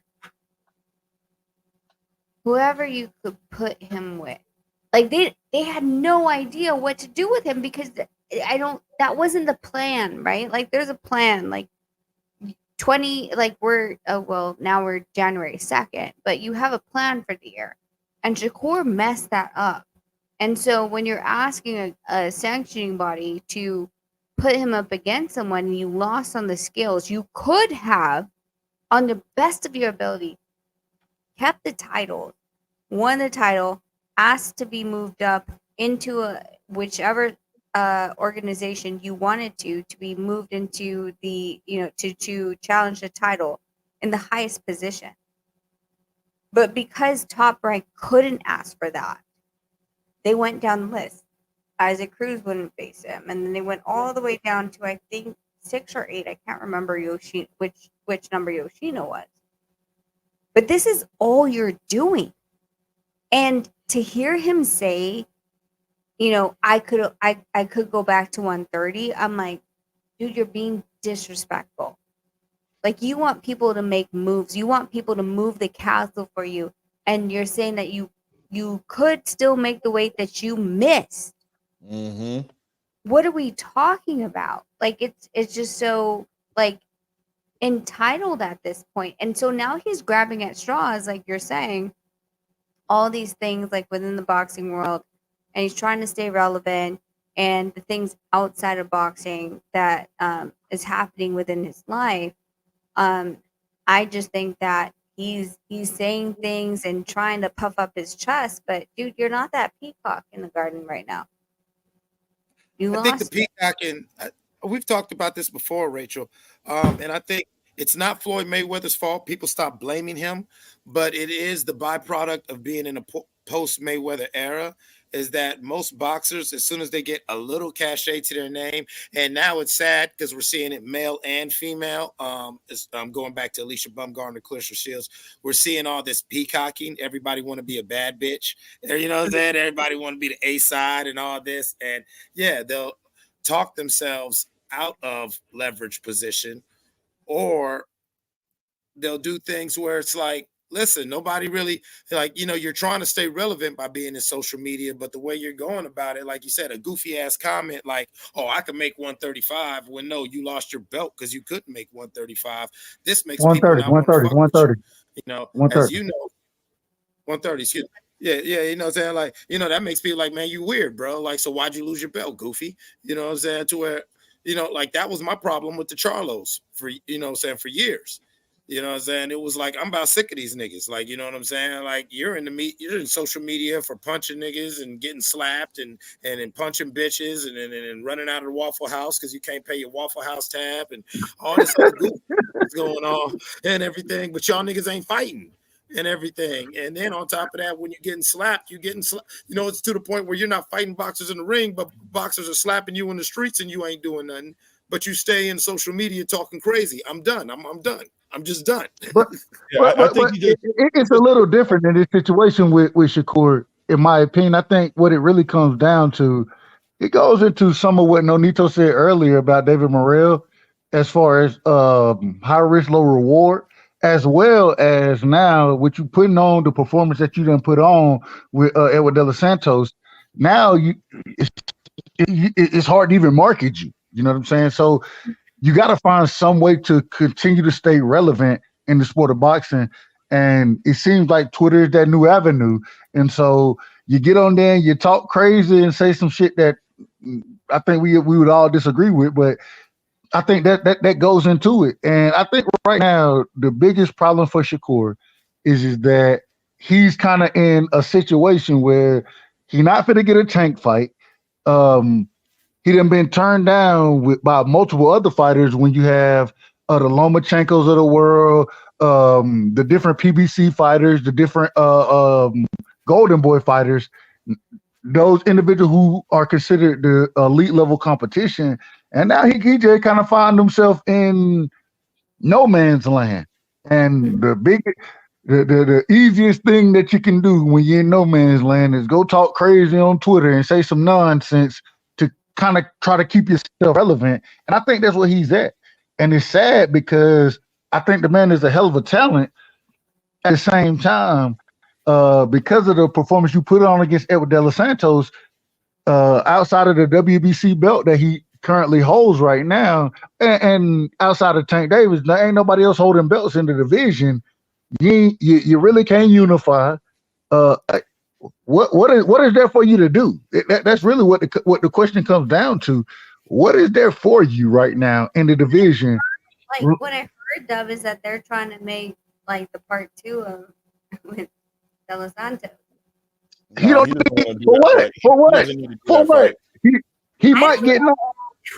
I think that Shakur can beat Del Santos again, but hell, if he done showed us in 2 fights where anybody who had any type of punching power, you know what I'm saying? Correct me if I'm wrong, Rachel. I didn't know who Yoshino was before him and Shakur fought. I didn't know who he was. That's just me. Maybe Rachel, did you know who he was? Yeah, but I mean, I follow Asian boxing too. Yeah, that part. Agree. And that's why I asked you, because I do know you follow over there. But at the same time, outside of Yoshino, hell, Edward De Los Santos, only reason people knew him because he knocked out El Rayo. That's why people knew who he was. And so it's just not, man, this man need to go in there and put a statement on to get somebody, a big name fighter on Top Rank. Go and beat what's the boy name, man? I can't call his name right now. The one who knocked out Nakatilla better than he. Hell, he didn't even knock Nakatilla out. The buddy went and knocked out. He a top ranked fighter. He went and knocked Nakatilla out in the 3rd round. Go fight him. Go. You got to go in.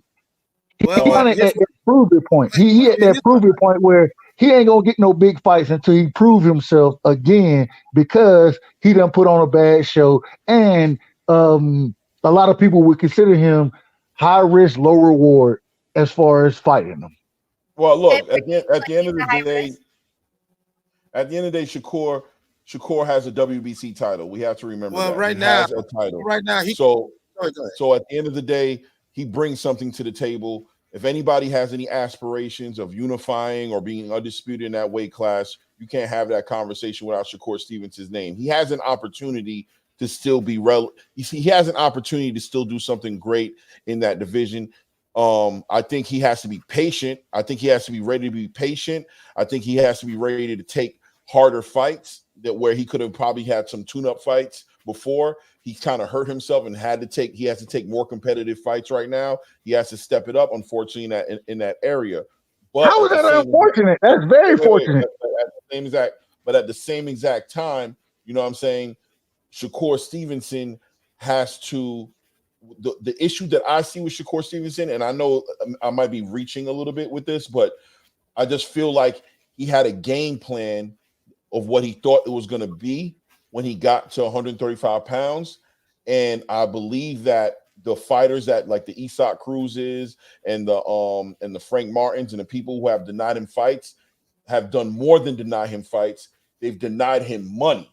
And I believe he... Man, stop it. You love to stop it. I believe he spent... The man was offered 25% to fight the undisputed champion. I apologize. I think he's spent money and he's done things money wise. I think he's handled his money not necessarily in the best way, or it's getting there.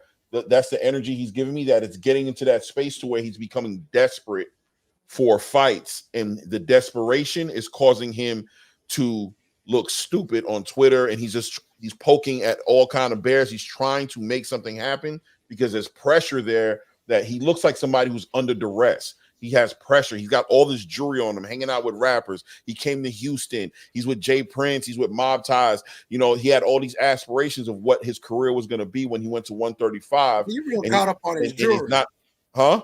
It ain't nothing but jewelry, homie. I know, but I'm just trying to say you real caught up on his jewelry. I noticed. Well, I'm not trying to say. I bring up the jewelry just to say that he's made money, right? But money don't last. The money he's made ain't forever money, and he's gone a long time without making more money. He hasn't been. You know what I'm saying? Money's never forever money.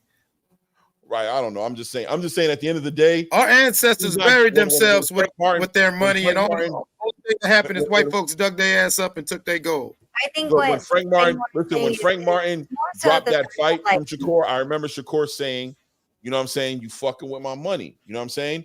When Isak Cruz didn't want to fight him, it just seems like his money that he's supposed to be making, that he pictured himself making, what he thought was going to happen at 135 pounds hasn't been happening for him. He had to fight Yoshino. I don't know how much money he made for that. And then Devin tried him like, yeah, bro, take this little bit of money. And he looked at that like he literally walked away from becoming undisputed, the undisputed lightweight champion. He walked away from that opportunity to do that against somebody who a lot of people thought he could beat because of money, right? Like he's like, that's not enough money. So, but that's what I was saying to Rachel about the peak. That's what I said about Rachel about the peacocking. He was in a position, like you were saying, I agree with you, where actually Bud did this several times in his career, where he probably should have took Devin's little bullshit money, beat his ass, and when Devin won that rematch, run it up. You know what I'm saying? Like, nah, bitch. You know what I'm saying? And then run with that. He probably, especially after laying 2 eggs, he probably should have done that and just took that little bullshit money. But no, he said, nah, I'm going to say no, and maybe they're going to come back with another offer, and people go offer. He's not moving like a nigga who just laid 2 eggs in a row. But would you agree? Is it reasonable? Is it reasonable to believe that he's moving like somebody who needs money? Hold on, say it again. Is it reasonable to believe if he turned down that fight?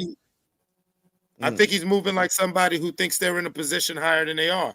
You know, we've all been somewhere and we met that chick who thought she was cuter than what she was, or Rachel, you met that dude who thought he was a little flyer than what he was, and he might have had a chance, but then, you know, he said them 2 to 3 extra sentences, and you was like, hold up, bitch. Like hold up, man. But stop.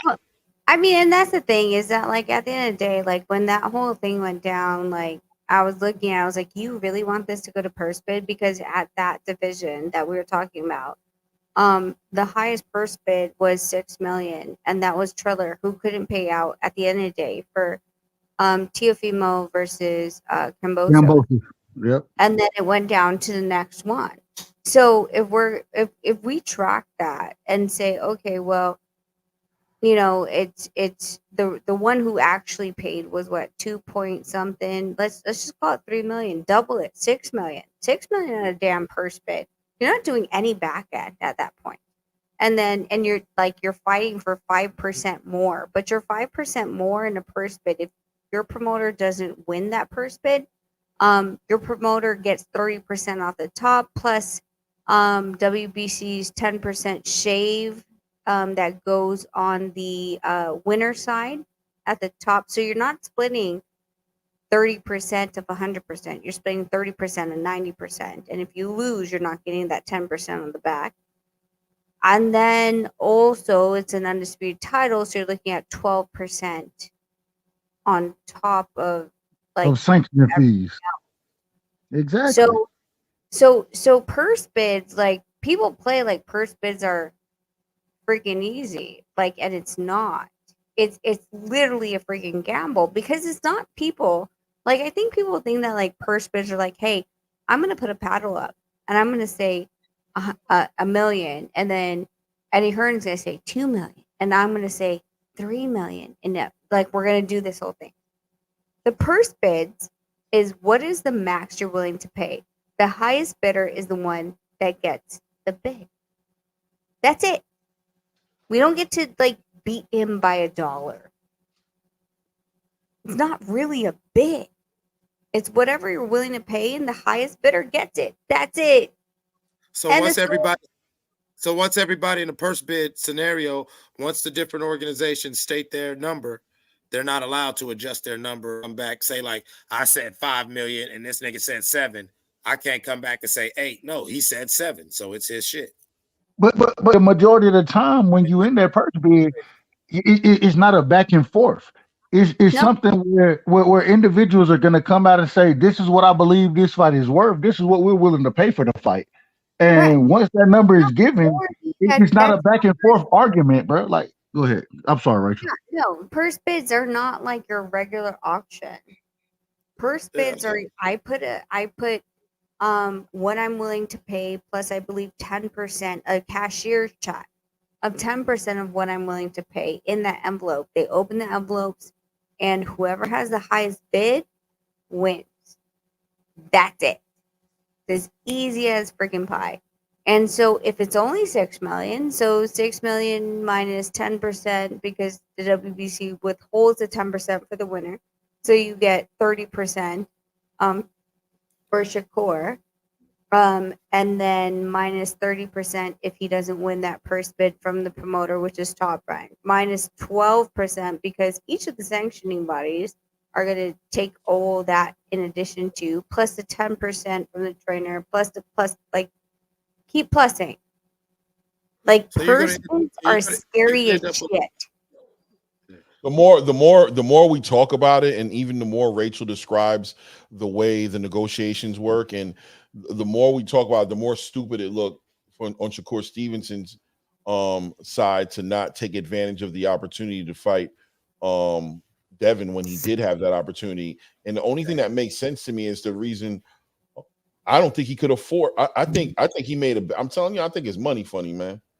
I think his money funny, man. But I'm telling the thing is, regardless of how bad your money is, and I don't know that to be a fact. All I would say, but all I would say is if you go out and you beat Devin the same way, we done heard the man tell us that he gonna beat the shit out of Devin. He done did it all these times. We done heard these things from him. So if that's what you believe, you're gonna win that fight and put yourself in position to be the shot caller, right? Right. Put yourself in that position. No, exactly like you said, Dub Right Side. I'd have took that little bullshit money, especially all the back and forth. Is back to what I was saying about the Alicia and the Clarissa thing. You know what I'm saying? All right, now you didn't show me a little Timmy. Okay, you said, oh, nigga, I give you this little 20%. Man, my first reply, man, my team would have had to been like, nah, let's renegotiate this because my instant tweet back would have been I'll like, take it. big bet, nigga. Let's go. Set the date. I'll take it. I think right now, nigga. I'm doing push-ups right now, bitch ass nigga. What's happening? And I always have to go back to this. I always have to go back to I watched Devin take a lesser percentage to go fight Kambosos twice in Australia. Yes, sir. And the reason he did it is because that man had confidence in himself and he knew he was going to win the fight. And I knew he was going to win the fight as well. I think legitimately though. I think legitimately. Hold on, real quick. I just want to say, I think that and when the offer was put out there, Shakur himself said, and I think this goes into the mindset of Shakur. He said, "Bro, you knew, you knew I wasn't gonna take that offer, little bro." And I know the relationship that Devin and Shakur have, but I do think that Shakur thinks that he's levels above Devin. The problem is that he ain't getting paid the way Devin is getting paid right now, and so he didn't want to take that opportunity when he should have took it to really go prove himself, to really put himself on the map. And it goes back into the 130 pound, the way he missed weight at 130. It goes back to that because if you make weight there and you go beat Robertson Casasiao, you retain the belts and you got that silver bullet to make yourself the mandatory when you move up. You don't have to worry about none of that other stuff. All you got to you make yourself the mandatory if you retain your titles. You know what I'm saying? At 130, and you didn't do it. You weren't disciplined enough, and I think that's what it all boils down to. I think that's really what it comes down to with Shakur. Yeah, I think that making, hindsight is always so 2020, right?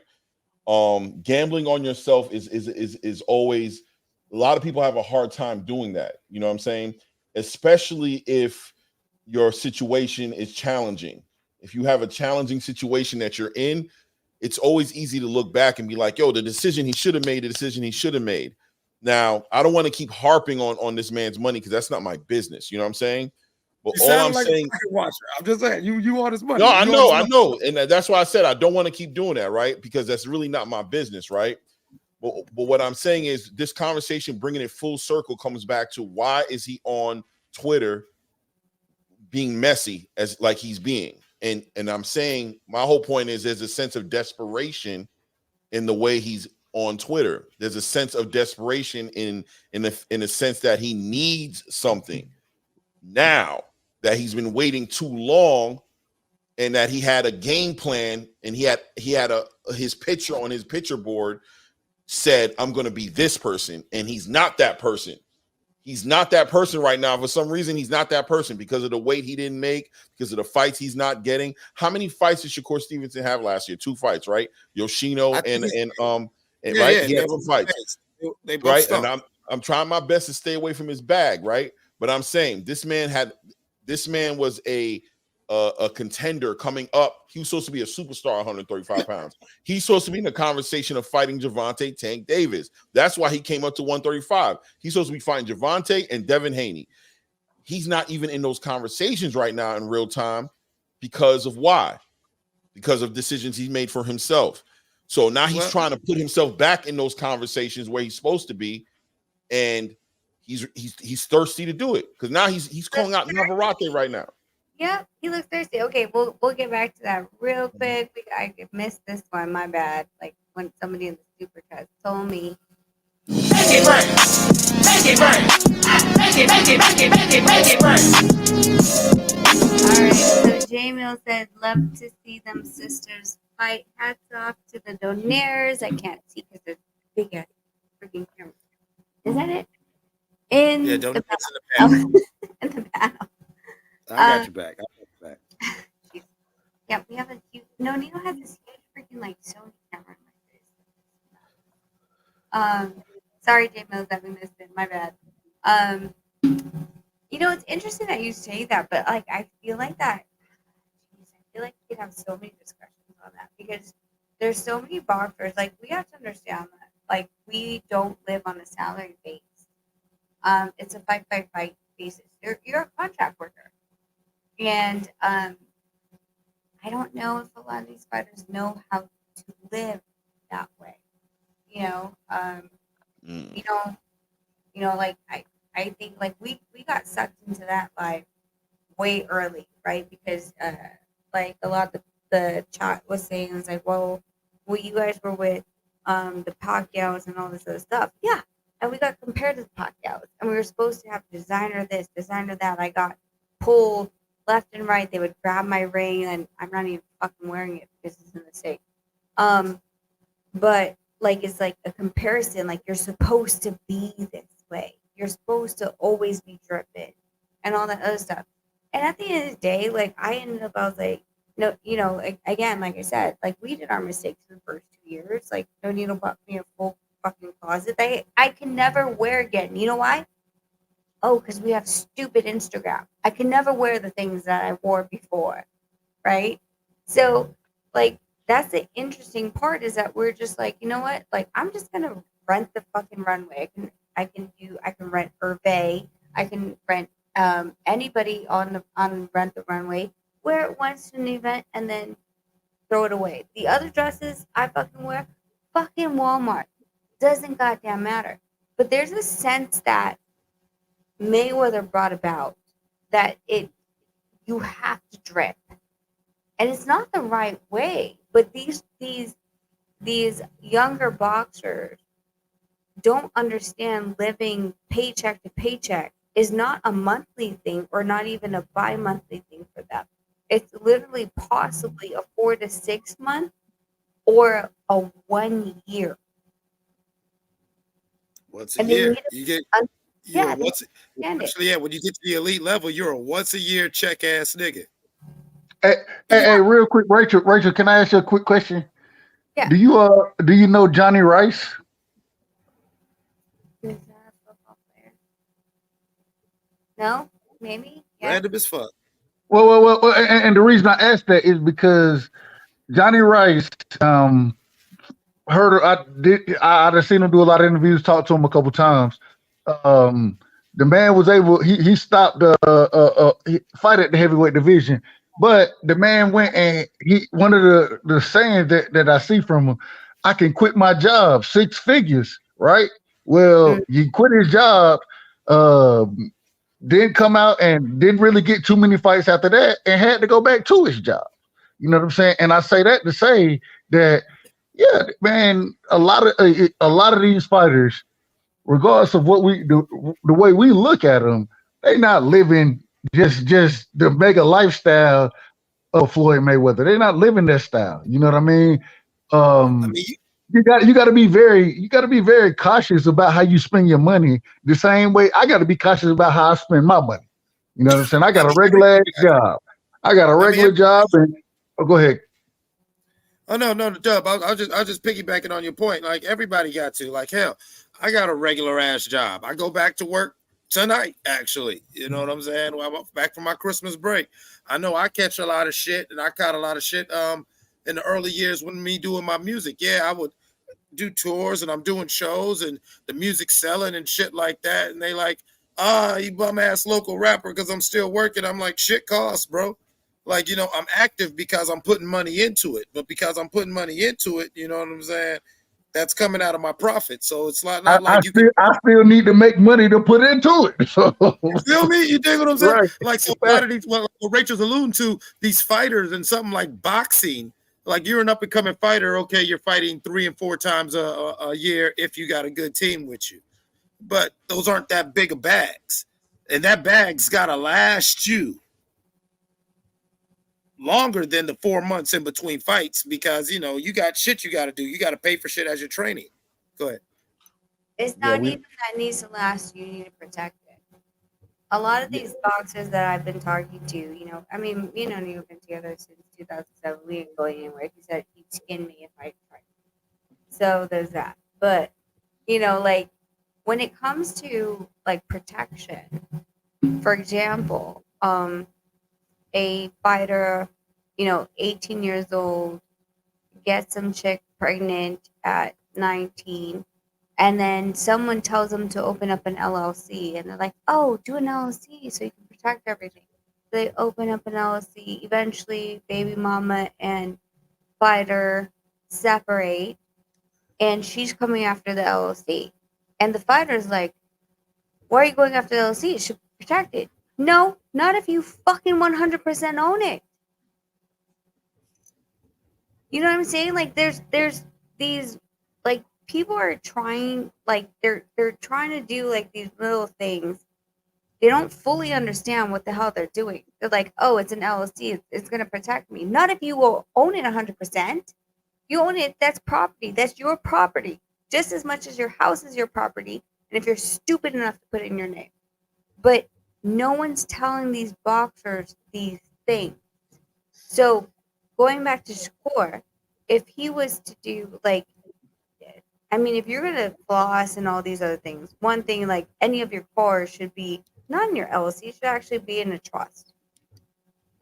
Okay, so then it can never be taken away. You can close down the LLC all day. Your jewelry should be again in a trust that no one can actually take away, but you actually should be just getting sponsored and then just like because I mean, how many of these guys are actually going to floss the same thing? They want to floss different things all the time, right? Why are you buying it?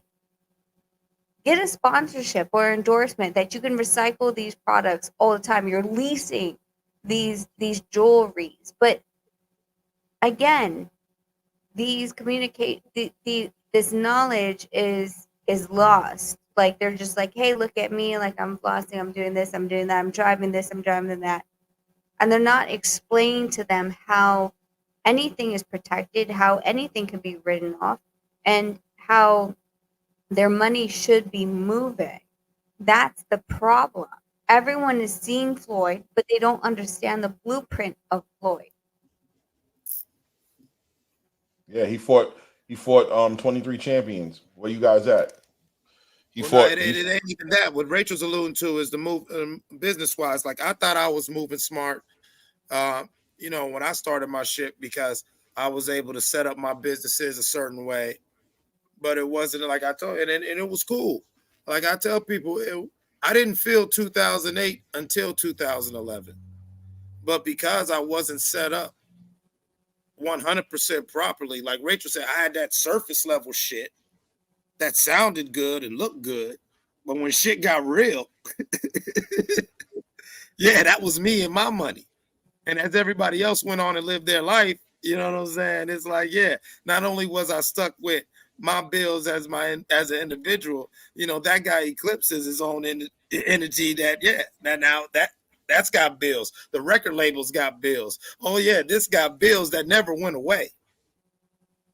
And since, yeah, my name was on everything, guess who had to pay that shit? Exactly. Like I've seen fighters that have, like I said, like baby mamas that, they try to hide it under an LLC and be like, well, she shouldn't be able to come after it because that's under an LLC. It's like, okay, yeah. The courts go, who owns the LLC?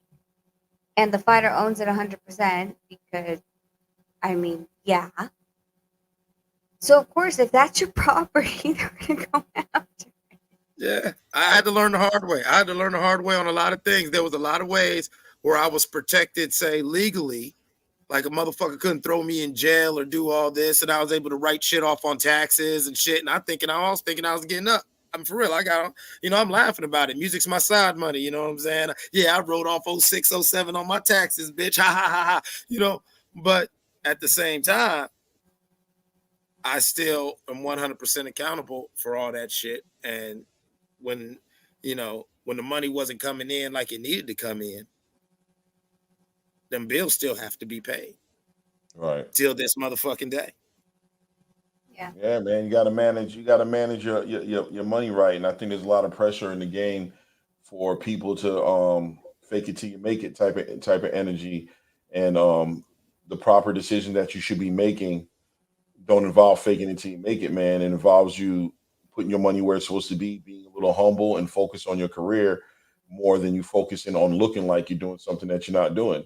Pressure Exactly. bust pipes. Pressure bust pipes, man. And when you have that pressure, you make dumb decisions. When your back is against the wall, there's I don't know if you guys are like what religion you are, but there's a story in the Bible. I can't remember um the characters, but there was two brothers who one of them God gave like a whole legacy to, right? But he didn't have like a lot of money up front. And then the other guy had like, he was a farmer. So he goes to the brother and he goes, "Man, I'm hungry." The farmer dude made a bowl of soup. He said, "Give me your legacy and I'll give you the bowl of soup." Oh no, you And talking about Esau. You talking about Esau and Jacob. Yeah, Esau and thank you. Jacob. Right. And Esau and he Jacob, gave up yeah. he gave Give up me his your whole legacy legacy for a for bowl of soup. soup.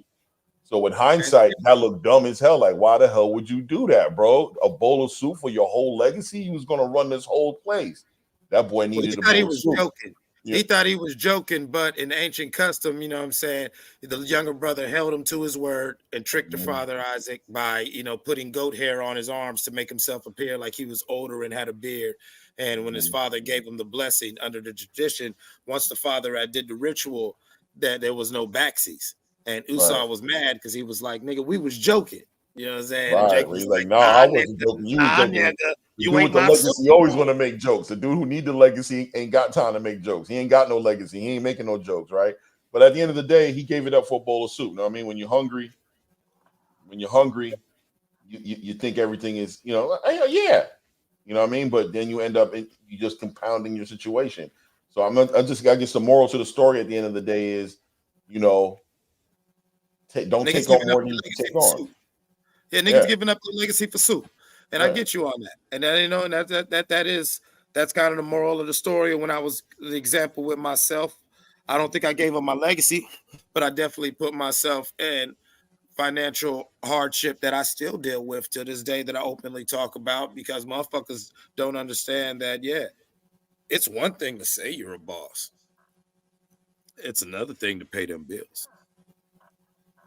Yeah, what comes with the boss? The good thing, the pros and the cons, right? The pros are you look good. The cons are everything's on you. Everything, everything, the good. And here's the thing: when it's the good, when you're a true boss, you take your wins and you look around and say, "Hey, team, good job, good job. I'm proud of what we done." Even Nonito would win a fight and says, "You know, what I'm saying, I want to thank God. I want to thank my family. I want to thank my team. I want to thank my whatever." When them losses come, Nobody's there, it's just you. in the locker room all alone, my baby, lumped Everybody up. going home. Let us know when we can come back and play, Hey, boss. Let us hey, know. you gotta take your own gloves off. Let us No, know when there's we a can come story. back, boss. Let us know So when the building's open back up so we can come back. We there's going home. a story. Who is it? It was Ray Vargas. Ray Vargas lost to Shakur Foster. His very first loss, and his team didn't know what to do. And Nonito bent down in the locker room and untied Ray Vargas's shoe. Oh And he wow, that's so sad. I think there's a picture of it on Ray's thing, on Ray's Instagram, because they didn't know what to do.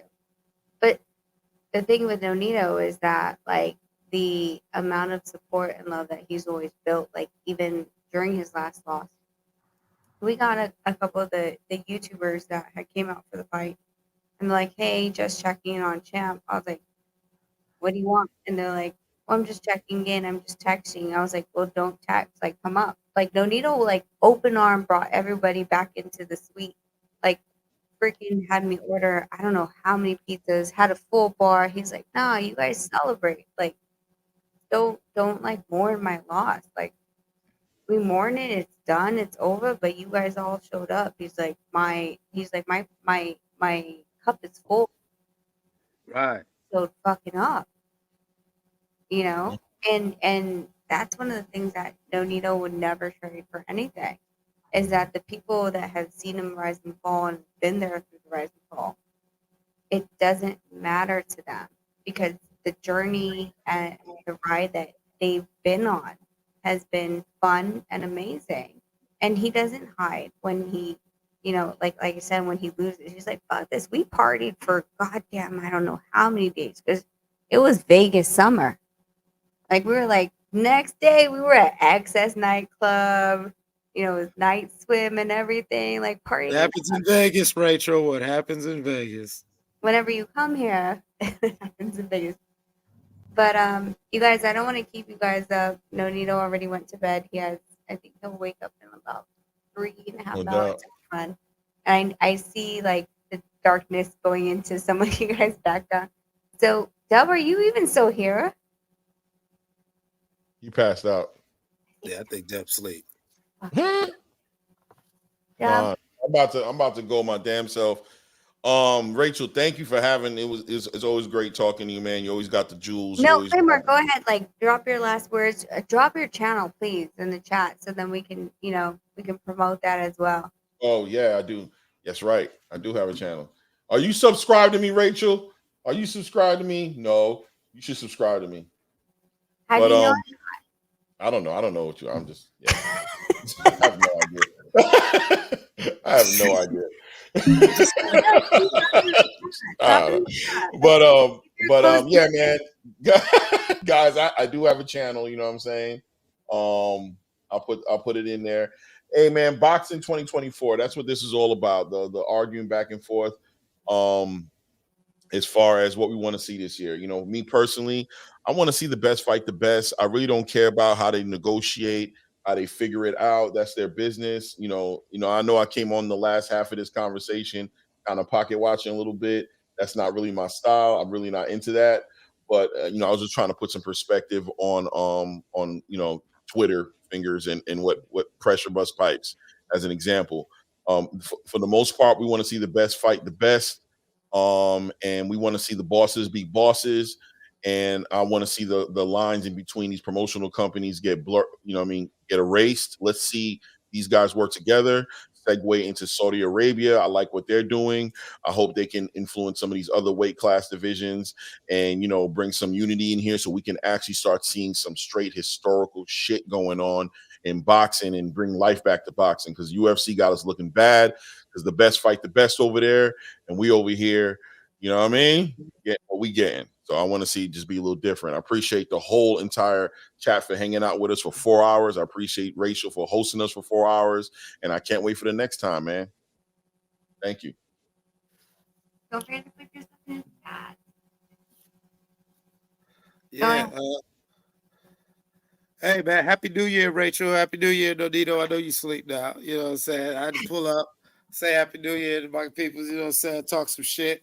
As far as the topics, yeah, I'm done arguing because it is what it is. I'm that guy Eclipse. You can find me on all your music streaming platforms. Spell my name right, ECLIPZ. I got a YouTube channel, that guy Eclipse 330. You know what I'm saying? Shout out to everybody out here in YouTube land. Let's do better, and let's see what the sport of boxing has for us. I'm very excited, and I'm very excited to go ahead and discuss what's going to be coming down, what's going to be coming up in the future. And it's always awesome to have these discussions with people who are in the know and people who are tapped in, like the donaires. And I always thank them for being so open and thank them for allowing us on their platform. Y'all have a good night. If you can't be good at it. Fuck it. You guys, thank you guys so much for coming on to the chat. I know we haven't been live for a really long time, but this is one of the joy I have about connecting with the chat and connecting with people that come up to the channel. We talk about boxing because we're passionate about it. I know I go into a lot of the more business aspect, but at the end of the day, I just want to sit on my couch and enjoy the fights. So I hope you guys enjoyed. Again, everyone that was on the channel today, Claymore Rain, his YouTube channel is there. Of course, you had Dub Brightside, you had that guy Clips, and New Country. Thank you guys so much for hanging out with us and bringing in the new year. Our message to everybody is always be authentic to yourself. I think in 2023, we might have two-stepped on who we really are. But, this year, it's no holds bar. We're just going to be authentic and we're going to speak our truth. And I want you guys to speak your truth. Speak what you feel is in your heart and live that every day. Love you guys. Until next time. See you again.